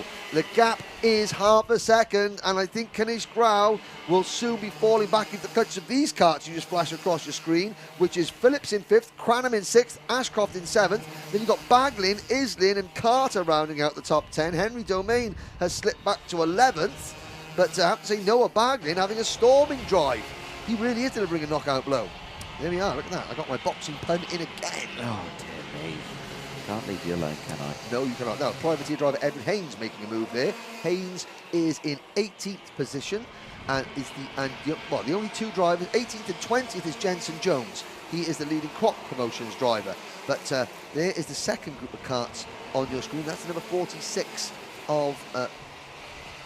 It's the number 46 of Lewis Islin. That's 8th, 9th, and 10th position you're looking at. 2.5 minutes to go, and yes. Kanish Grau has now been dropped by the 3 leaders. There they are on your screen. Graham, Belofsky and Edgar, 1, 2, 3. And look at that, look how quickly now Kanish Grau all on his own, because he's got another Phillips, Cranham and Ashcroft closing him in. So before long, Kanish Grau will fall back into their clutches. 2 minutes to go. You've got 1 minute and 7 seconds before it all kicks off, according to Anthony Jordan's predictometer. Yes. How's that? Well, it's quite good enough. Good enough. I'll work with it, but there you go. No problems. Just less than 2 minutes to go, plus that 1 lap. And like you say, the top 3 clearly breaking away. No dramas there whatsoever. And as they go through Cafe Curve again, just, no dramas. They seem to be pretty comfortable at the time being. Like we were saying, top driver that isn't... Well, we're waiting. Here's the biggest battle. That's the 8th place battle. But the gap between Ashcroft in 7th and Baglin is 8th is 8 seconds. Yeah. And that battle is from 8th place back to 15th position. So, there. But we're waiting for it to come on screen. There's your 3 leaders again. Still no movement. Graham, the 27th. Well, 14 seconds off. 14 seconds early. You were premature again, Anthony. And it's now Belofsky who has the lead. Graham in 2nd. Edgar down to 3rd. Oh, and they're challenging. So, side by side for the lead going into Cafe Corner. Belofsky has it. Now, let's check the gap back to Kanish Grau. It's 1.7 seconds between the top 3 and Rao in the number 22. But Rao is about to get swallowed up by Phillips, Cranham and Ashcroft. But it's game on at the front. 45 seconds to go. Graham leads at Stratford. Edgar 2nd. Belofsky back to 3rd. So basically what we're saying is we're going to have a 7-kart battle for the race lead probably in the next 2 laps. Well, possibly. If they carry on like this, there is a chance that maybe, because I think they're going to get to the finish line before the clock strikes 0. So at the end of this lap, there's going to be 2 to go. And if they carry on like this, although, there goes Belofsky, sends one up the inside. Whoa! That was from a different... From a distance, from a different postcode, Anthony. Yes, indeed. That came from quite far way back. I wasn't actually expecting it. Now you can see Edgar taking the wide line here. He'll sweep round, get the better speed, get the better exit out of Cafe Curve now as they come in really closes it back up, which is good to see. Kanish has fallen back now. He's been swallowed by the group behind. Jesse Phillips has got past. And but now Belofsky defending in the number 9 kart. Here we go into Stratford. Graham goes round the outside. Belofsky's going to hang him out to dry. Edgar's got a good run up Hanger Straight. Belofsky defends. The clock strikes 0. Next time round, it's the last lap board, Anthony. Oh, wheel to wheel. Jensen Graham leads into Bruno Chicane. They're going to trip over each other. Here comes George Edgar. Edgar, 12 months on from his debut and thus far only winning the British Championship, has the lead back once again. And we'll check. Here come the cavalry. With 1 lap to go, the 3 leaders have been caught by Phillips, Rao, Cranham and Ashcroft. It is going to be a 7-kart battle for the win, Anthony. You was right. I think it was, and it did happen. Here we go then, out of Cafe Curve then, side by side for the race lead. Edgar and Bolowski as they go through. Edgar squeezing Bolowski onto the outer part of the track as they go through in towards the hairpin. And Edgar loses out, drops down into 3rd place now. Bolowski now going defensive. Here comes Jacob Ashcroft. He's coming back across on him though. Bolowski, he sort of veered towards the outside as Graham was trying to make a move. Here comes the number 26 in 4th place of Jesse Phillips. Can Phillips get back onto the podium for the first time since, I believe, Kim Bolton last year? Into Wilkins for the final time. It's Bolowski at the moment. I think Bolowski's going to hang on. Graham 2nd, Edgar 3rd, Phillips in 4th. Drag race to the line. Bolowski on the inside. Just by a fraction, by 600ths. From Graham, with Edgar in 3rd, Phillips in 4th. Here's the next battle pack across the line. Kanish Grau finishes in 5th position, Riley Cranham in 6th, and Ashcroft 7th. Henry Domain won that battle that we saw for 8th position ahead of Baglin and Ackerman. Islin finishes in 11th, and Wachewski is in 12th. Woodward is 13th, Parker 14th, Archie Lovett 15th, followed by Blair Smith, Henry Carter, privateer driver Ethan Haynes in 18th place. Oliver Rowland Motorsport and Fusion Motorsport take the top 17 positions. Teddy J. Porter and Austin Newstead round at the top 20. Then it's Jensen Jones, Kazra Kamyab, George House, Harley Hodgson Wells, John T. Restrick, Henry Clark, Aaron Richardson, Laith Khan, Will Green, Joseph Smith and Ethan Weldon. Your finishers. Well, we had a top 4 clean sweep in Junior TKM by Tim Wilson Motorsport. We've now had a top 4 clean sweep by Fusion Motorsport in IAME Cadet. And the top 7 drivers covered by 1.3 seconds at the end. Your podium, provisional podium, Bolowski, Graham, Edgar, that man on your screen, number 26, Jesse Phillips, just by a whisker misses out. And that means that we will go and speak to the top 3 in IAME Cadet very shortly. Well, Anthony will, and then we will have the 24th and final race of the day, which of course will be Junior X30. Strap yourselves in for that one, boys and girls.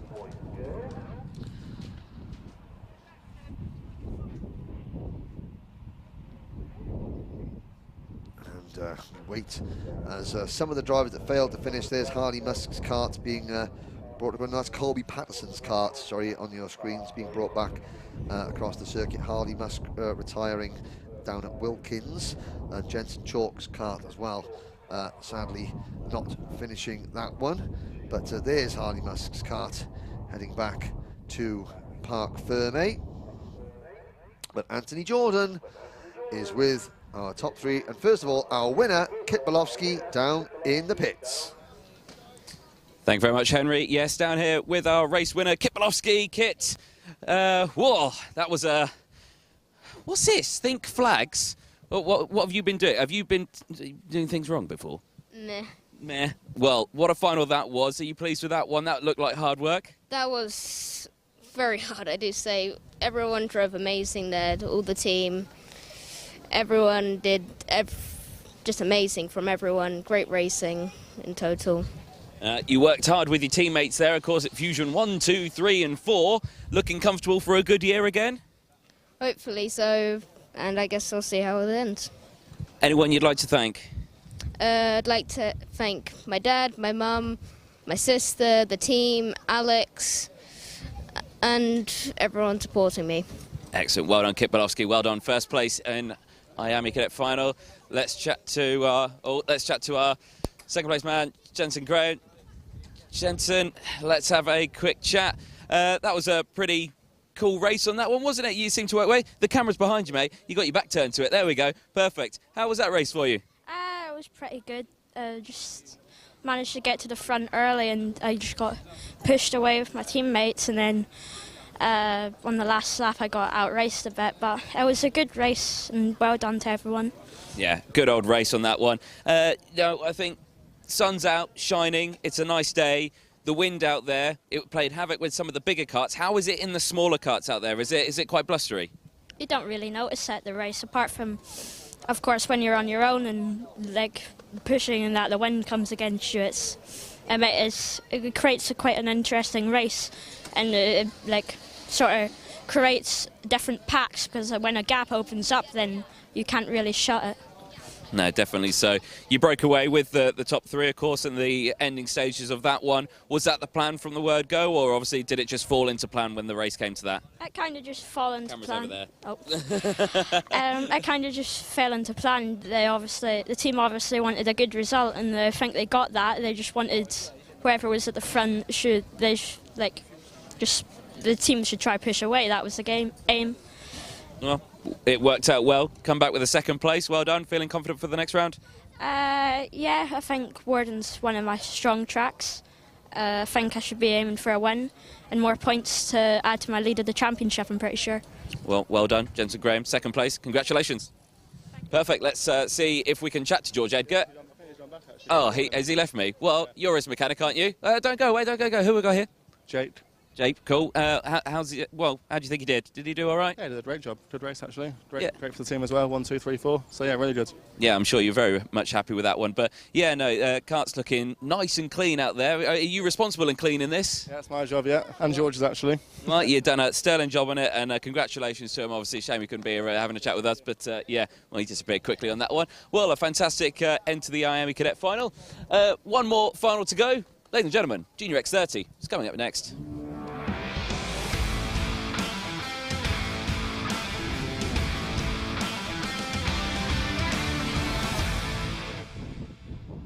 Well, I don't know about what sort of punishment George Edgar should have for not speaking to Anthony at the end of a race. Oh, flogged. Public flogging. Now, he probably had some business to take care of, or maybe he just needed a wee, who knows. But, yeah, George Edgar escapes the microphone at the end of that final. Ladies and gentlemen, we have one race to go, Junior X30. Now, we saw earlier the repechage, it was very exciting. Then indeed, the pre-final as well was a real all-comers affair. We've got challenges coming from all different corners of the paddock. For this one, 5 minutes ago, is going to be a full grid of 34 drivers. And while in several of the classes, there have been sort of clear favourites during the heats and even into the finals, in no such luck in this one. It's going to be really any one of about a dozen drivers have got potential to think, and you can see there that there's drivers that have finished their races all sort of gathering along the fences to see this one, or even just muse about what went wrong in their race. Some of the TKM drivers out there. Here we go. Gabriel Stilp on the outside of the front row for the Croc Promotions team, or at the outside of row number 2 rather. There's Harry Burgoyne Jr., Strawberry Racing. And you can see there that the new visors there, the new visor strips, they've got their names, or they've got the Fibre King sponsorship, which some of them drivers on their Iridium visors. And a look down the grid, there's the number 77. Privateer entry of Rowland and Ashburg has been going well. The 16, that's Josh Agenbar.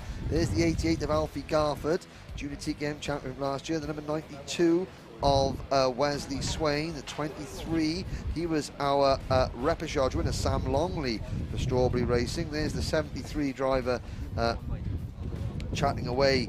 That is the MDL Motorsport driver Cian Garrity, Tony Kart race suit, down towards the back of this 34 strong grid. There's Mondi Junior Canini, just having a chat with his IPK, the Praga karting entry. And right at the back of the grid, so Cameron Pratt-Thompson starting down at the back. He is out of position. Watch for Cameron Pratt-Thompson to be charging through the pack. There's the number 51 Jamie Green Racing entry of Fred Green. There's Olivani chatting with Lewis Hall. Now, they used to be teammates in the old Evolution Racing team back in the day.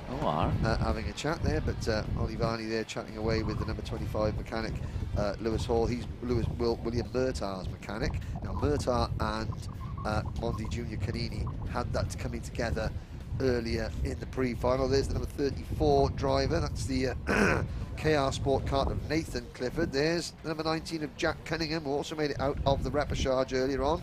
The 69 kart of Ed Spanswick, the Anglo-Moldovan driver. There's the number 17 of Fast Freddie Lloyd. Number 14 kart of Jack Hobson, the BMR kart.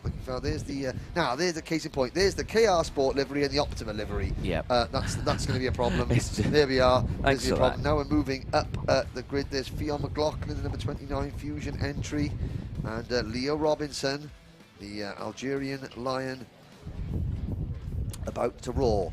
Mini X30 champion in 2021. Eyes on the Junior X30 Championship in 2022. And it's going to be one heck of a race. And yeah, Freddie Lloyd's mum, Rebecca Lloyd, just joining the chat there, is reminding us that West Ham have just lost. So it'd be good for Freddie to have a win. Hey, what have I told? No. No. What? No. Their family are involved with West Ham United. Right. In some sort of capacity. Okay. Yeah, so they're allowed to allow football. But They're involved in the club. Motorsport stream. Oh, for We're racing. Bubbles, pretty bubbles. Oh, mute button, magic thing. But that's the West Ham song. Bobby right. Moore, Trevor Brooking and all that.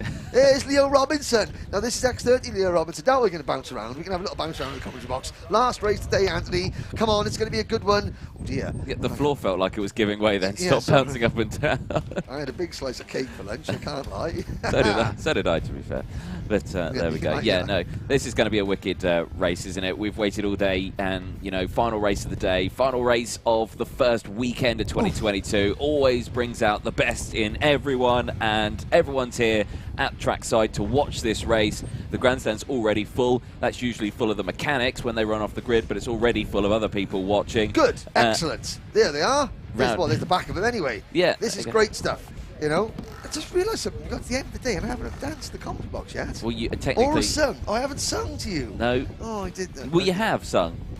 Really? You sung just a second ago, didn't you? And technically you danced a second ago because you were jumping up and down. So you've done both, so you do not need to do anything else. No more. All right, okay. I've been controlled. There is the man who wants to maintain control at the front of this one. It's Leo Robinson. Let's have a look at the starting lineup, Anthony. Yes, indeed. Leo Robinson and Harry Burgoyne Jr. will lock out row number 1. Fionn McLaughlin and Gabriel Stilp on row number 2. Macaulay Bishop and Jack Nettleship share row number 3. Lewis Bird and Henry Jocelyn on row number 4. Brandon Carr, Rylan Eschberg on row 5. Jack Hobson and Josh Agenbar will round out row 6. Freddie Lloyd and Alfie Garford on row 7. Henry Gregory and Wesley Swain on row number 8. Ian Spanswick and Sam Longley on row 9. Jack Cunningham and Jack Cox rounding out the top 20 on row 10. Row number 11 will be Nathan Clifford and Cian Garrity. Then it's Zach Green and Luke Sinclair on row 12. Row 13, Taylor Orridge and Isaac Phelps, with George Robinson and Leo Brown rounding out row 14. Row number 15 is Riley Bishop and Mondi Junior Canini, then William Murtagh and Charlie Morrison-Jones. Fred Green and Cameron Pratt-Thompson will round out our grid on row 17. And the drivers have gone round another lap. They've gone and done a second rolling lap, Anthony, which is good for us because we can have a breather. We can have a breather. Because I've got a feeling it's going to be a little bit breathless for the next 15 minutes. If the pre-final was anything to go by. So we have Fusion Motorsport, Strawberry Racing, Crop Promotion, Dan Holland Racing, the Jade Racing Team, Optima, Vic Barrett Racing, KR Sport, BMR Restart, Privateer Entry, Premium Karting, and that is just on the front 2, 4, 6, 8, 10, 12 position, the front 6 rows of the grid. What a mix-up. What a treat we're in for. A multitude, an absolute cornucopia of different colours and teams. It's wide open in X30.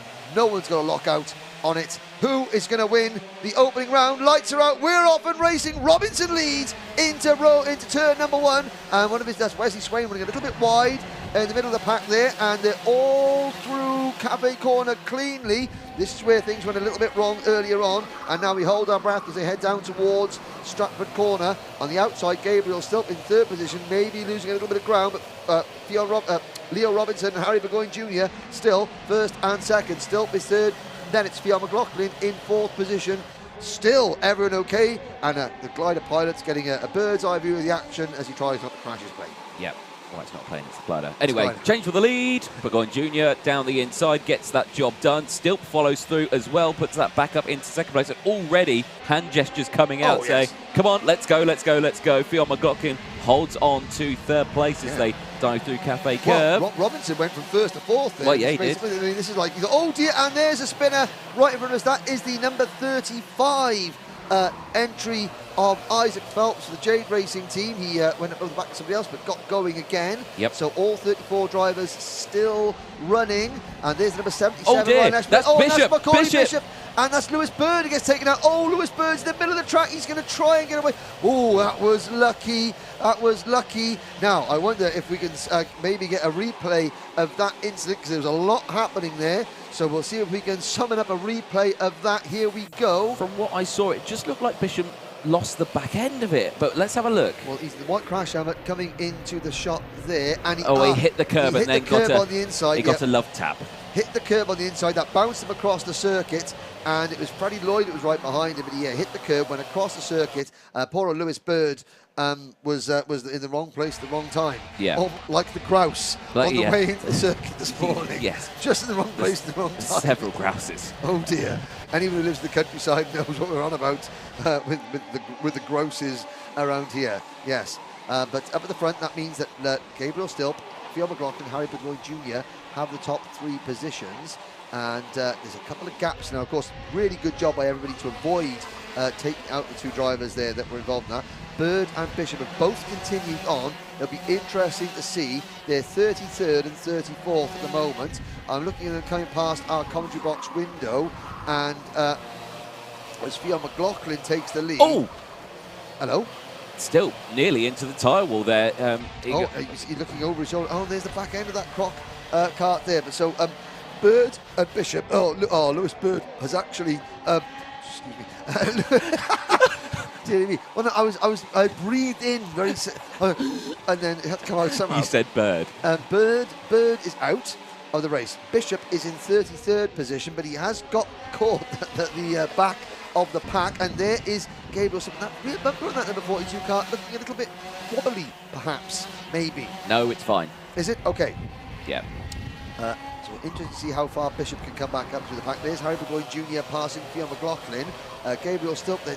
Yeah, he's looking over his shoulder. He hasn't got the pace at the moment. He looks a little bit rattled.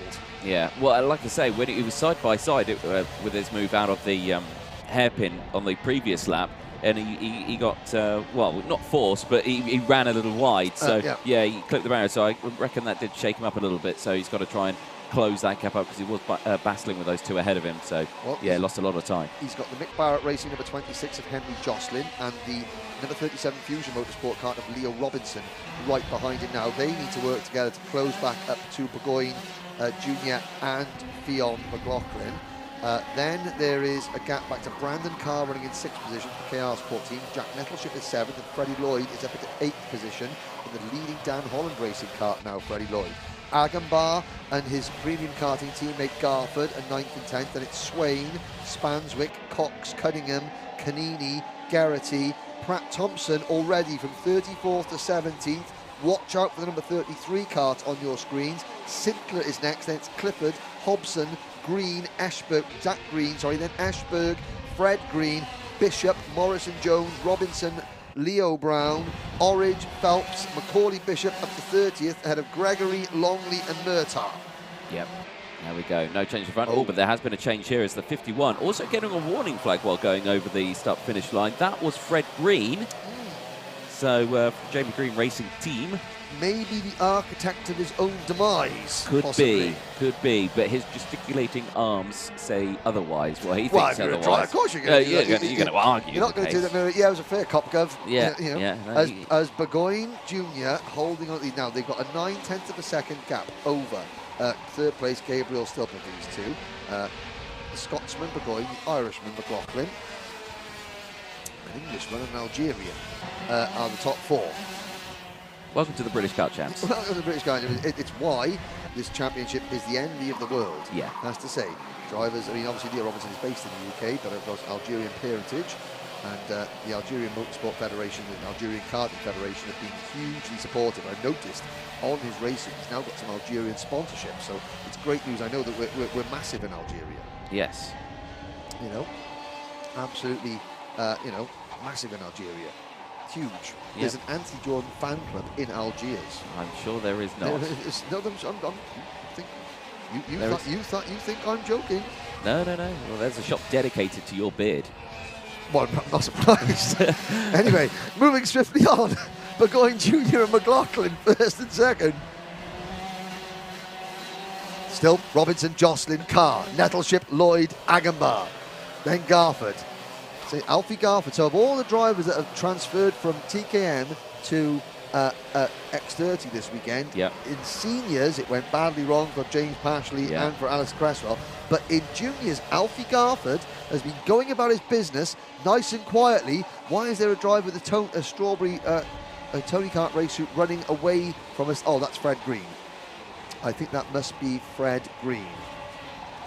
I don't know where his kart is. No, I don't think that is Fred Green. Oh, no, it's not, because his kart is tucked away, I think, behind the barrier. I think that's Cian Garrity. Yes, sorry, it's the MDL Motorsport kart of Cian Garrity. It is. And he is out of the race. Leo Robinson, fastest lap of the race. So Robinson up into third position. That gap between second and third, which was nearly a second, is now half a second.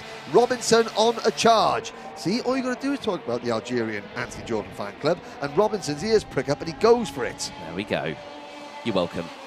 Less than 8 minutes to go. Plus 1 lap. Nice breakaway at the front here. Again, that gap between the top two is gone. It's gone. And Leo Robinson's brought Jacob Stilp and Henry Jocelyn to the party. Oh, somebody else pulling off. That is a Tony Kart that is pulling off the side of the circuit. So, we've what was the ooh for? Was that a move, a change? It was. It was a croc snapping its teeth and moving into second place. Yes, it was. Burgoyne Jr. is now down into 5th place, as Stilp now down into third-ish, third and a half. Third-ish, I like that. Yeah. It was Sam Longley who was retired at this point of the circuit there. You might even see just out of our camera view there. So Sam Longley out of the race for Strawberry Racing. So Strawberry Racing have got one driver now in 5th position and another one watching from the sidelines. But it's after all this, it's now a Fusion Motorsport. No, it's not. It's is it a Fusion Motorsport 1-2? Yes, it is. It's McLaughlin leading Robinson, then Stilp, Jocelyn, and Burgoyne Jr. As you said it. There we go. 6.5, 7 minutes to go. Just over half distance. Behind them, Brandon Carr runs in 6th position. The gap between the top 5 and 6th position is 2.5 seconds, and Stilp now gets spat out by Jocelyn. So Jocelyn up into P3. Yeah, and we see there he's already doing the hand signals because he can see the top 2 breaking away again. So, you know, he wants to close that gap back up. And you are right, and looking at the karts going into the Bruno chicane there, I mean, Gabriel Stilp, he's got the back end of that kart, you know, he's using the curb more to turn the car. Yes. Yeah, he is using the curb more, but I mean, of course, then he finds himself facing away from the apex, the middle part of the corner, so he's got to put a sharper steering input in to get back online for the exit of that complex. We'll watch again this time around. The Stilp's Mad Croc kart is has got very different behaviour going into there. Oh, and there's two karts off at Cafe Curve. Mondi Junior Canini getting underway, leaving the scene of the crime, and number 72 kart is left there. The driver up and out of the kart, that would be Luke Sintler. Now we'll watch this again coming in. Are we going to see the angle coming into? Oh, we missed. Oh, we missed it. It was the corner. We were looking at the accident. Yes. Which is fair enough. But we'll look next time. There's Stilp in the number 42 Mad Croc kart, followed by Burgoyne Jr. and Jocelyn. But the two Fusion drivers beginning to get away. Yellow flags here. That's where Canini Jr. and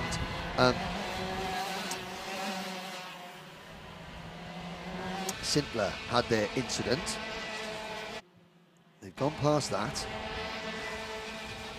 So, there's Marshall running towards to retrieve that number 72 kart. Here we go, into the Bruno Ferrari, and again, we didn't see too much there, but certainly, I think that Stilp's kart is not as strong through the Bruno S's as the Bruno chicane as everybody else in that league group, and certainly now, these two Fusion drivers are beginning to pull away. It's threatening to be a very good day for the Fusion team. Front four lockout in IAMI, and now looking at first and second in Junior X30. Yeah, pretty solid day for the team. You know, they're a quick team on any weekend, really, when you see them racing. But yeah, definitely they've had a good one this time around. 4.5 minutes to go as down the inside. Burgoyne Jr. gets it on Stilp, and again, it just looks like that car just doesn't want to turn in. Yep, here we go. Let's have a look there. Again, you can see Stilp. Only one using the curb. The only one using the curb there. Now, he's using the curb to help turn the kart. Yeah. You know, which is what you do in karting with some things. But now all Stilpy's down to 4th place behind Harry Burgoyne Jr.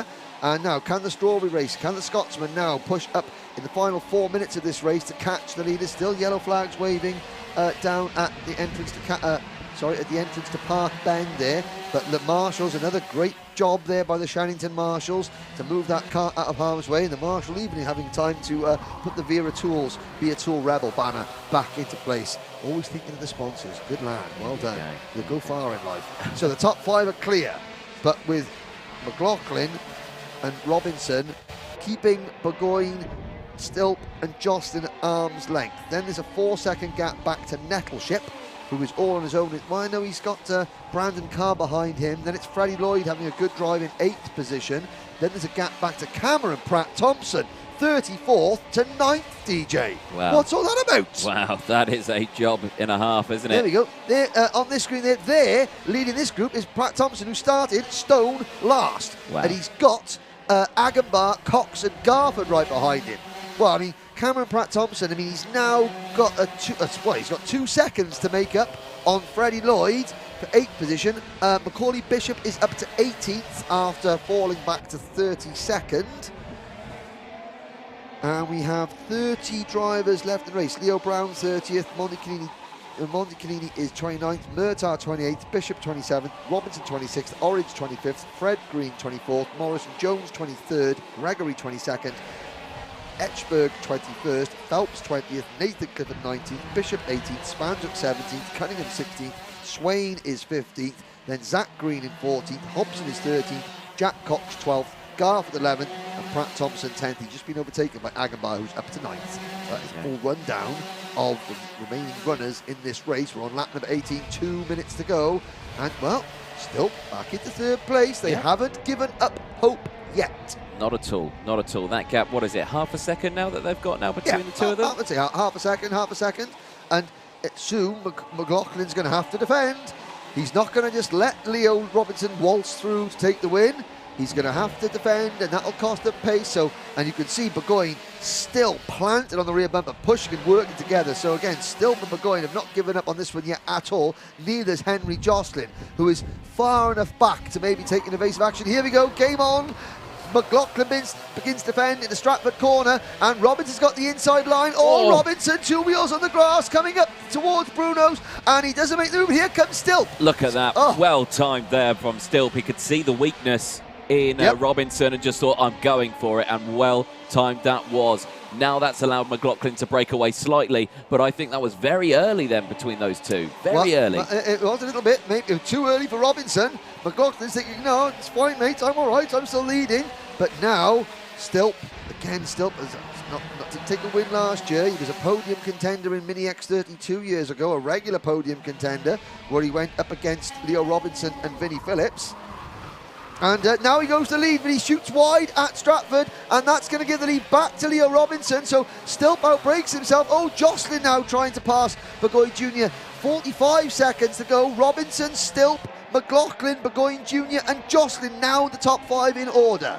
Oh, there we go. This is going to be one heck of a last lap between these two. And here comes Stilp. Whoa, that was no gap there, but he made it work. Did Stilp absolutely squeeze that car into that gap. Well timed again once more, and as they squeak across the line, there's 30 seconds to go. There's still 2 laps to go. I've never seen a kart change direction going into Wilkins at that point before. He was going out, and then he literally turned the corner into like a square. Yeah.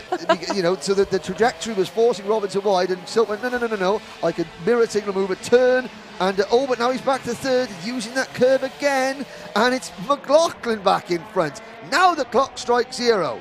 McLaughlin, Robinson, Stilp, Jocelyn, Burgoyne. Still anyone of 5 can win. And there's the number 99 kart of Taylor Orridge out of the race. Last lap board goes out. Stilp looking at the inside. It's not going to happen there. Can McLaughlin hang on? McLaughlin 8th the championship last year.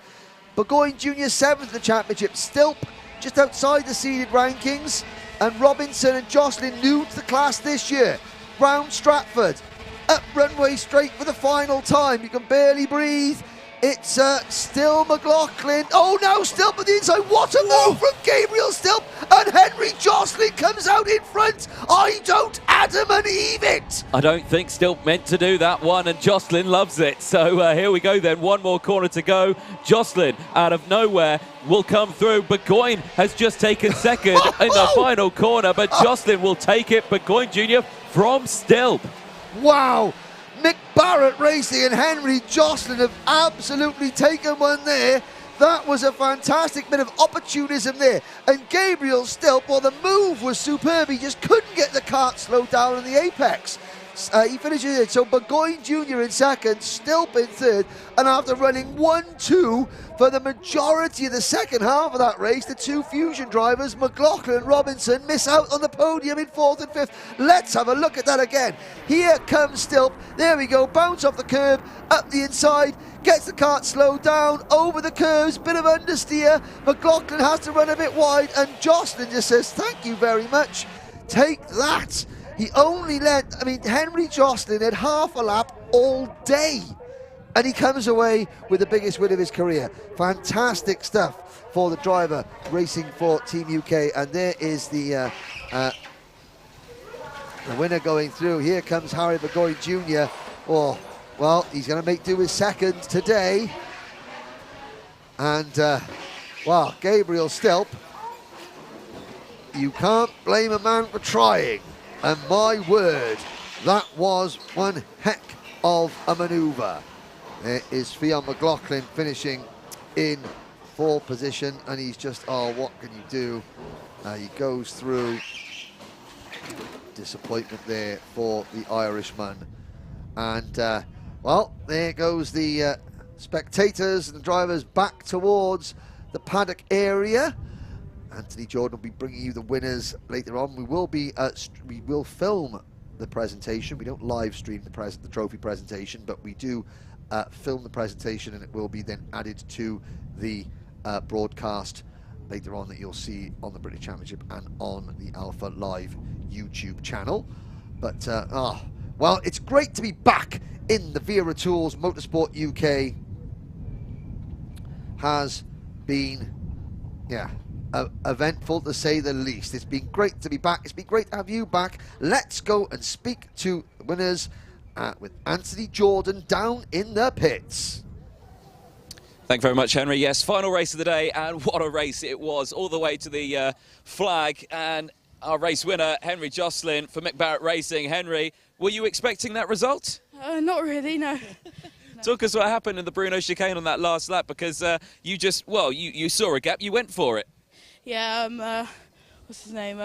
Stilp went in on I'm so proud of you. He went in on Finn. I don't think the move was on, and it kind of took them both out, so I saw an opportunity and went for it. Well, an opportunity well gained on that one. Congratulations in the first round of the championship. Is this a nice confidence boost going into round two?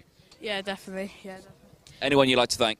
My mechanic Aaron, Joe from Aventus, my family, and everyone who supports me.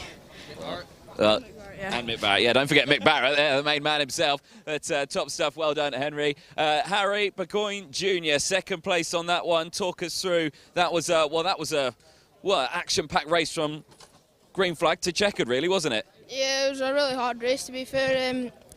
Henry or Harry, I don't know his name, he done well.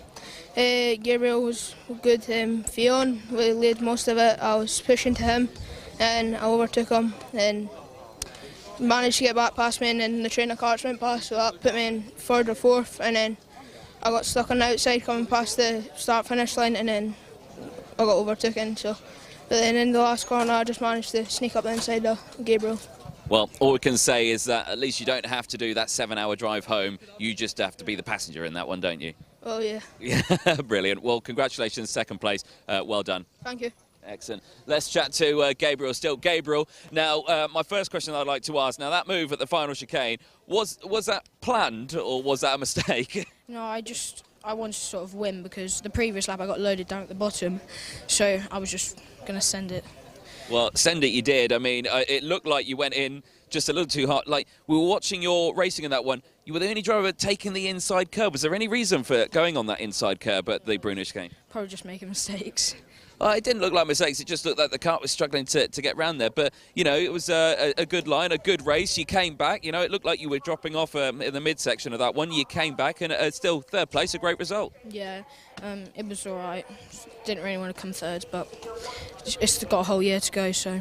It's the first round. You're starting the season on the podium. It's a good result. You can take that one. You can be happy with that one. Enjoy the podiums later on, mate. Thanks. Excellent stuff there, Gabriel Still. Henry, we're out the commentary box now. The sun is out. That was a bit good, wasn't it? It was nice, wasn't it? Yeah, it was excellent. Really great to be back. It's always good to start the season when the weather's good. You know, that, I mean, whether you've had a good weekend or you've had a bad weekend, you're not driving home in the middle of the pouring rain, you know, ahead of a long season. So yeah, it's great to be back, and it's so great to have people back here. That's the one thing we notice. There's loads of spectators here, loads of family and friends. It really does make the atmosphere amazing. Pity about hay fever, though, eh?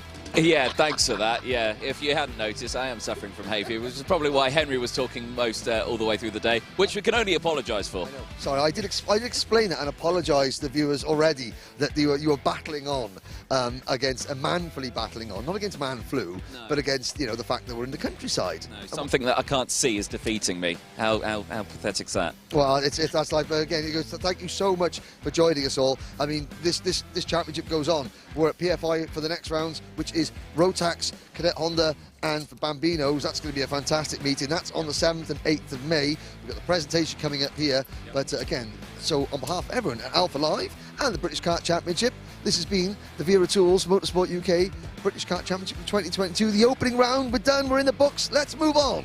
What he said. Bye for now.